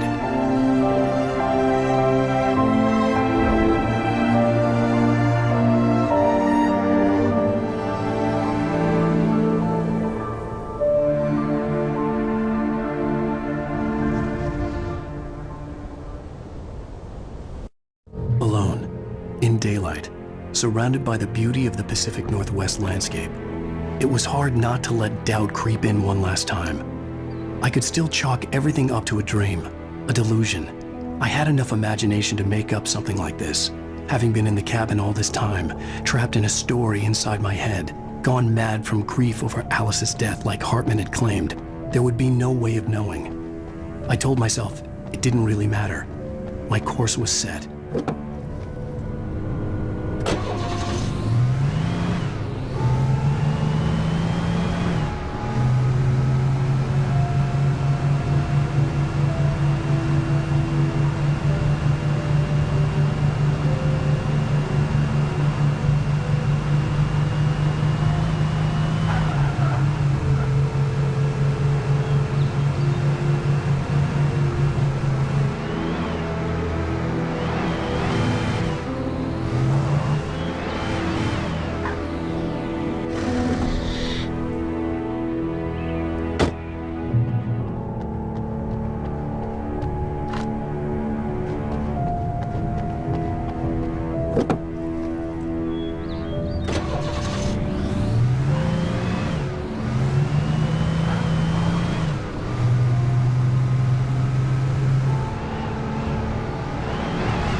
There was a link between us, always would be.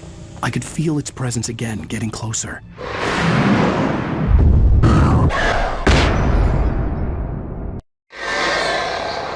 I will kill your wife.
Based on the signature in the motel register, Agent Nightingale had stayed here, in room number 2.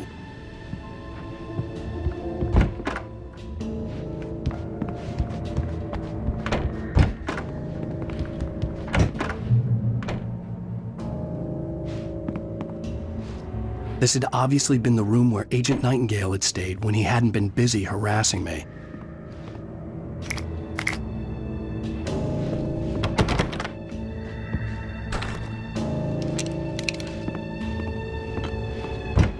Look after yourself and your clothes. Could have fooled me.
Modern camping equipment is lightweight.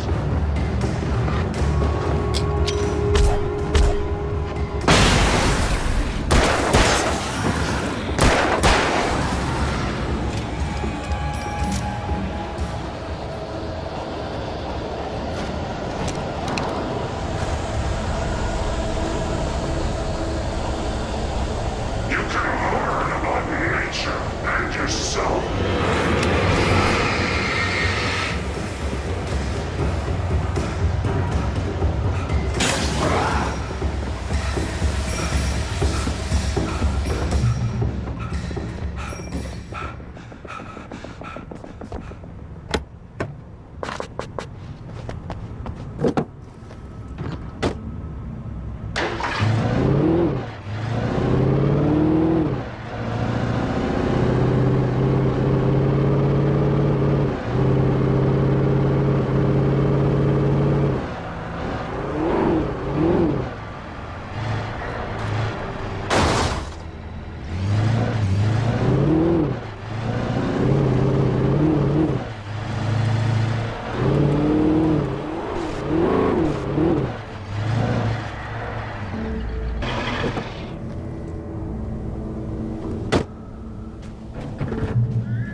When I told Barry my plan back in the well-lit room, I'd acted as if I knew what I was doing.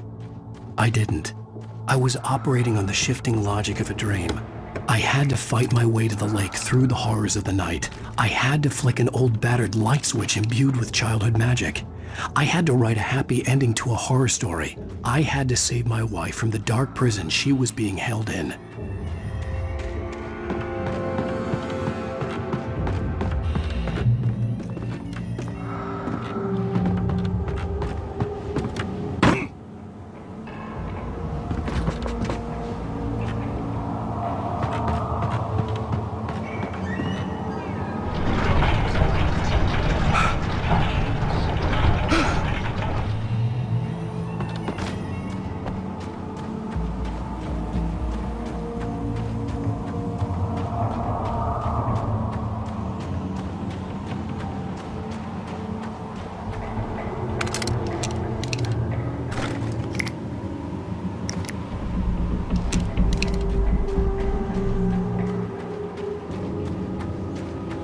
I will never give her to you.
could see Mirror Peak in the distance.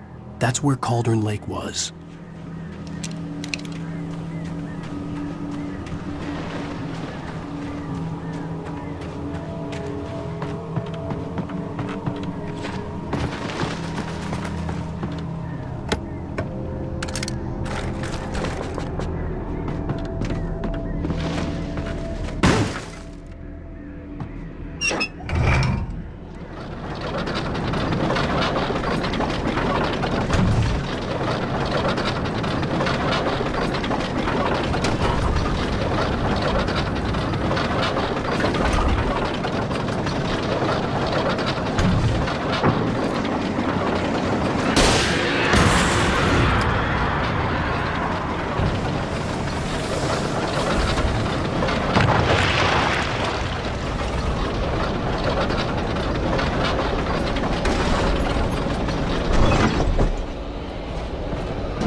back now.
Do as you're told.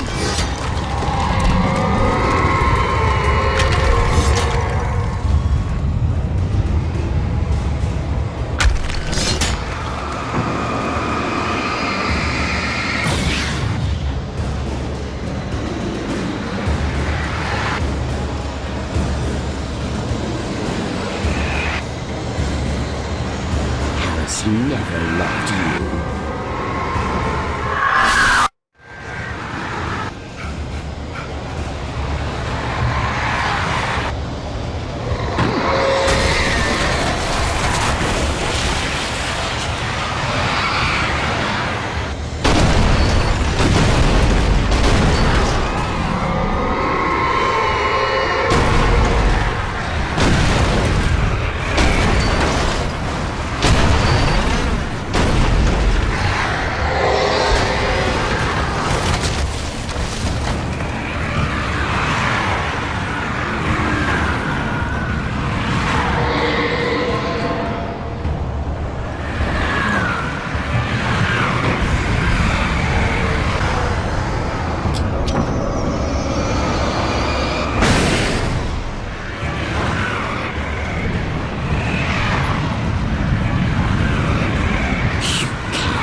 You're making this up.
Baby, you were having a bad dream.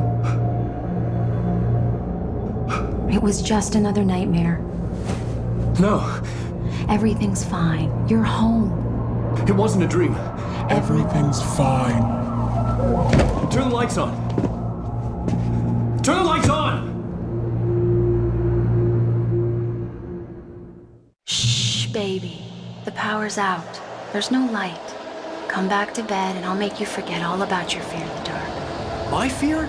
It's your fear. Why aren't you afraid? You're not Alice. Turn the lights on now. Where's the clicker? What did you do with it? Alan, honey, you're still 1 foot in a dream. You're not making any sense.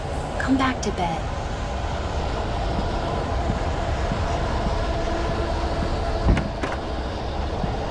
Alan, you're scaring me now.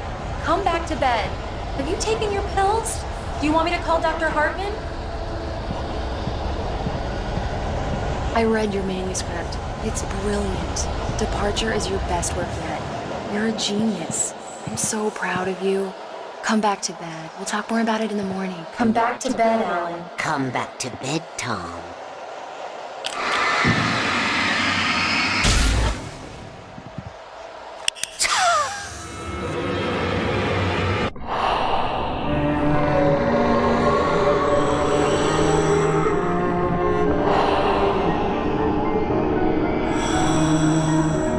You must find your way to the cabin. It stands in your way. It won't let you pass. It has no heart. It's filled with darkness. You must fill its heart with light.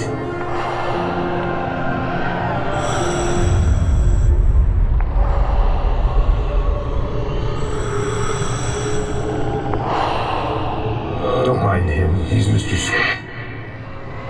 Your friends will meet him when you're gone.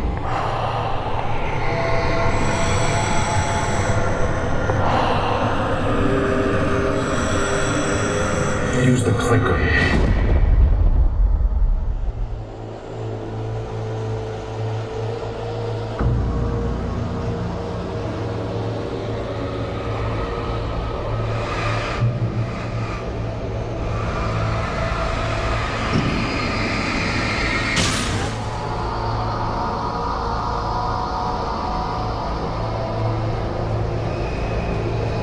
I'm leaving you. What? I'm leaving you, Alan. I met someone. I'm in love with someone else. Alice? No, what are you saying? Chip, you don't love me. How could you when you don't even love yourself? All you do is torture yourself with work you can't do anymore. No, I love you more than anything in the world. You're my muse. I'm not. Who are you? What have you done with my Alice? Alan? What are you doing? Put the light back on! What are you doing, Alan? Stop! Put the light back on! It wasn't true. Nothing like that had ever happened. You're not my Barbara. Tom, let me go. I promise to be good. Please, untie me, you naughty boy. I will help you write your masterpiece. I will love you forever. No, you're not Barbara Jagger. I made a terrible mistake. I should have never written you back. You came back wrong. Your heart is filled with darkness. Put that knife away, Thomas! Put it down! My heart is filled with darkness. I'll cut it out. I'll take you back to the depths you came from.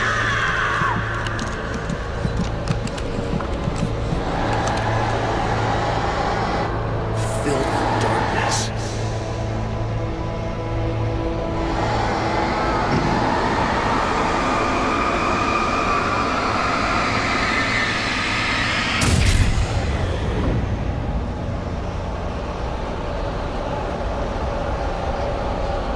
Get away from me, you hag!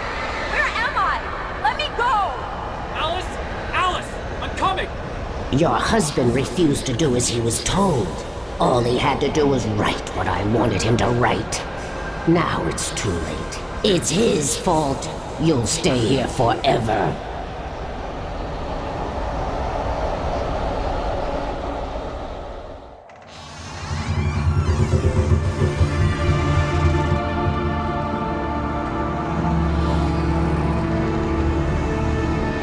Now you will never get her back.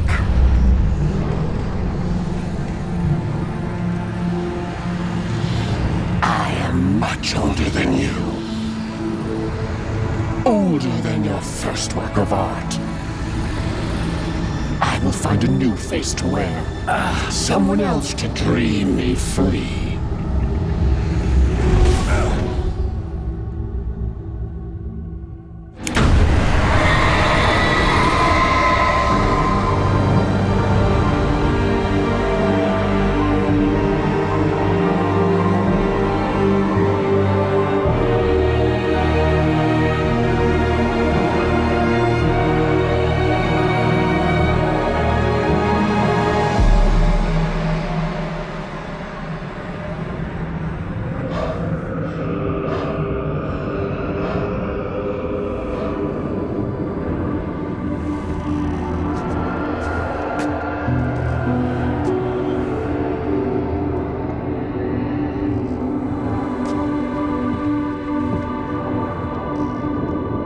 I could feel Alice's presence close by. I understood what I had to do now. I knew how to write the ending to Departure. There's light and there's darkness. Cause and effect. There's guilt and there's atonement. But the scales always need to balance. Everything has a price. That's where Zane had gone wrong. There's a long journey through the night back into the light.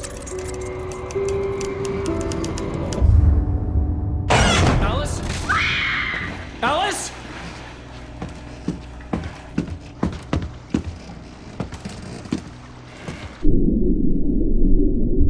Oh no!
It's not a lake.